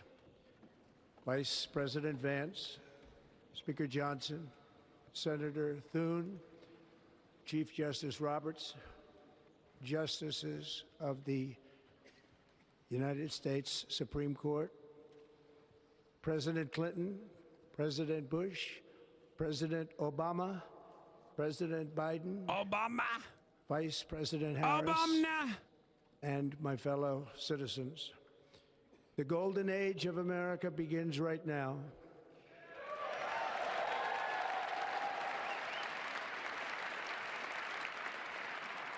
From this day forward, our country will flourish and be respected again all over the world. We will be the envy of every nation, and we will not allow ourselves to be taken advantage of any longer. During every single day of the Trump administration, I will very simply put America first.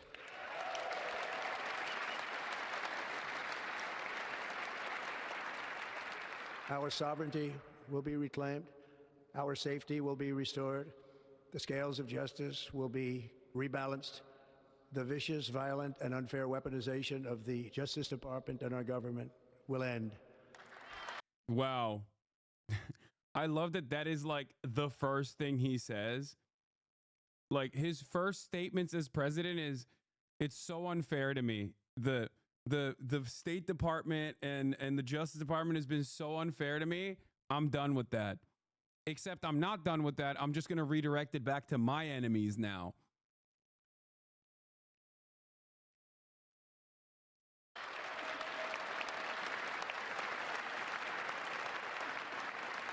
And our top priority will be to create a nation that is proud, prosperous, and free. America will soon be greater, stronger, and far more exceptional than ever before. I return to the presidency confident and optimistic that we are at the start of a thrilling new era of national success. A tide of change is sweeping the country, sunlight is pouring over the entire world, and America has the chance to seize this opportunity like never before. But like, I don't think anybody believes this. I'm being serious. I think we're doing shock doctrine to ourselves in this upcoming stage. I think what we did to the USSR in the dissolution of the USSR, we are doing to ourselves, because once the Cold War ended and capitalism won, neoliberalism was the domineering ideology in the Western capitalist world, and America dominated the planet.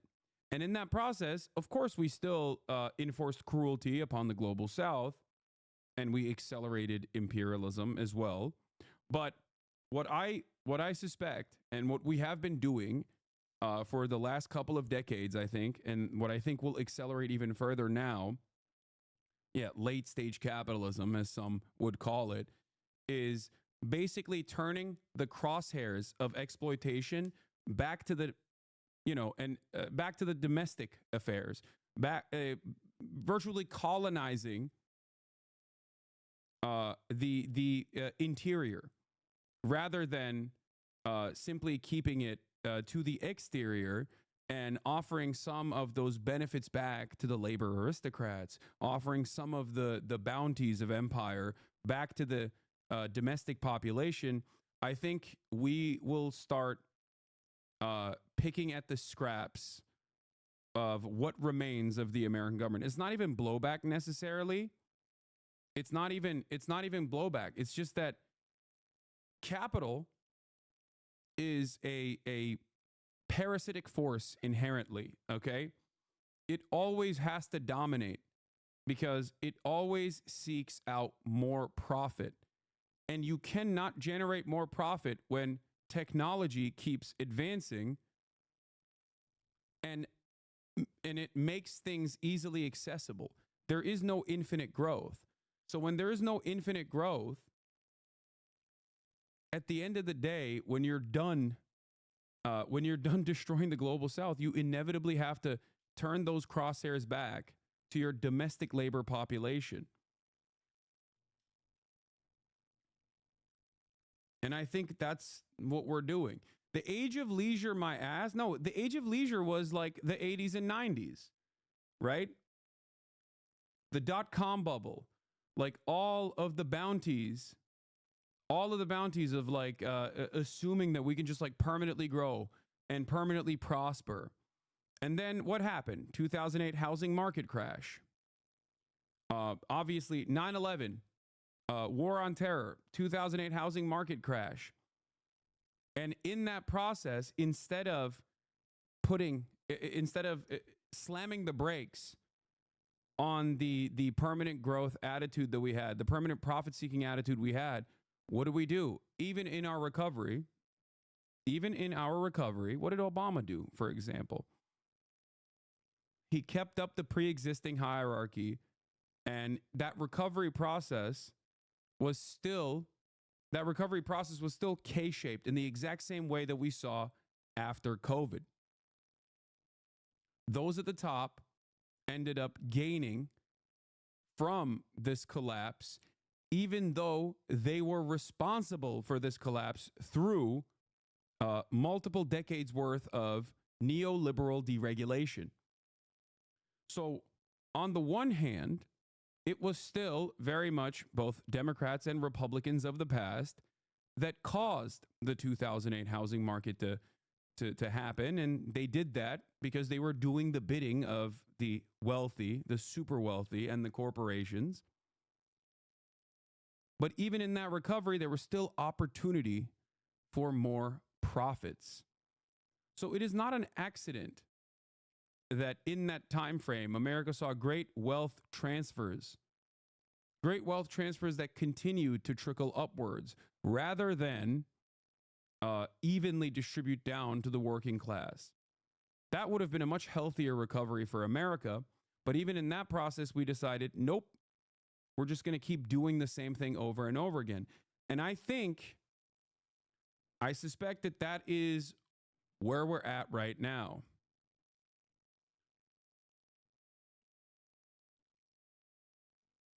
I think as things worsen, as societal collapse becomes inevitable, the same profit seekers, corporations, and the super wealthy will continue trying to generate as much wealth as they possibly can. And they will do so by genuinely worsening the material conditions of the American labor force as well. So I think Yanis Varoufakis is correct when he says we are in the age of techno-feudalism. But first, we must be honest about the challenges we face. While they are plentiful, they will be annihilated by this great momentum that the world is now witnessing in the United States of America. As we gather today, our government confronts a crisis of trust. For many years, a radical and corrupt establishment has extracted power and wealth from our citizens while the pillars of our society lay broken and seemingly in complete disrepair. We now have a government that cannot manage even a simple crisis at home, while at the same time stumbling into a continuing catalog of catastrophic events abroad.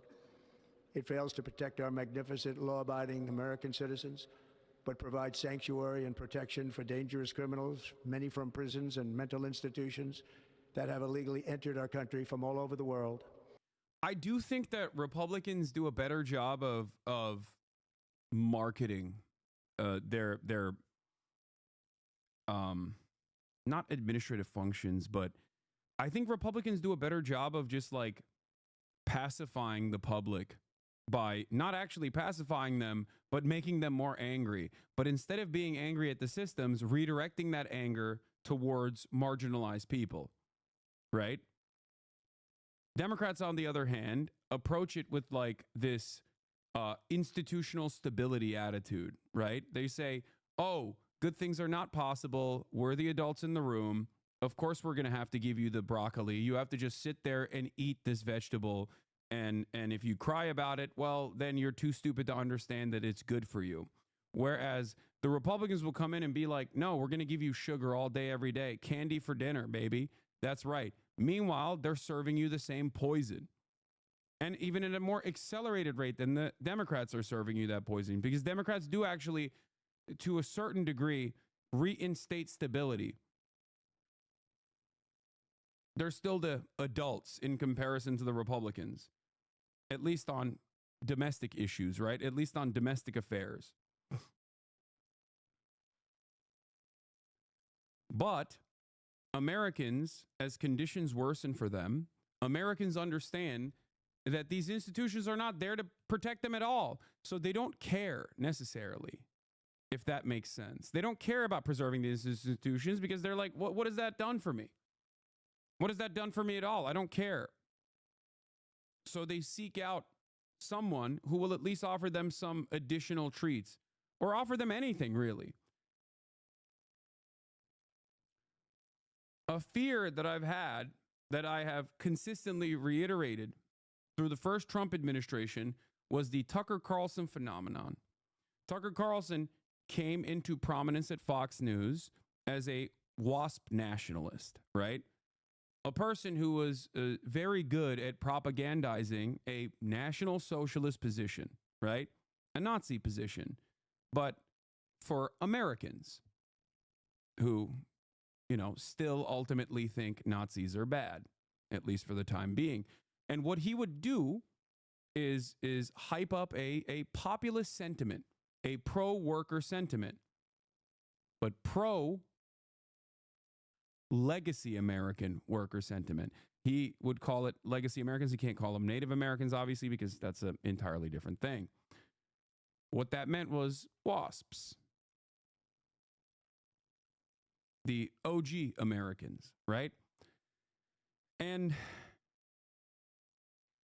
I often warn that if the Democrats do not engage honestly and earnestly with left-wing economic populism, they will cede ground to the right that will do that.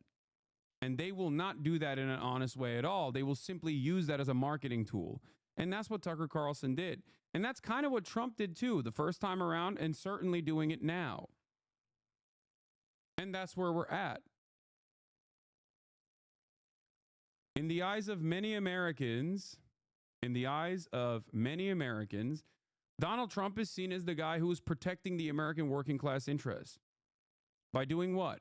By fighting against the scourge of migration into the country, by scary brown folk that want to kill, rape, pillage, and steal your jobs, but also steal your welfare. But Donald Trump also is seen as the protector of working class interests because he's going to do trade isolationist policies that will restore the manufacturing capabilities of America.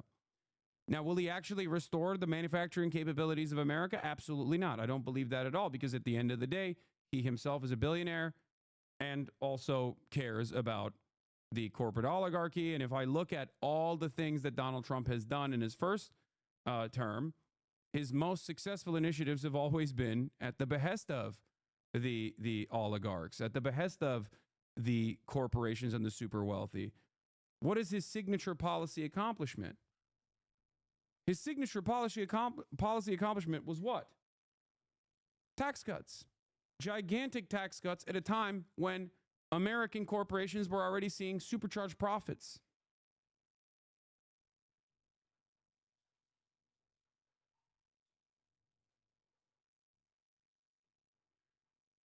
Corporate tax rate being lowered and a permanent tax break for the top marginal tax rate. And he's going to do that again. All of that actually accelerates the demise of the American working class because it greatly increases the wealth disparity. It greatly elevates income inequality in this country. It is the opposite of what America needs right now. And part of the reason why we have never gotten that is because the Democratic Party is also invested in the same endeavors. They are also bought and sold by the same corporate oligarchs.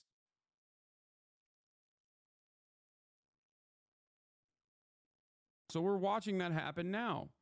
Democrats have completely dropped the ball on being the working class party and protecting the working class. So, of course, the Republicans are filling that void, at least aesthetically, as they continue to do the very same things that they did every time they've gotten into power. Deregulation at the best of corporations and tax breaks for the extremely wealthy. You might get a tax cut in the process as well, a crumb, right? Let's say your effective tax rate at the end of the year is like 40%, okay? Now it's going to be 37%. But the effective tax rate for the billionaires and the super wealthy was already at 0.01%. Now it's going to be close to zero as physically possible. And that difference from 0.01% to close to zero is in the billions.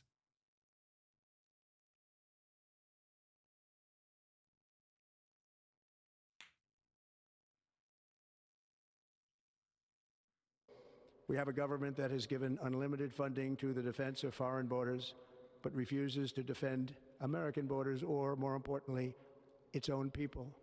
Our country can no longer deliver basic services in times of emergency, as recently shown by the wonderful people of North Carolina, been treated so badly, and other states who are still suffering from a hurricane that took place many months ago. Or more recently, Los Angeles, where we are watching fires still tragically burn from weeks ago without even a token of defense. He's talking about Israel? Yeah, dude, totally. Yeah, Donald Trump is gonna no longer fund Israeli defense. Just wait. They're raging through the house. No, he's talking about Ukraine. Okay, and even then, he's not being super honest about that either. I have also I've been right so far on every single thing that has happened before Trump came into office, whether it be the ceasefire and what I warned about, like what will come down the line in terms of the ceasefire negotiations and where it will possibly go and what Trump will possibly do. I also told you that TikTok most likely was not going to get banned because it's like far too important for, American small businesses, and that basically treats are the most important thing for Americans. It's like it's the thing that keeps the American social contract together. Okay.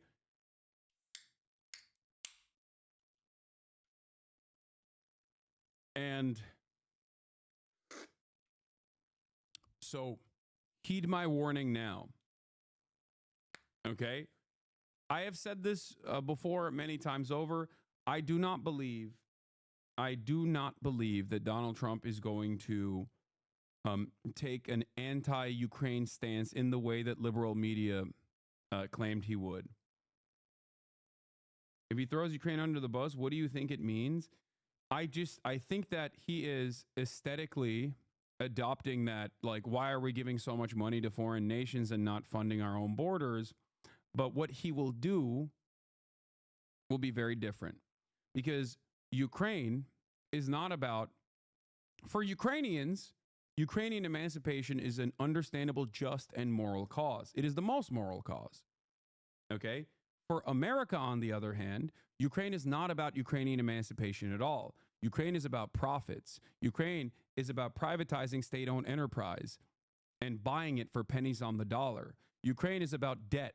Ukraine is about our surplus weapons that we send over there so that we can, so that our military-industrial complex can justify larger sums, larger bounties down the line, because now we have to rebuild our supply. Ukraine is about military Keynesianism, building artillery factories in Scranton, Pennsylvania. That's what Ukraine is about for the United States of America. It's for profit. And for those reasons, I do not believe that Donald Trump is going to undermine the interests of the military-industrial complex, as he did not do so his first time around. He might have actually dealt with Afghanistan and talked about pulling out of Afghanistan, but he never actually succeeded in pulling out of Afghanistan. That was Joe Biden that did that.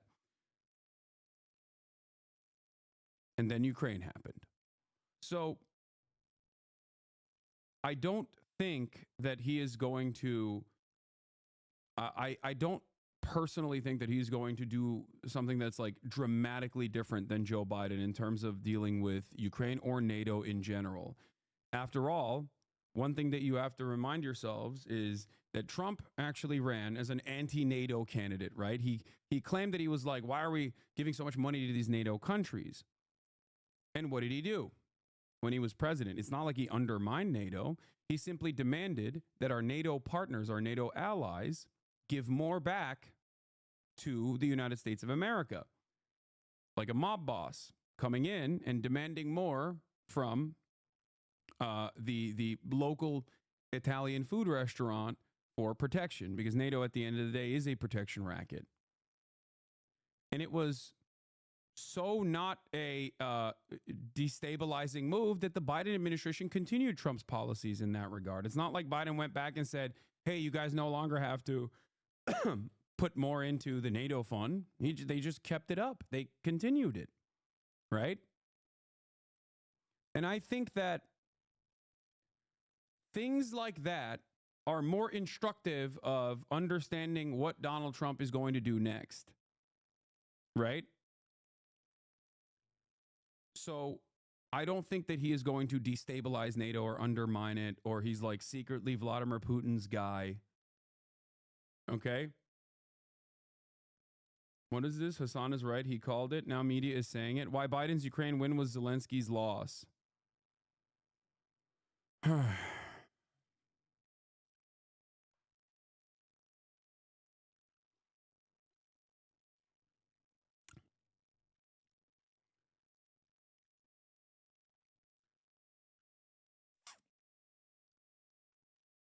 I think that we'll see if he actually tries to do a ceasefire in Ukraine. It's entirely dependent on our profit-seeking military-industrial complex. I think that ultimately that is what matters most. The best possible way to go about it from Trump's perspective, where he still maintains a steady flow of weapons being shipped out to Ukraine, but also gets an aesthetic victory, would be to minimize the conflict to the best of his ability, where there's still need for Ukrainian security. You can still say, you can still ship out weapons to Ukraine, while simultaneously you can tell your base, like, we fixed it. We fixed Ukraine. Russia's no longer invading Ukraine. I don't know what that looks like. But like I said, I don't think that Trump is going to greatly undermine or, genuinely change the trajectory of American foreign policy on Ukraine.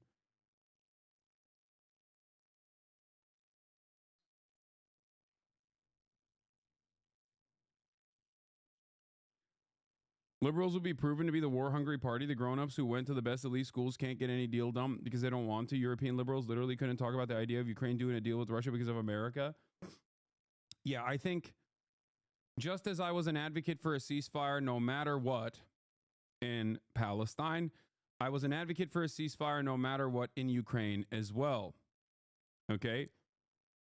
I've been consistent on these positions across the board because ultimately, ceasefires and any cessation of hostility is better than continuing to do war, even if the foreign adversary on the other side of that is not willing to play ball and will take advantage of said ceasefire and reignite hostilities down the line. But if hostilities are happening, right, and a moment of respite from that, is still good. Because ultimately, the counter to that is still going back to square one and continuing to bomb one another.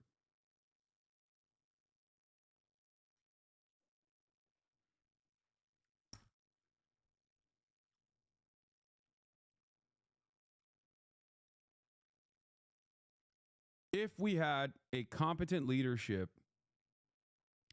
in Biden, if Biden truly was the foreign policy PhD that his administration propped him up as, I think that he would have forced Israel to cease hostilities in its military operations and its genocide instantly. Okay?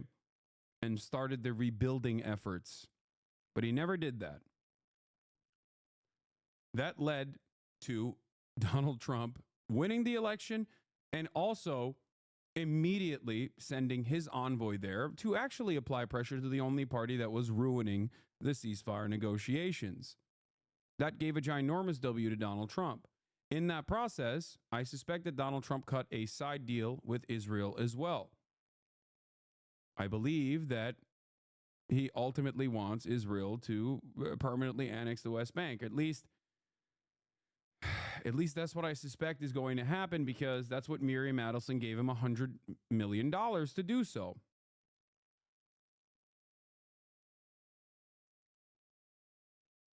Joe Biden never did that. In terms of Russia and Ukraine, I foresee something similar happening there as well. Like a minor moment, like a moment of solace that is then followed by, again, permanent war, and perhaps even more war and more bloodshed. So we shall see. I don't know. I don't know what ends up happening. Okay? But the notion that there was no negotiations to be made with the Russian side due to the unimaginable cruel and unimaginably violent, morally repugnant behavior of the Russian military going into Ukraine, invading Ukraine, was always the same, like, insane liberal attitude. You're just speculating? I am, yes. That is what I'm doing. I'm speculating. And I'm openly admitting that I'm speculating. I'm telling you there are certain things that I have foreseen that came to be true. And this is me further speculating on where I think this is going to go. This is why you come to me. You want to hear my perspective on this. Yeah, that's all I can do in this situation.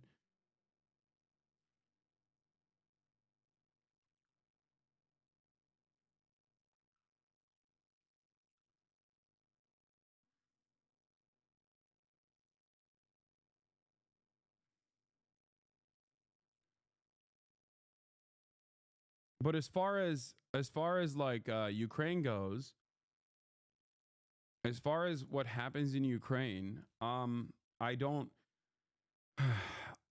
think that Trump would do anything in Ukraine that's like genuinely different than what Biden would have done in Ukraine. Especially because the dynamic is a little different, right? With Israel, we hold all the cards.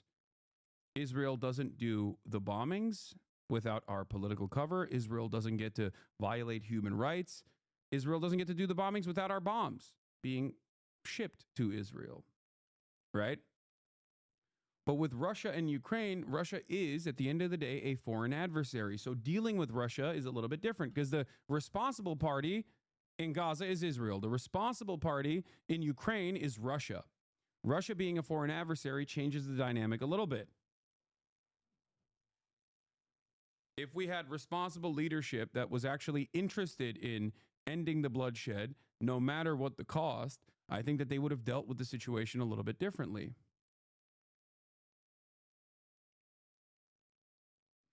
Okay?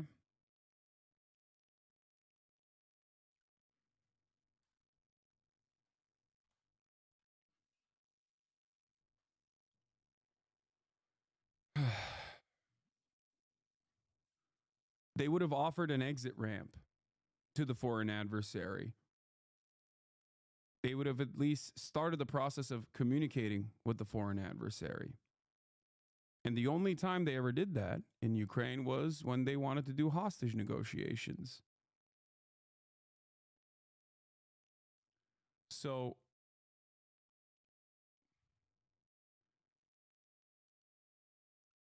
I don't know.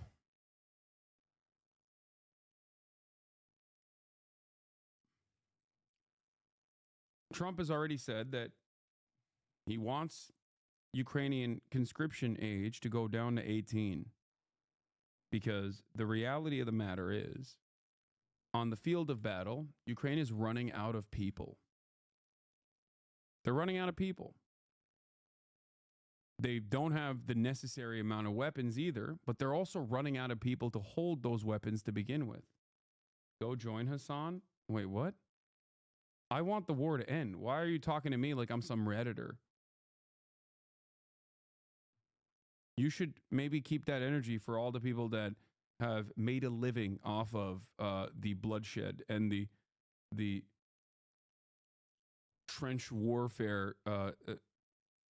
The people that literally kept egging it on over and over again and saying it was awesome and that it should continue no matter what the cost. You know?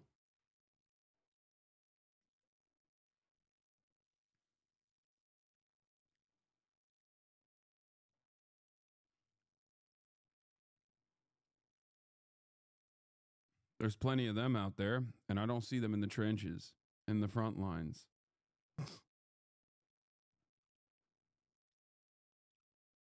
And I was never that person for Gaza either. So don't come to me with that shit either. But let's get back to Donald Trump. In communities, even affecting some of the wealthiest and most powerful individuals in our country, some of whom are sitting here right now. They don't have a home any longer. That's interesting. But we can't let this happen. Everyone is unable to do anything about it. That's going to change. We have a public health system that does not deliver in times of disaster, yet more money is spent on it than any country anywhere in the world. And we have an education system that teaches our children to be ashamed of themselves in many cases, to hate our country despite the love that we try so desperately to provide to them. All of this will change starting today, and it will change very quickly.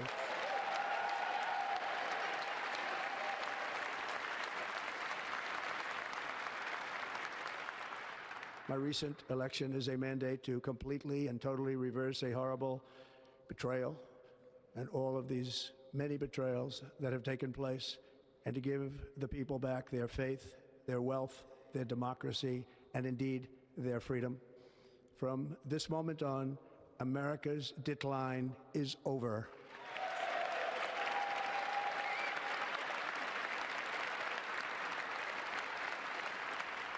Our liberties and our nation's glorious destiny will no longer be denied, and we will immediately restore the integrity, competency, and loyalty of America's government.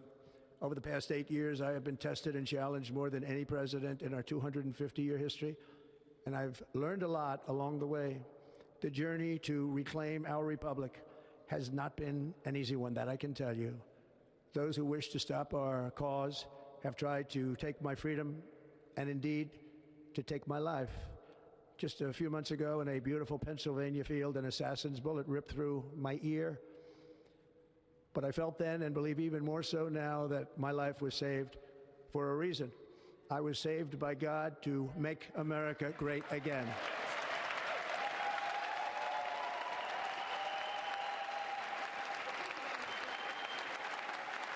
Thank you.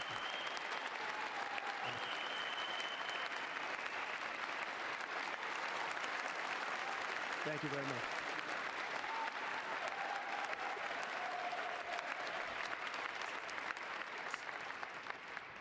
That is why each day under our administration of American patriots, we will be working to meet every crisis with dignity and power and strength. We will move with purpose and speed to bring back hope. Are you still going to argue religion isn't the problem? Dude, yeah. Donald Trump, Mr. Religion.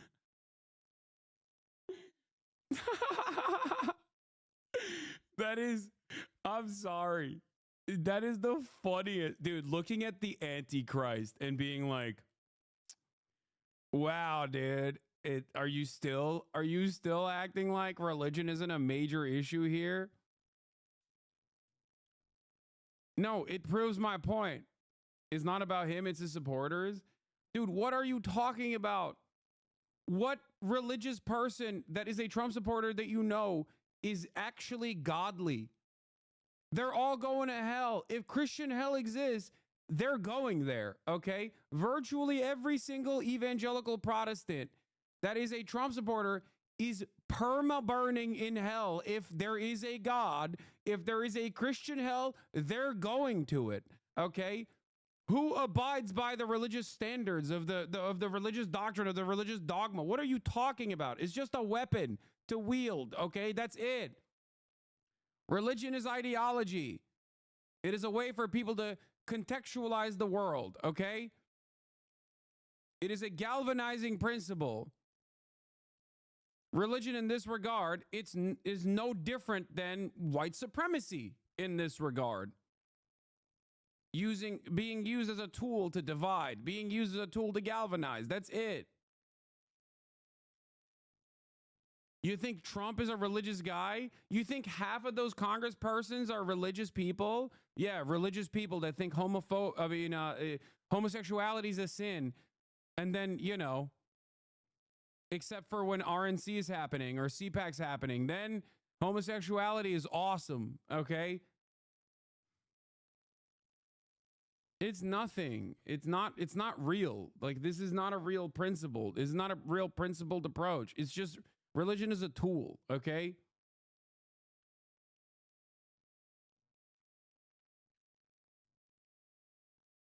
It's funny because for Trump, he doesn't even care to even remotely appear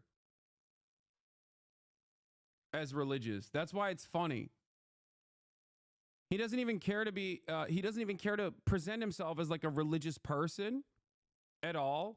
And yet the also supposedly quote unquote religious people love him. Why?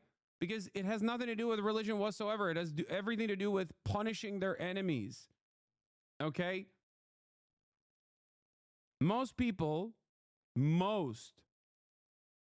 religious people, if you listen to like evangelical pastors and Christian nationalists, Christian dominionists, and all these other people, some of which are now going to be in Trump's cabinet, Okay? They recognize that Trump is not the godliest person. They openly will say that. They'll be the first to tell you that. But they also think he actually, his policies help them, okay? And for them, their demonstration of religion is about punishing people that they hate. That's it.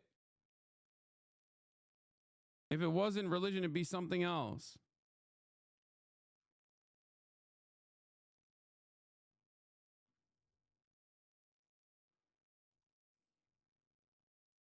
Prosperity, safety, and peace for citizens of every race, religion, color, and creed. For American citizens, January 20th, 2025 is... Look at, dude, I love this. 2 hours after performing a very energetic sermon at the inauguration, Pastor Lorenzo Sewell has launched a crypto token. God, this country is so crazy. We are, dude, how do you not recognize how messed up things are, man? We are farming the dullards for the last dollars that they have. It's griftonomics all the way down, baby. And ironically, all the way up. It is crazy. It is crazy. Like the fact that Donald Trump did a rug pull one day before his inauguration is so insane to me. And then Melania did one as well. And then another Ryan Fournier or whatever, the other Trump students guy also did one back to back to back. Who is buying that Trump coin? Who is actually getting grifted here? Who is losing their money here? It's his own supporters. I'm not buying the Trump coin. People who hate Donald Trump are not buying Trump coin. People who love Donald Trump are buying Trump coin. So when you do stuff like that, you're actually rocking your own captive audience.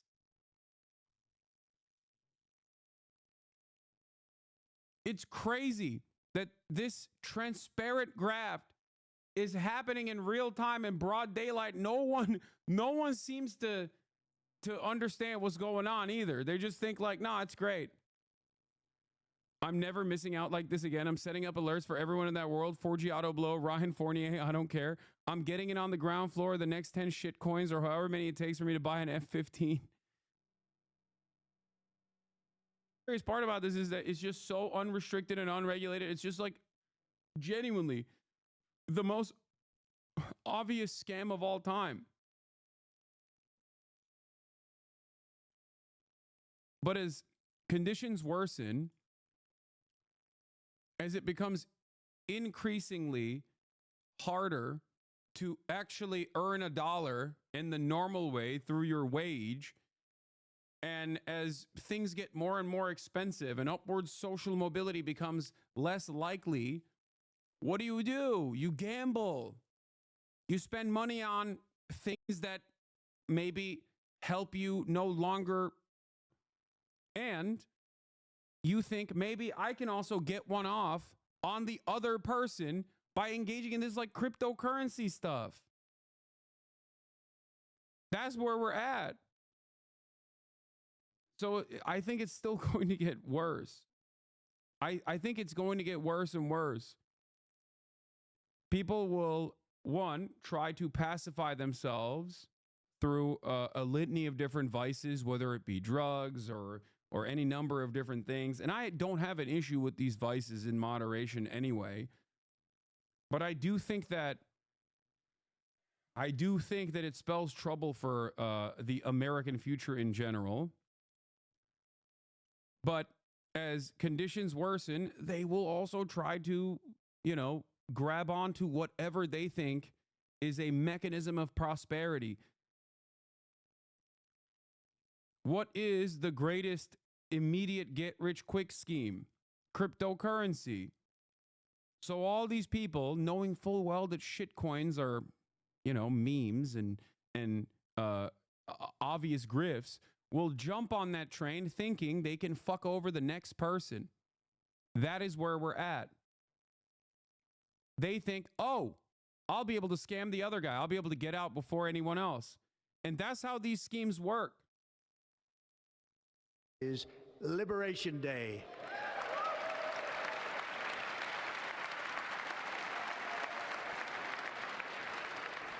It is my hope that our recent presidential election will be remembered as the greatest and most consequential election in the history of our country. As our victory showed, the entire nation is rapidly unifying behind our agenda with dramatic increases in support from virtually every element of our society, young and old, men and women, African Americans, Hispanic Americans, Asian Americans, urban, suburban, rural, and very importantly, we had a powerful win in all 7 swing states, and the popular vote, we won by millions of people. To the Black and Hispanic communities, I want to thank you for the tremendous outpouring of love and trust that you have shown me with your vote. We set records, and I will not forget it. I've heard your voices in the campaign, and I look forward to working with you in the years to come. Today is Martin Luther King Day, and his honor, this will be a great honor, but in his honor, we will strive together to make his dream a reality. We will make his dream come true.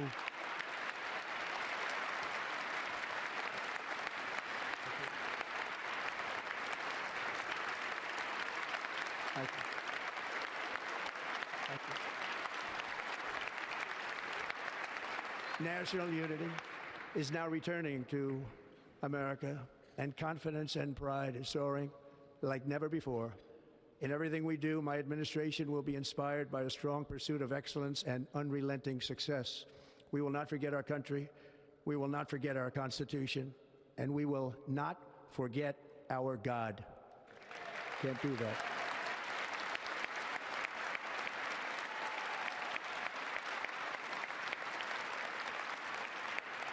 Today, I will sign a series of historic executive orders. With these actions, we will begin the complete restoration of America and the revolution of common sense. It's all about common sense. First, I will declare a national emergency at our southern border.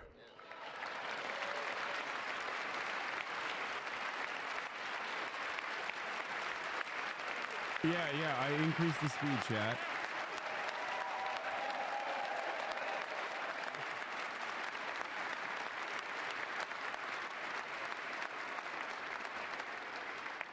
All illegal entry will immediately be halted, and we will begin the process of returning millions and millions of criminal aliens back to the places from which they came. We will reinstate my Remain in Mexico policy. I will end the practice of catch and release. And I will send troops to the southern border to repel the disastrous invasion of our country. Under the orders I signed today, we will also be designating the cartels as foreign terrorist organizations.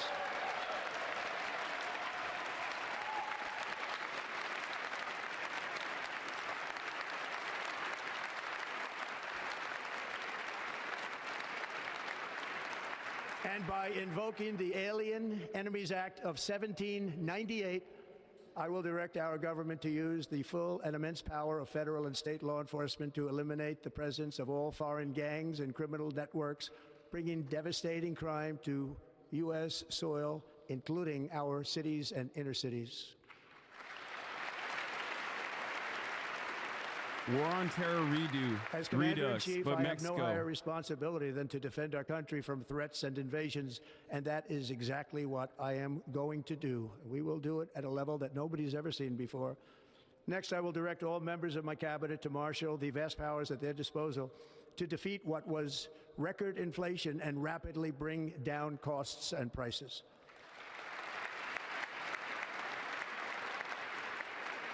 The inflation crisis was caused by massive overspending and escalating energy prices, and that is why today I will also declare a national energy emergency. We will drill, baby, drill.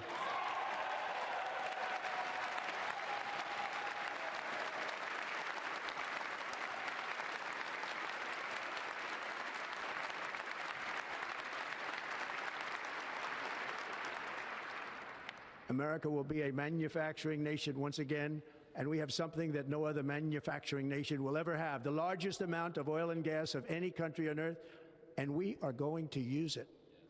Going to use it. We will bring prices down, fill our strategic reserves up again, right to the top, and export American energy all over the world. We will be a rich nation again, and it is that liquid gold under our feet that will help to do it. With my actions today, we will... Remember, in terms of the liquid gold under our feet, this is, once again, another anti-China initiative, or rather, instead of trying to compete with China on the renewable energy side of things, I think that this administration and even the Biden administration didn't like do what was necessary to the degree that it was necessary. There was some stuff that the Biden administration did in terms of like beefing up our manufacturing capabilities, like battery plants, things of that nature. But there's two different mindsets here. Either you look at climate change and you realize that carbon emissions must be cut, and you work to you spend a lot of money in R&D and try to make renewable energy more efficient and move away from fossil fuels, which is precisely what China is doing right now and has become the dominating force around the globe. Or you supercharge our current existing energy infrastructure that is reliant on fossil fuels with no care or consideration for the globe, including the United States of America as well, obviously, because we are, at the end of the day, also on this planet. And it is short-term. It is it's unimaginably short-term profit focused, but it is expected. So while China becomes the dominant force on renewable energy, although fossil fuels are a finite resource, a reality that even our fossil fuel producers recognize, which is why they've tried to hedge their bets by purchasing a bunch of these like green energy, renewable energy companies as well, to make sure that they have some kind of say in what happens in the future of energy. I think we've decided, at least with the Trump administration, that we are going to completely cut this renewable energy stuff and hyper focus on fossil fuels and keep melting the planet.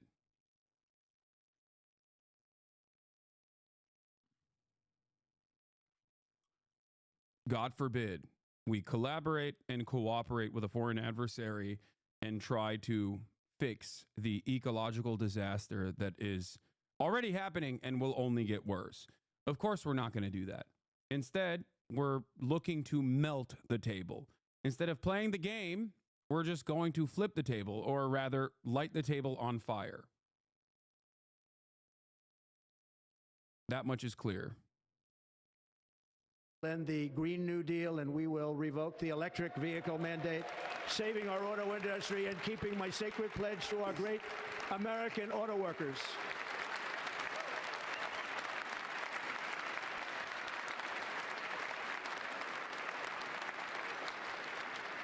In other words, you'll be able to buy the car of your choice. Unless it's a Chinese car, by the way, just saying.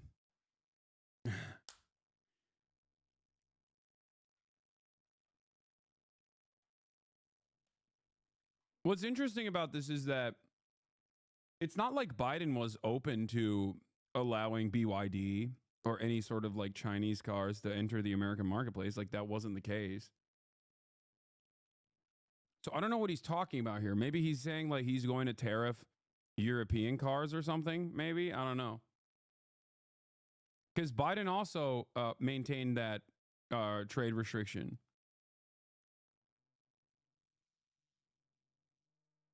We will build automobiles in America again at a rate that nobody could have dreamt possible just a few years ago. And thank you to the auto workers of our nation for your inspiring vote of confidence. We did tremendously with their vote. I will immediately begin the overhaul of our trade system to protect American workers and families. Instead of taxing our citizens to enrich other countries, we will tariff and tax foreign countries to enrich our citizens. For this purpose, we are establishing the External Revenue Service to collect all tariffs, duties, and revenues. It will be massive amounts of money pouring into our treasury, coming from foreign sources. The American dream will soon be back and thriving like never before to restore competence and effectiveness to our federal government. My administration will establish the brand new Department of Government Efficiency.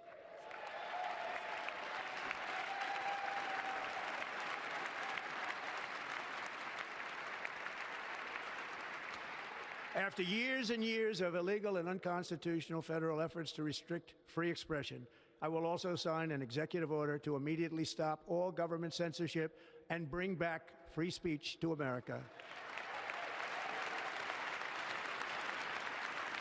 This, I think, is extra funny.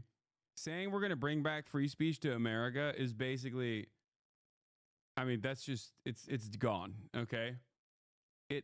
Like, there's always been restrictions on free speech, as I talked about extensively earlier. And I do think that it's going to get significantly worse. Project Esther, under the Project 2025 banner, quite literally has a task force designated to combating anti-Israel sentiment. Okay? And I do think that they're going to follow through on that. I think that this administration is somehow even, maybe to the same degree, not even more captured, but to the same degree, captured by the same exact interests in terms of advancing American foreign policy, which of course means no mean words about Israel whatsoever. So I do think that in terms of like free speech, we're going to bring back free speech. Like, remember, these guys actively are anti-CRT, anti-DEI, or whatever, right? Like whatever they call wokeness, that is anti-free speech. Okay?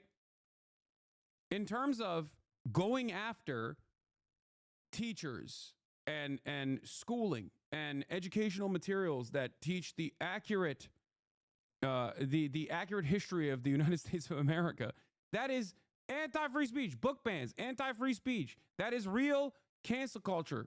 Okay? No one ever seems to see it that way when the right does it, but that is true. And they're going to continue doing that. Okay? They are going to continue doing that, and they're going to further prosecute, in my opinion, further prosecute people who are naysayers of Israel, but also even the American government too.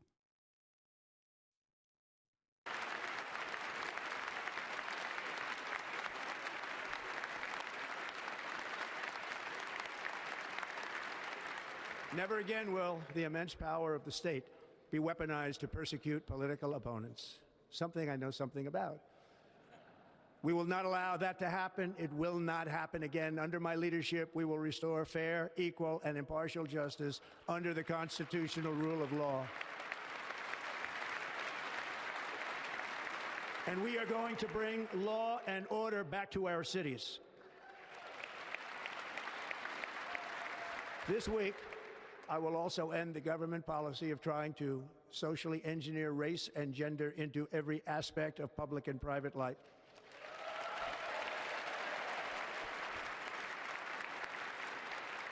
We will forge a society that is colorblind and merit-based.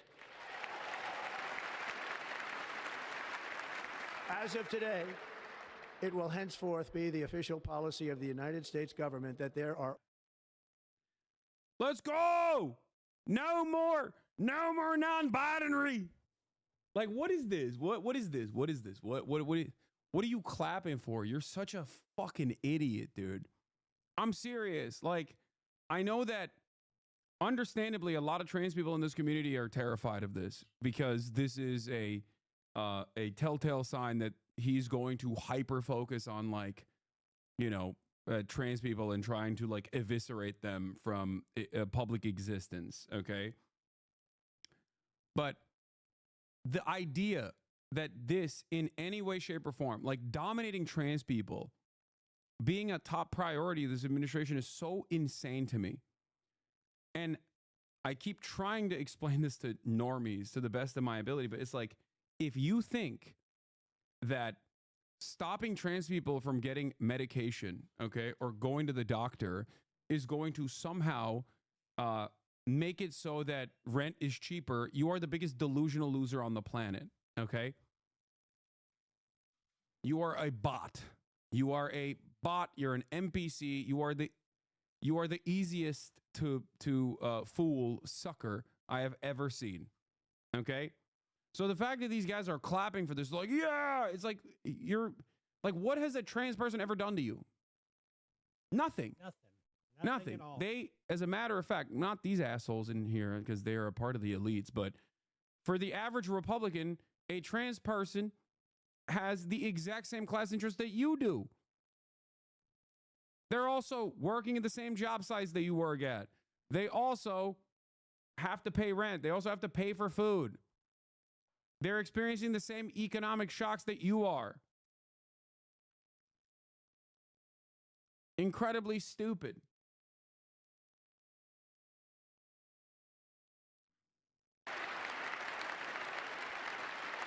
Same goes for undocumented migrants, by the way. Once again, like, these guys think, oh, if we just harm, you know, the Mexicans or whatever, maybe the situation will be better for me. That's not how it works, and it's not going to be that way.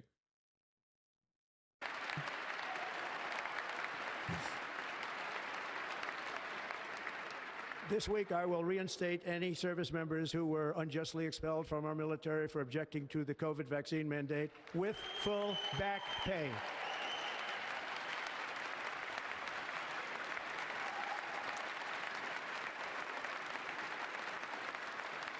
And I will sign an order to stop our warriors from being subjected to radical political theories and social experiments while on duty. It's going to end immediately.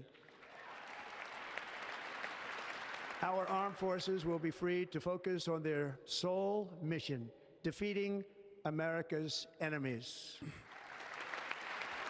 Yeah, like the communists within our ranks.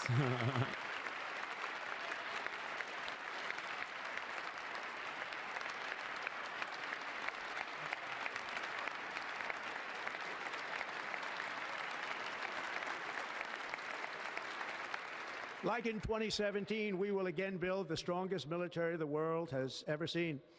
We will measure our success not only by the battles we win, but also by the wars that we end, and perhaps most importantly, the wars we never get into.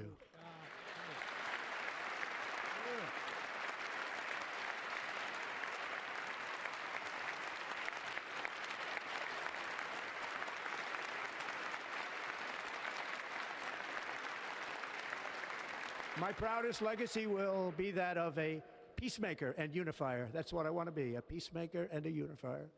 I'm pleased to say that as of yesterday, one day before I assumed office, the hostages in the Middle East are coming back home to their families.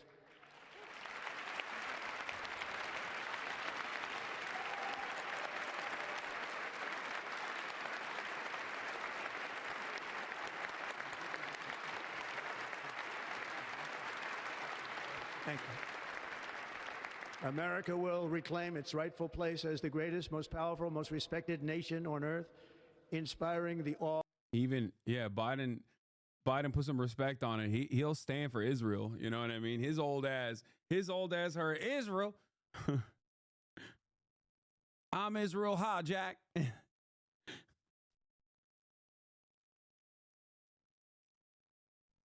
I'm glad that we had a moment of unity there, you know. Awe and admiration of the entire world. A short time from now, we are going to be changing the name of the Gulf of Mexico to the Gulf of America, and we will restore the name. People are laughing. Of a great president, William McKinley, to Mount McKinley, where it should be and where it belongs.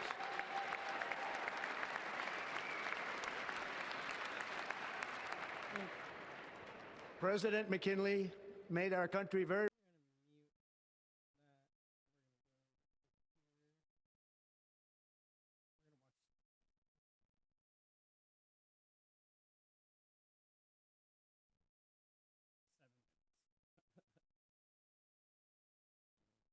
So, I don't really know exactly how to feel. at the moment. I'm pretty emotionally worn out from watching this motherfucker lie his ass off. I take a break, I eat some food, do some puzzle work, because I need something to focus on that's not insanity. Only for me to come back and start looking at, all the socials, and it's like, oh, hey, Elon is speaking live on television, and he's giving the Roman salute.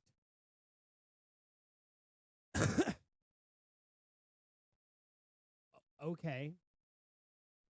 And then on top of that, you literally have our new president, same as the old, just sitting back and acting like birthright citizenship doesn't matter. That these January 6th rioters that have been found guilty are patriots, and he's going to, give them pardons and all this. I mean, it's totally unabashedly crazy. I mean, he's basically just decided, we're going to do it. Fuck you if you want something else.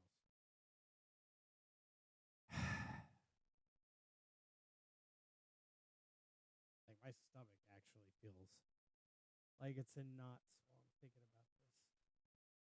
Kind of wish I could stop. But if we stop, don't pay attention to the insanity that's being spouted, then we're just going to end up allowing this shit to happen. And we're going to end up as a fascist society, just like Hungary, just like Turkey, just like Russia.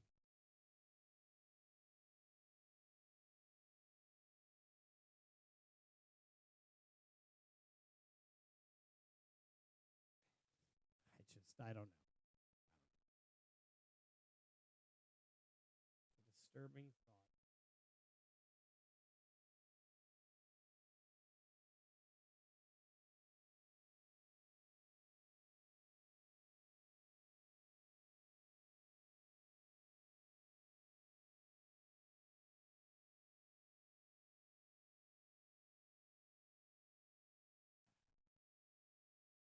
Transfer power. Watch him.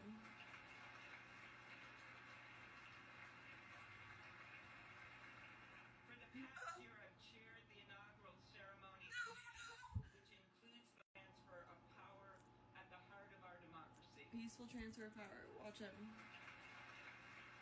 My business has grown so. If you look closely in the middle of your screen, back towards the stained glass, you'll see a face that looks a lot like Meta CEO Mark Zuckerberg. The genuflecting by tech CEOs coming to Donald Trump hat in hand, wanting to make friends with the new administration has been something to behold. Is that Joe Rogan I can to the see, right? Tim Cook. It looks like Joe Rogan to the right. There as well. To the bottom of the screen there. Eric Trump, obviously, his wife Laura Trump. Their Attorney General nominee, Pam Bondi, also in that shot. If you look. My fiance's friends were talking shit about me last night in their group chat, and I could see every single text that was coming through as it was coming through because I was doing. Fuck Donald Trump, fuck Elon Musk, and fuck everybody and anybody who puts in place systems that fuck us little people over. Hello, my name is Derek. I am a bisexual ex-Mormon, happily married, have 3 kids of my own, and boy oh boy am I about to be so loud. If you are MAGA, get the fuck off this page. This is not a safe place for you, sweetheart. Let's reel it in. I am not going to be another hatred-spewing person. I am reasonable, I am rational. But oh my gosh. I've been on TikTok for a few years, and I've been a passive watcher, and I was so mad because I felt like I had something going, just kind of a little bit, and then I got lazy with it, sure. But we're back, and I'm about to be obnoxious. We about to light some fires under some asses, baby girl. Okay, I love you. Thank you, guys. I will see you soon. It's about to get fun. Remember, folks, driving in the snow is kind of... Now we've got somebody over here. There's some kind of a protest going on here. Somebody's lighting a flag on fire. Oh, no. Okay, And things are getting a little out of hand here at the moment. Not exactly sure what's going on. All right. Derek's trying to get in. Yeah, somebody's burning a flag here. And now there's some protesting. Can you hear what they're chanting, Paul? All right, so we got people cheering USA, USA, but somebody apparently lit a flag on fire right here. You can see it on the ground here. We're at 7th and H. And then if you superheroes. So Germany's ambassador to the U.S. just reported back to Berlin that Trump is becoming a dictator, with him reportedly writing in a confidential cable that the Trump administration will rob U.S. law enforcement and the media of their independence and hand big tech companies co-governing power, with him then reportedly warning of maximum disruption that will bring about what he said was a redefinition of the constitutional order, maximum concentration of power with the president at the expense of Congress and the states. They also then went on to warn of Trump using the military against civilians and an attempt to redefine the First Amendment by two methods, claiming one, by using lawsuits threatening criminal prosecution and revoking licenses, and two, manipulating algorithms and blocking accounts, with him then finishing out by saying that, quote, basic democratic principles and checks and balances will be largely undermined, the legislature, law enforcement, and media will be robbed of their independence and misused as a political arm. And remember, follow to stay in the loop. So Germany's ambassador to the U.S. just reported back to Berlin that Trump is becoming a dictator, with him reportedly writing in a confidential cable that the Trump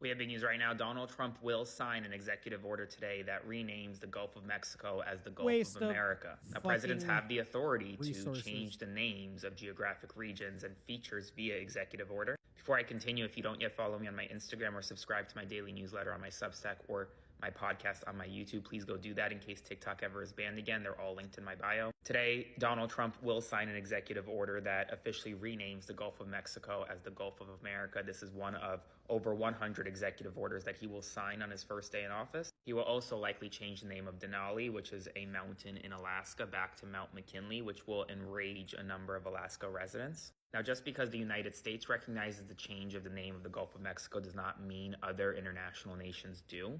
So here in the United States, the Gulf of Mexico will be deemed the Gulf of America, according to the executive order, but that doesn't mean international nations will follow suit. As always, comment below your thoughts, spread the word, and follow along to stay updated on all the news you need to know about. We have big news right now. Donald Trump will sign an executive order today that renames the Gulf of Mexico. Oh my gosh, guys, Donald Trump saved TikTok. Donald Trump saved TikTok.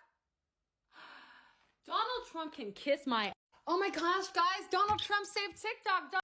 Pros and cons of different... And now, the handshake and the handoff of power begins here. Aside from having his mommy go to a city council meeting last week and basically demand that they put up signs congratulating her son, nobody seems to know where in the hell J.D. Vance is. And I'm not talking about they don't know where his headspace is right now. They're just not sure where he is mentally or emotionally.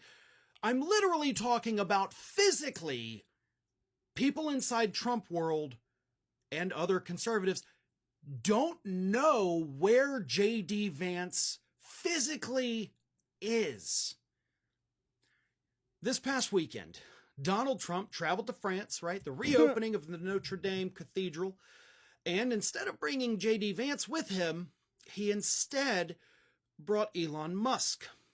You know, the first buddy, as they're calling him. The guy that's going to co-run the Department of Government Efficiency, because nothing says government efficiency like having two people do the job of one person. But Elon Musk has been by Donald Trump's side since the election, and most conservatives have no idea where J.D. Vance has been since the election. Let's face it, the guy is basically a ghost at this point. Where the hell is he?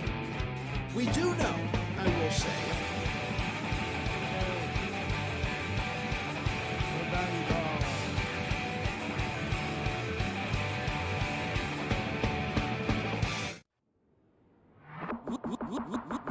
Look out the door if you hear an ambulance. The Vanguard will be there, sir. The Vanguard will be there, sir. The Vanguard will be there, sir. The Vanguard will be there. Be there.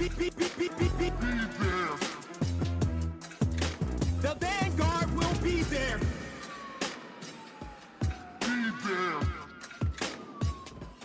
Be there.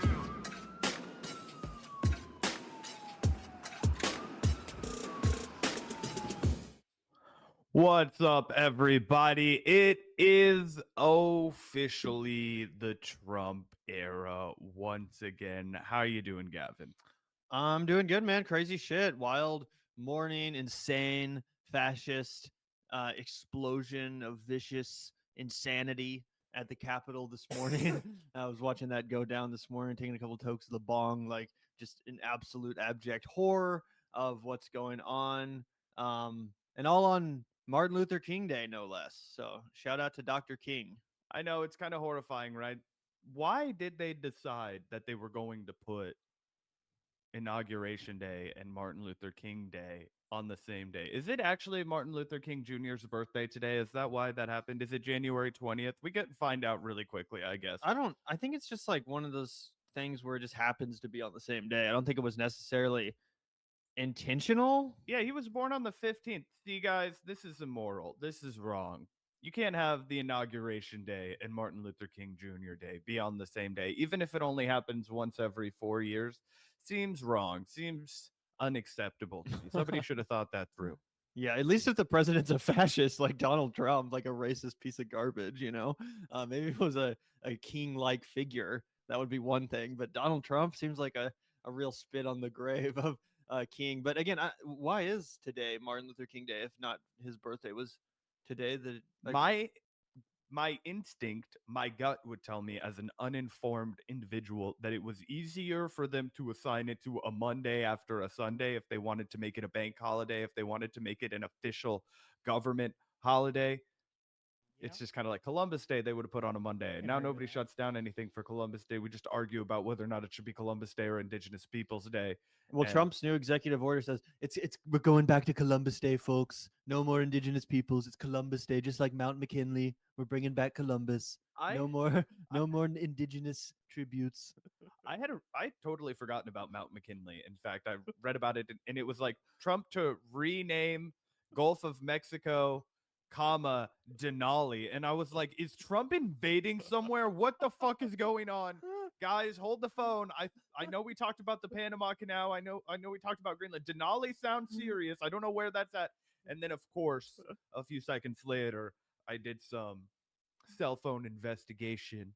I was like, okay, well, this is technically something that's already, United States government property. It's in Alaska. We could debate whether or not it should be. And it was a total token name change from Obama in the first place. Did that happen under Obama? Yeah, I mean, Obama was no friend to the indigenous people of Alaska. He expanded offshore drilling. He did all kinds of gnarly stuff to Native Americans, just like every other president. It's part of Standing the status Rock. quo. Standing Rock, 100%.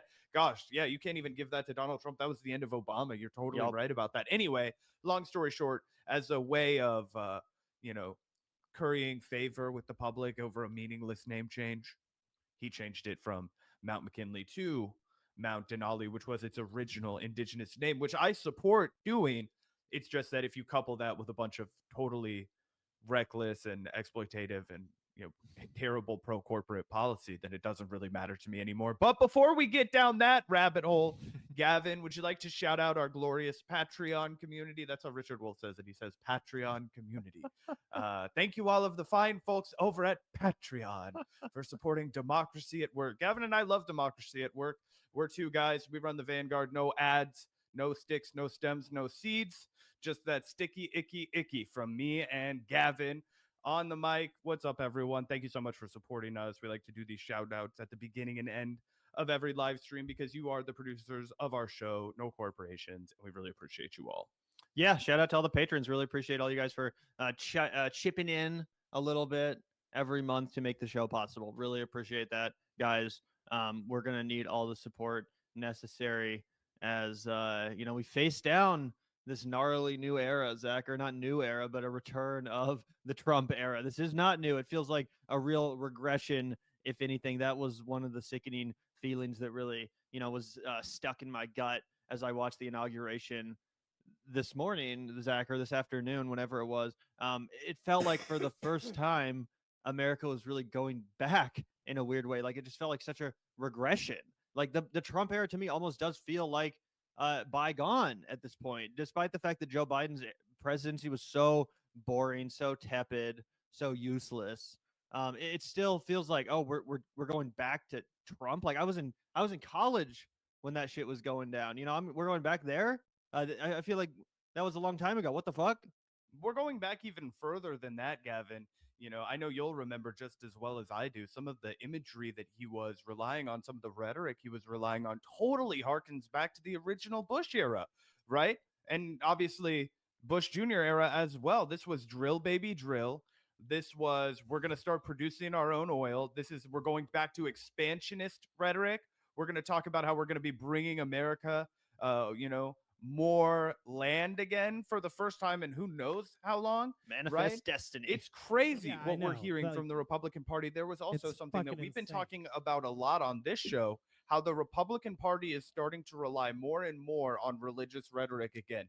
There was a lapse, let's say half a decade or more, where the Republican Party really leaned much more on secular language. They were really courting the new tech bros, the Joe Rogan bros. And now they feel like they've already won that battle, right? Now they feel like they've already kind of defeated everyone in the culture war. So now they're trying to project their new thing, which is the Bible thumping. We've seen that before. But I thought it was pretty out of character for Donald Trump if you've looked at his entire legacy, if you've looked at his entire career in media or as a public figure at all. He's never really the kind of guy that's going to give it up to God. But after the climactic high note of him discussing his near-death experience and his assassination attempt, he did, talk about how we're going to give up the glory to God or whatever the hell he said. He referenced it a lot. And I'm wondering if you think that is foreshadowing for what's to come when it comes to messaging from the Republican Party, and if this is his way of strengthening himself once again with the evangelicals, who he's always had a love-hate relationship with. Yeah, I definitely found it very creepy how much he leaned into God and talking about how he was chosen by God. I mean, what a terrifying thing to say. What a terrifying thing to hear from the man who's about to be in control of this country. And not just in control of the country, but potentially in control of the expansion of the country.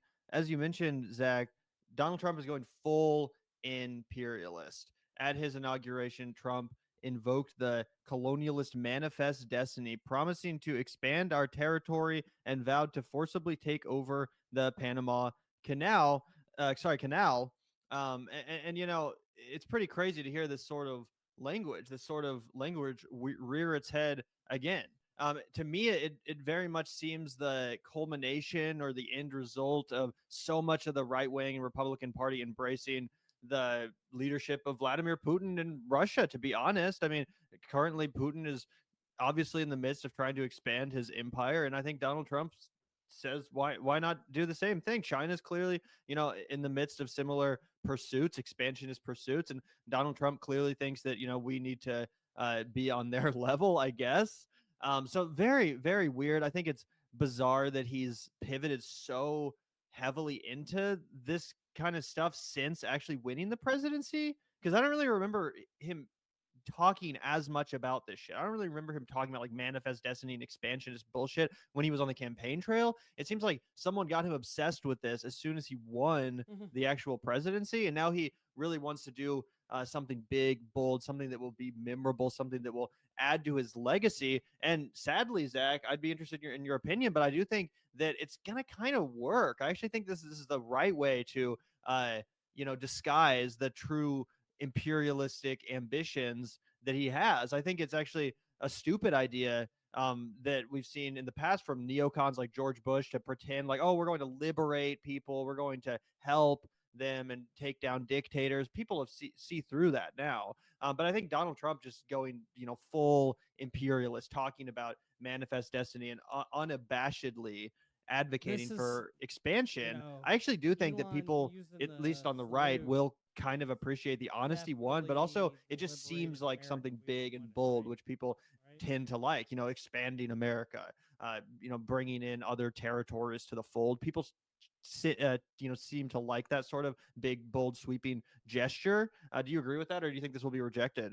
Oh, people are definitely not going to reject it, right? For the exact reasons you laid out. I also think it's very illustrative of how Donald Trump's mind works, how his priorities are set. You're totally right. There may have been one or two references on the campaign trail to how, oh, I'd like to have Greenland. Greenland would make a great addition to this country. I don't remember particularly, but I wouldn't be surprised if you could be like, actually, he said it once in 2023. He was like, we have to do this. We need the Panama Canal back, because he says so much shit, right? And then people just project what they want to agree with or disagree with onto the vagueness of what he's laid out. That's his entire shtick. That's how he's risen to prominence in American politics. So I completely agree that he's going to go through with this. Here's why I think it'll work, in addition to what you said, Gavin. After what is essentially from a domestic standpoint, and I know people like Mehdi came on the show and he really passionately laid out, like, these are the things that Joe Biden actually did and they were good. But to the American people, the point that Gavin and I were making is that they didn't feel any of it, right? It wasn't a big enough deal for it to have meaningfully impacted their lives. So what feels like did meaningfully impact their life was watching a genocide unfold, watching the United States aid and abet this merciless destruction of an innocent people. That we all saw, that we remember. But outside of that, I think it was pretty fair to say that it was a lame duck presidency, right? 4 years that will be easily forgotten, right? There might be a footnote in a textbook about how he was the first president to stand on a picket line with organized workers, striking workers during a demonstration. But outside of that, he's not going to be the kind of guy that's remembered. So in juxtaposition to that, Donald Trump saying, we are going to expand America. We're going to go back to what was making our country great. We're no longer going to roll over. We're no longer going to be the cowards of the world. We're no longer going to be disgraced. And it's been disgraceful. And all these things that he said, because it's doing something. And Americans are so tired of having their government do nothing for them that they're going to be thrilled and excited to see some action from the executive branch. And the Democrats didn't do themselves a single favor leading up to this. I have to say, they set up so many easy layups for Donald Trump coming in, right? He did a temporary ceasefire, which we're going to examine over the course of this episode, because I finally got to do my homework on that while we were gone for a few days. We're going to talk about how the TikTok ban doesn't matter, that it was totally planned and that Donald Trump was going to negotiate behind the scenes to get an easy W for himself. Guess what? It worked. He got an easy W for himself, and that's because Joe Biden's an idiot. Okay? So he has that. In addition to whatever benefits Americans do feel from Build Back Better, they're going to start to come now during the Donald Trump presidency. And don't kid yourself, he's going to take credit for every last bit of it. So now you have him setting up 3 homers off the bat, and he's going to continue to promise the moon to people and deliver nothing but corporate tax cuts along the way. Yeah, well, I think that's the ultimate hypocrisy of the Donald Trump movement, obviously, as well as his speech today in D.C., right? Here was Mark Zuckerberg, Jeff Bezos, and Elon Musk, the 3 richest people on the planet, with the Google CEO, all standing prominently on the inauguration stage among Donald Trump's cabinet. From what I heard, they actually had better spots than members of Donald Trump's cabinet. So they were actually better positioned, clearly being rewarded for all of the loyalty that's been promised and all of the groveling that's occurred at Mar-a-Lago since Donald Trump won the election. And of course, then Donald Trump has the gall to come out here and talk about how he's anti-establishment.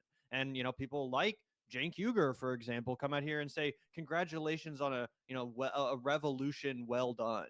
They act like there's been some sort of an anti-establishment revolution that has occurred. If anything, no, the establishment powers, the creatures of our oligarchy have only become more emboldened.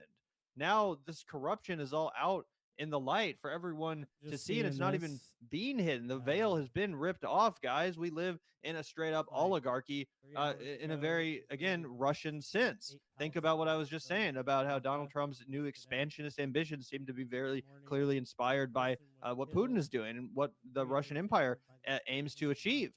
In the same way, Russia has very, blatant, not hidden at all oligarchs that control things, that call the shots. Does this not seem like we're doing the same thing? Does it not seem like we're leaning into this in a very intentional way from an optics perspective? Of course. And do you know what I think really cements it, Gavin, is this right here. Guess who is the most recent crypto billionaire in our country right now?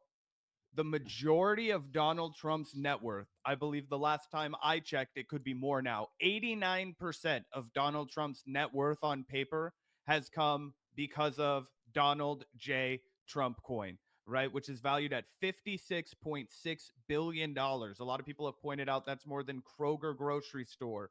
Okay, that's more than you name it, real company, AMC theater, somewhere you go and actually do something. Yeah, they're not even close to valued at that high. Why? Because it's all on paper. And we talked about this a few days ago, Gavin, how one of the important reasons why they decided to launch a Trump coin was because Trump had been flirting with cryptocurrency, but a lot of individuals felt like he didn't have enough of a personal stake in it for him to actually be invested in fighting back against the wave of the, more cash is king, traditional old school investors. He kind of had a foot in each camp.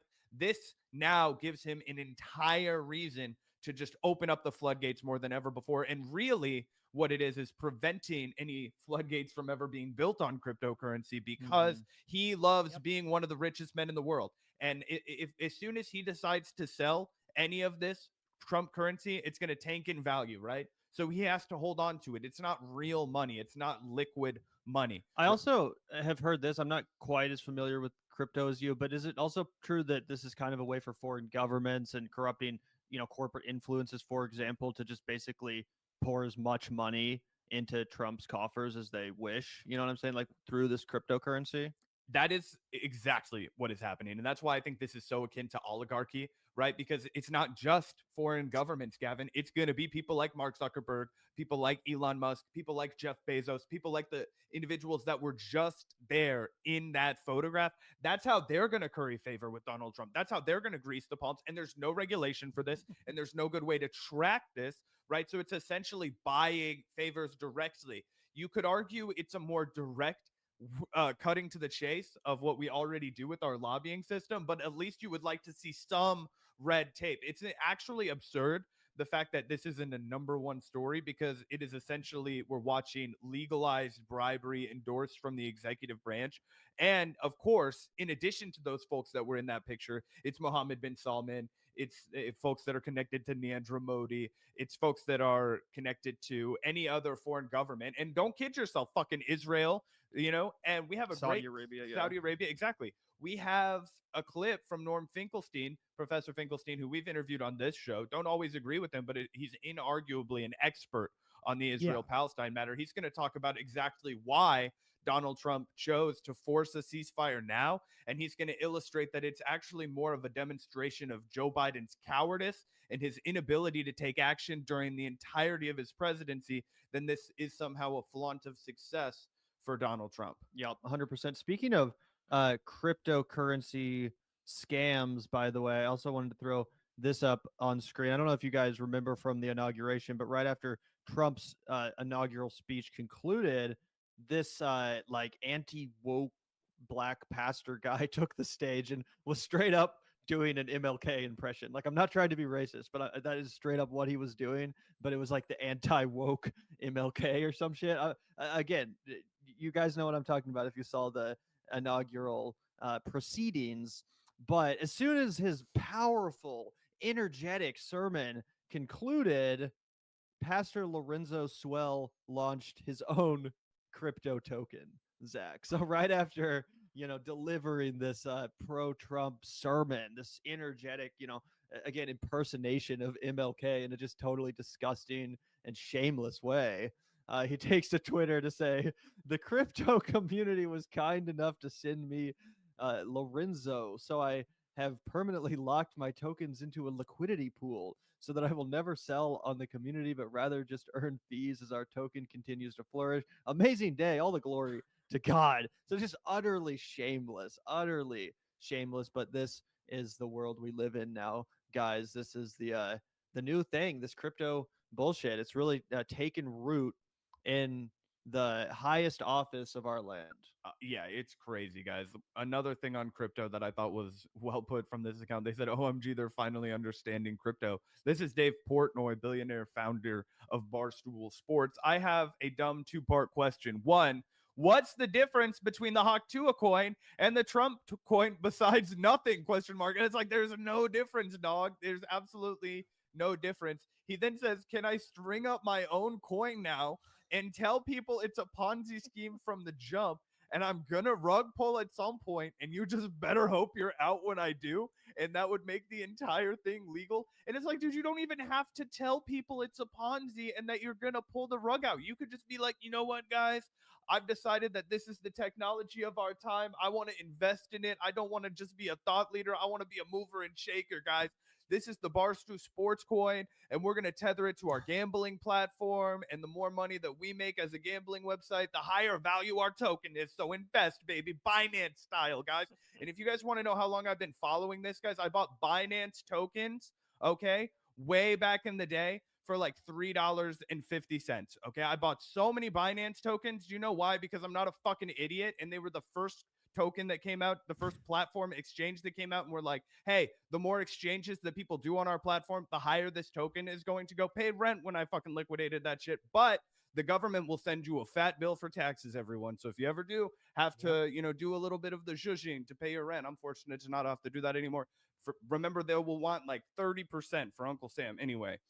That's the reality of the situation. Dave could have done that. He could have done any number of schemings, right? I mean, if you guys remember FTX, I think even Sagar was talking about how he put money into FTX because the returns were just too good to deny. Turns out that was a total Ponzi scheme, and that's how they were trying to compete with Binance Exchange. But anyway, it's crazy how this has, almost like, I think it was you that put it, almost like Venom in Spider-Man 3 just crawled around and infected all of our government. I think that might have been Griffin, but there we go. Either way. I don't know if I made that exact metaphor, but yeah, it is genuinely crazy to see it take over at such a high level, and we've watched it from its very inception as a concept. So yeah, pretty insane. I still don't understand how anyone could actually argue it benefits society in any real way. Like, that's the one thing I have yet to truly hear a case for, like why this is something that's so necessary to be invested in, and I mean, I get it, but it's just... The Byzantine general's computer science problem was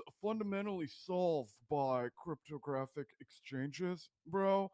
So, I'm sorry that you need me to explain the blockchain for you, bro.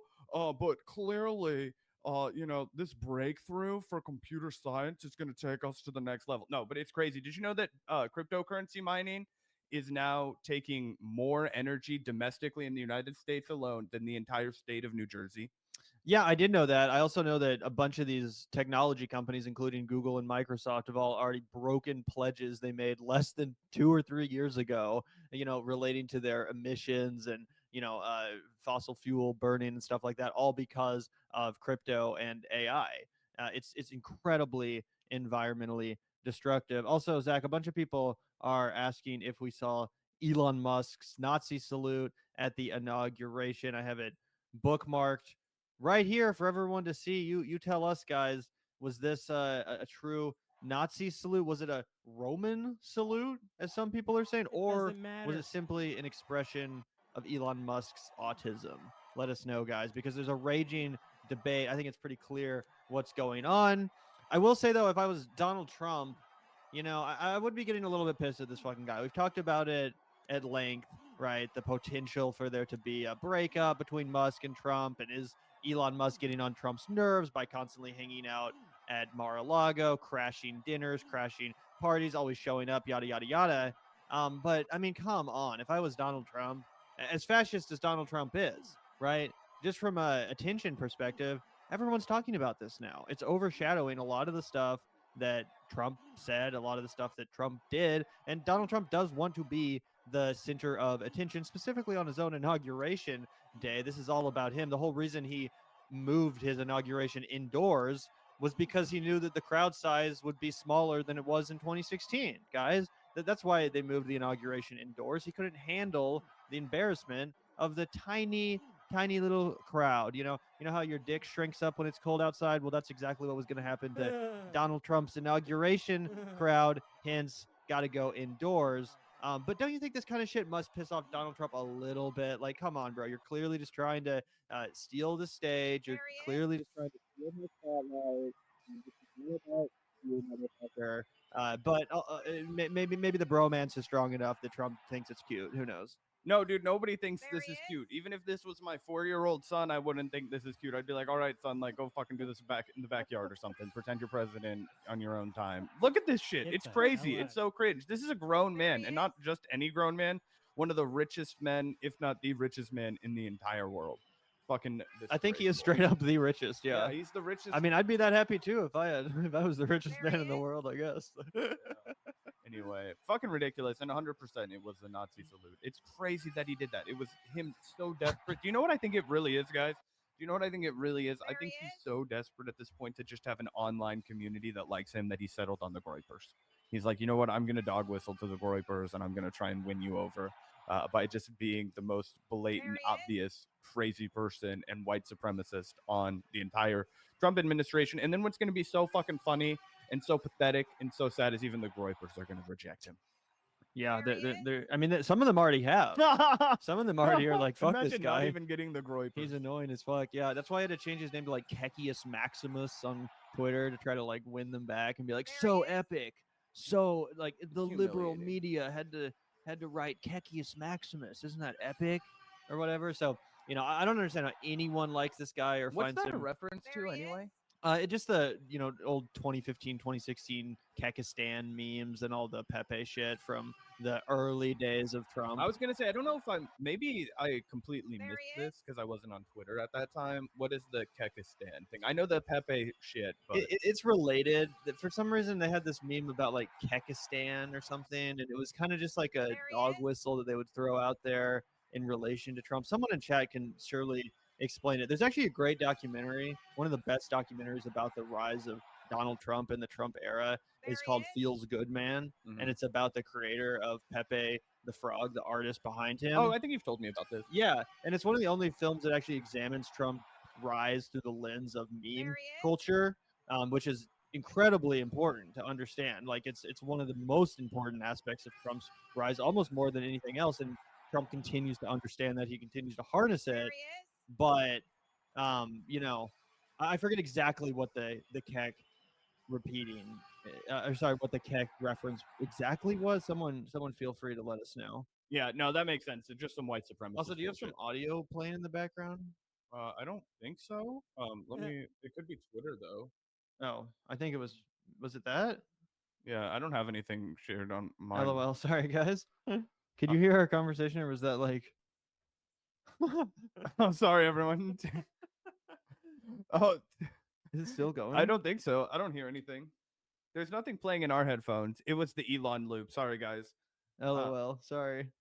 Oh, well, trying to blame me. Anyway, I do have a clip hold of Norm Finkelstein that I did want to play for everyone because I think it makes it easier to understand what went down over the last 4 or 5 days, right? It was baffling to me and baffling to Gavin watching so many people be like, oh, this is crazy. Donald Trump just walks in and demands a ceasefire. And no, he actually is going to be stern with Israel and he's not going to let Benjamin Netanyahu do whatever he wants. I think you guys might have a slightly different takeaway after we watch what's happening with Norm Finkelstein. That's not to say that every single day where bloodshed has stopped is a bad thing. Of course, it's a very good thing. Of course, that's what we all want to happen. We're all desperate to see a ceasefire happen, but we need to make sure that we're clear-eyed and level-headed when we examine this. And this is a maneuver that's been pulled before by presidents of the United States who are about the farthest thing from doves you could imagine on the issue. Gavin, do you have anything to add before we take a listen to this? Yeah, I'm super excited to get Professor Finkelstein's reaction to the ceasefire. At first, admittedly, I was a little bit confused about how to feel, right? Because as you said, Zach, obviously any end to the suffering, even if it's just a day or two, is better than nothing. It gives people a chance to regroup, potentially escape, you know what I'm saying, get some aid, etc. So even if the ceasefire is literally just a couple weeks or a couple months or something like that, better than nothing. But I fear that will be the case. I fear that it will not be a permanent ceasefire, and ultimately this will not only just be a performative win for Donald Trump to take, but also Netanyahu saying, see, we got the hostages back, and then, you know, going back to the slaughter just a few weeks or a few months later, and everyone will have moved on after already giving them both credit. That's my fear. So we'll see, but can't wait to hear, you know, Finkelstein's thoughts. Yep.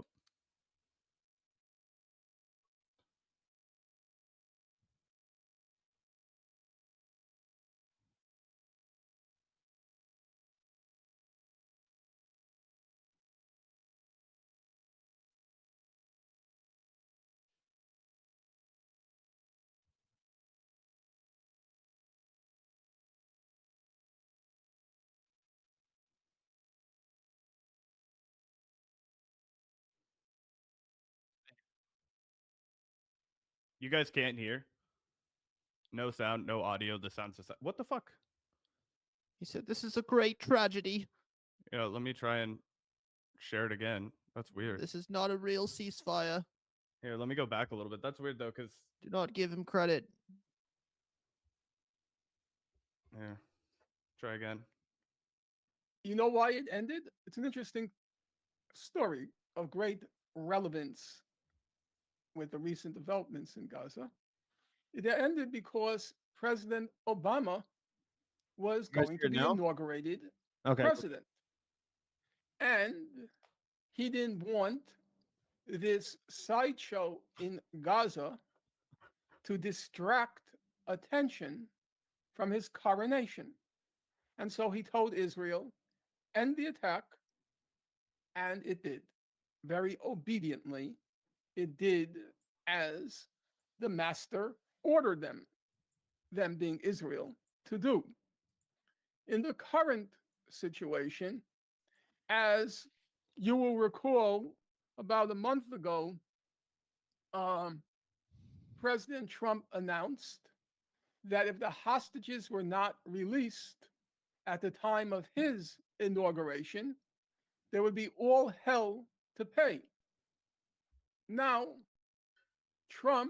President Trump, he didn't want to begin his presidency by having to unleash a savage assault on Gaza. First of all, because the people of Gaza had already paid hell in the past 15 months. So there wasn't much more that he could do. And secondly, because he didn't want to begin his presidency on such a merciless, heartless note.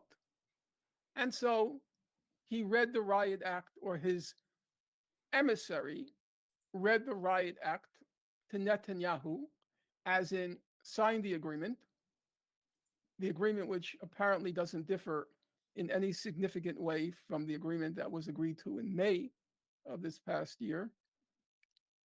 And it ended.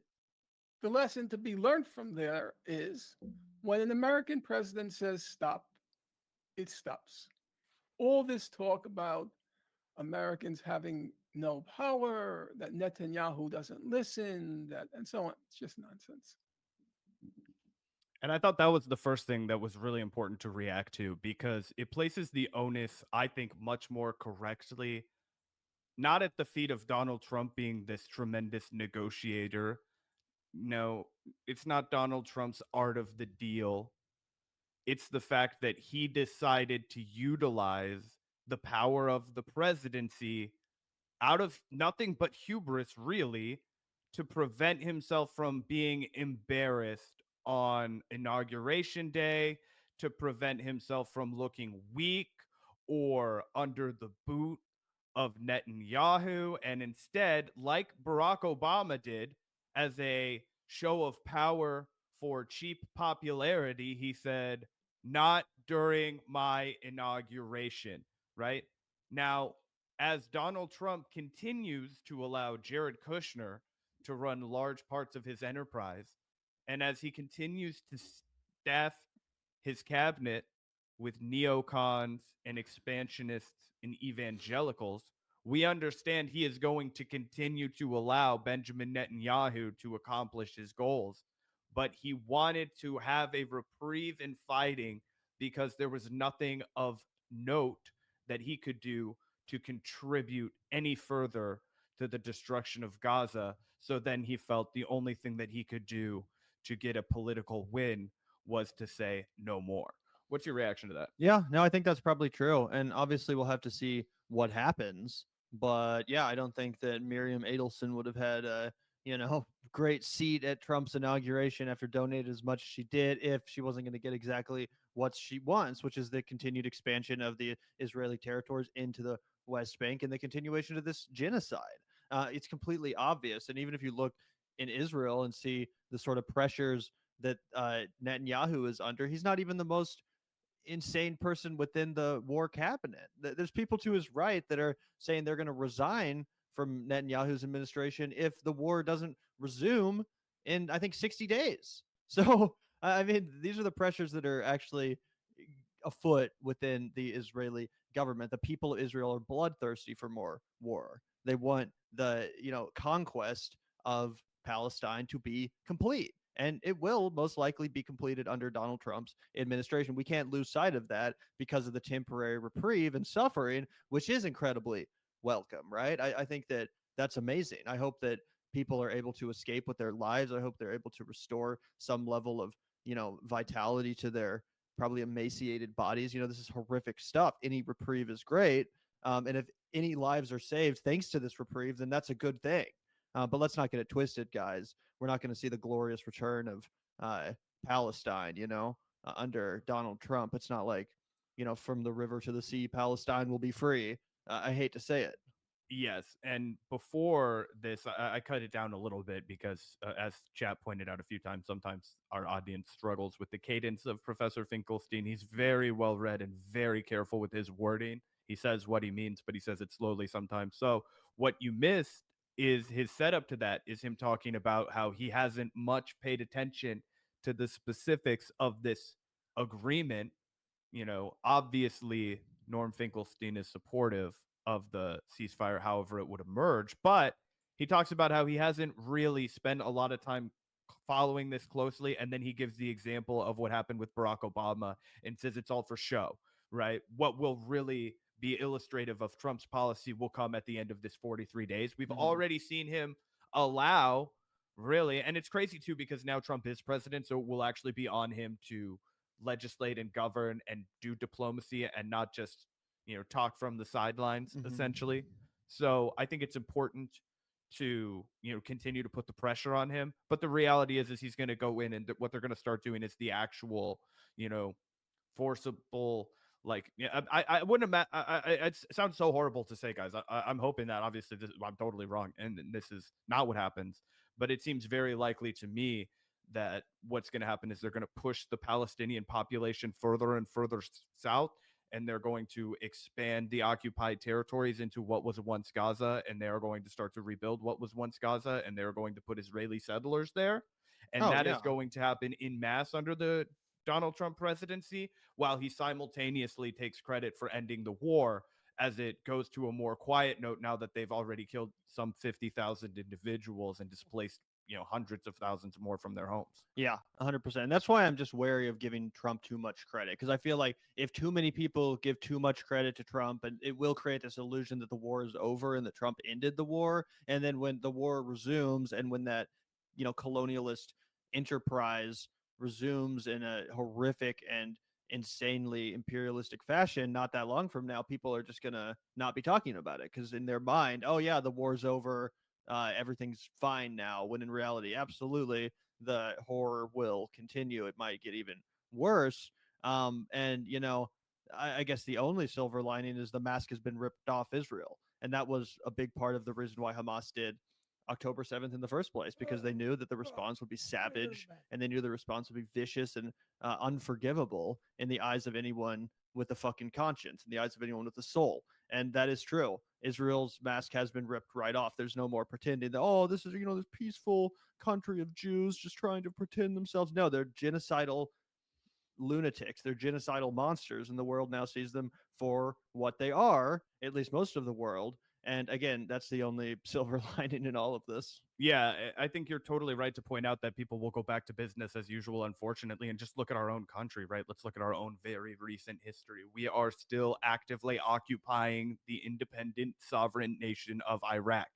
We have been responsible for the death of 1 million Iraqis over the course of my lifetime. Nobody talks about it. In fact, I see a lot of people have the gall and audacity to try and say even George Bush wasn't as bad as Joe Biden, which is absolutely the worst, dumbest, most fucking foolish take I've ever heard in my entire life, because what you're doing is you are forgetting so much horror that George W. Bush imposed. And that is not to launder the reputation of Joe Biden, but look at his fucking domestic policy. It was a goddamn picnic compared to the Patriot Act. He didn't spy on Muslims domestically in all fucking 50 states. Okay. And one of the only good things Biden did do was ending the fucking Afghanistan war. Exactly. So either way, we cannot lose sight of the fact that our country is as evil and as willing to do terrible, atrocious things as Israel. And we have, as a nation, effectively forgotten a lot of it.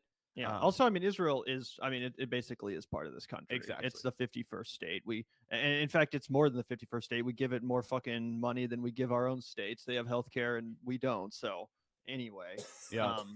We do have a special guest, Zach. We even announced to the chat that we have a very special guest who's about to join the stream. Absolutely. Super excited to have the man, the myth, the legend. I think one of our most frequent guests in the history of the Vanguard, which is kind of a feather in the cap. That's kind of a cloud boost, everyone. Mike from Portland, if I do believe. Anyway, Mike from the Humanist Report. How you doing, man? I'm doing amazing, honestly. I'm really optimistic. I've actually, honestly, I've been optimistic since Trump got elected, and I've been wondering why. And I think it's because the establishment was finally defeated. So, wow. With that being said, I've come up with a couple of rules for the left and how we can interact with the right. There's 3 in particular. One, so the first rule that I have for the internet that everybody has to abide by or they'll be killed is when we disagree, we fight. Number 2, after we fight, you must get a beer with them. And 3 is when we agree, we unite. Is that not beautiful? I came up with all of that all by myself. Shit, what a revelation, bro. What a crazy strategy that is. I don't think anyone's thought about that before. I We might actually get something done now as a country if we can all just put aside our differences, join hands, saying kumbaya. Why have we not talked about this yet, Zach? Right. You're so brave for saying that, Mike. Honestly, we knew we brought you on here for a reason. This is a time for unity. This is a time of strength. This is a time to burn crosses. No. The Sig Heil, right? If you're Elon Musk.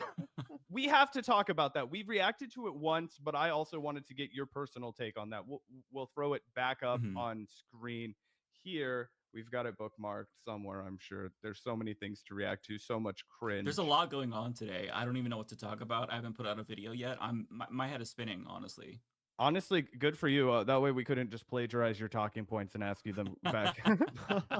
Let's see. Here we go. We lost Mike for a second. There's Mike. Look at this. Does this make you feel proud to be American? No. I mean, listen, he even is making a grunt. Like, he's really feeling it. It's the most obvious Sig Heil ever. Like, it's the Sig Heiliest Sig Heil I think I've ever seen. I'm curious what the excuse is going to be. Like, he has Asperger's. You didn't know? Oh, is that what he's saying? That's not what he's saying. Gavin showed me that there were people that were saying that. Many earlier. people are saying. Oh, is that? Okay. He has autism, and well, it was a simp of his in particular that was like, Elon Musk loves the Jewish people. I think this is just like his Asperger's. He got excited or something. Okay. So, like he's I guess he's that just stimming. Oh, see, if I see my nephew with Asperger's Sig Heil, then I'll know it's just because of the Asperger's. Then that's good to know, honestly. Yeah, I mean, it's so crazy. I was listening to his speech earlier, and it's not anything new. It's just like a Trump rally. He was talking about the election, and very clearly just kind of freestyling, and I was just more focused on like the reactions to Biden and Kamala Harris who were there. And I'm wondering, why would you be there? He didn't go to yours, and I get that Democrats have to be above the fray, but maybe it's time that you stop trying to be above the fray and better than everyone, and you get rid of this whole when they go low, we go high bullshit, because it clearly hasn't worked. Maybe you got to play the game and actually be some pricks for once. Like I'm so sick of this bullshit, and it's day one. Well, It's what day happened, one. Mike, what happened was Joe Biden desperately needed to be humiliated next to Jill because he hasn't been able to get a hard on in months. He hasn't been able to get it up for a while. And after the election turmoil, the hit was starting to take its toll in the bedroom, and him and Dr. Jill Biden, their marital troubles. He was like, oh, God, I don't want to get Barack Obama and have my wife leave me after the presidency. So I think that it was part of a humiliation fetish agreement because the guy was getting cucked just 4 feet away as Donald Trump just leveled haymakers against the guy. I kind of enjoyed it. I'm not going to lie. I hated myself for enjoying it, but I did love to watch Joe Biden just be humiliated. He didn't understand what was happening. I don't know how closely you watched the C-SPAN broadcast, but he was just kind of looking away like an old man at a geriatric center. It was Kamala Harris who had a stone face that knew exactly what was happening to her the entire time, and she looked like she wanted to throw up. I was kind of hoping she would. Yeah, that was crazy having the, defeated opponent of Donald Trump right there and Joe Biden too. It seems like they both, were kind of his defeated opponents. And honestly, the whole inauguration to me had a very weird vibe to it. For one, it was supposed to be outside, but then it was moved inside at the last second. I think, in my opinion, because Donald Trump was scared of there being an even smaller crowd than 2016. He didn't want to have to deal with that discourse again. You guys all remember the crowd size discourse. Remember, I think that's where the alternative facts thing came from back in the day. But either way, it was inside. It kind of felt like Trump was just doing a campaign rally or something. Like it felt like he was trying to get people to vote for him still. And it's like, bro, you won. You're the president now. I don't know why you're doing all this bullshit, but very little unity. A lot of just typical unhinged Trump bullshit. I guess, what was your main reaction to that, Mike? And do you have any optimism that we're going to get through this next 4 years? No optimism. As for my reaction, it felt more cursed than I expected, I guess. I mean, it was a Trump inauguration, so I wasn't expecting to, get that rosy feeling about America. No, I've never had that, but like, I wasn't expecting to feel any joy. Having said that, though, like when you see the oligarchs, Bezos, Musk, and Zuckerberg all together, when you see the way that like the other presidents were aligned, and it like back to Zach's point, like it almost looked like Biden was sitting in the cuck chair that they have in hotels. Like it was so weird. Just all of it was very strange, and it's not like there was really anything different. I feel like Trump's, honestly, his speech this time was not as divisive as the first time. I can't remember what word he used in particular at the first inauguration that got a lot of headlines. I can't remember. Something fascist coded, I'm sure. Yeah, it was like carnage or something. There will be carnage. Yeah, it was something like American carnage or something. Yeah, like that. I don't remember specifically, so don't quote me. But it felt really. It kind of solidified this idea that like we're entering a new stage in our dystopia that's going to be even worse. Like plutocracy was already a thing, but it's going to be hyper plutocracy. Like it really looks like a Russian type of plutocracy. We were just talking about that on air, given the fact that he's also become the newest crypto billionaire. 89% of Donald Trump's net worth on paper, or at least on blockchain, is because of the Trump coin. And, Gavin and I were talking about how obviously easily it's going to be to manipulate him and bribe him with no consequences and no trail of breadcrumbs to leave behind. It is 100% the Russification of America. Yeah, I don't know why they bother with the crypto shit. I mean, I understand why they do it. It makes a lot of sense, but they're already pretty openly corrupt. But this is just going to make it even easier to hide. Not that they do hide it, but also at the same time, like there's not really going to be much reporting, I'm assuming, about this Saudi billionaire giving to Donald Trump through crypto and currying favor that way, because I think that a lot of people, namely older people in media, don't necessarily know much about crypto. I myself, like it's a little bit tricky for me because I don't really follow it. I know, a little bit about crypto here and there. I know enough to know that it's obviously a fucking scam, but I think that it's going to escape a lot of accountability, and that's probably why he's doing it. But it's just, man, he's going to make out like a bandit. I mean, last time he got $550 million richer because he didn't divest from any of his businesses. This time he's going to be so much fucking wealthier by the end of these 4 years. It's going to be insane. And now he has near absolute immunity because of the Supreme Court. And like, he's already scamming his supporters. It's going to be so fun.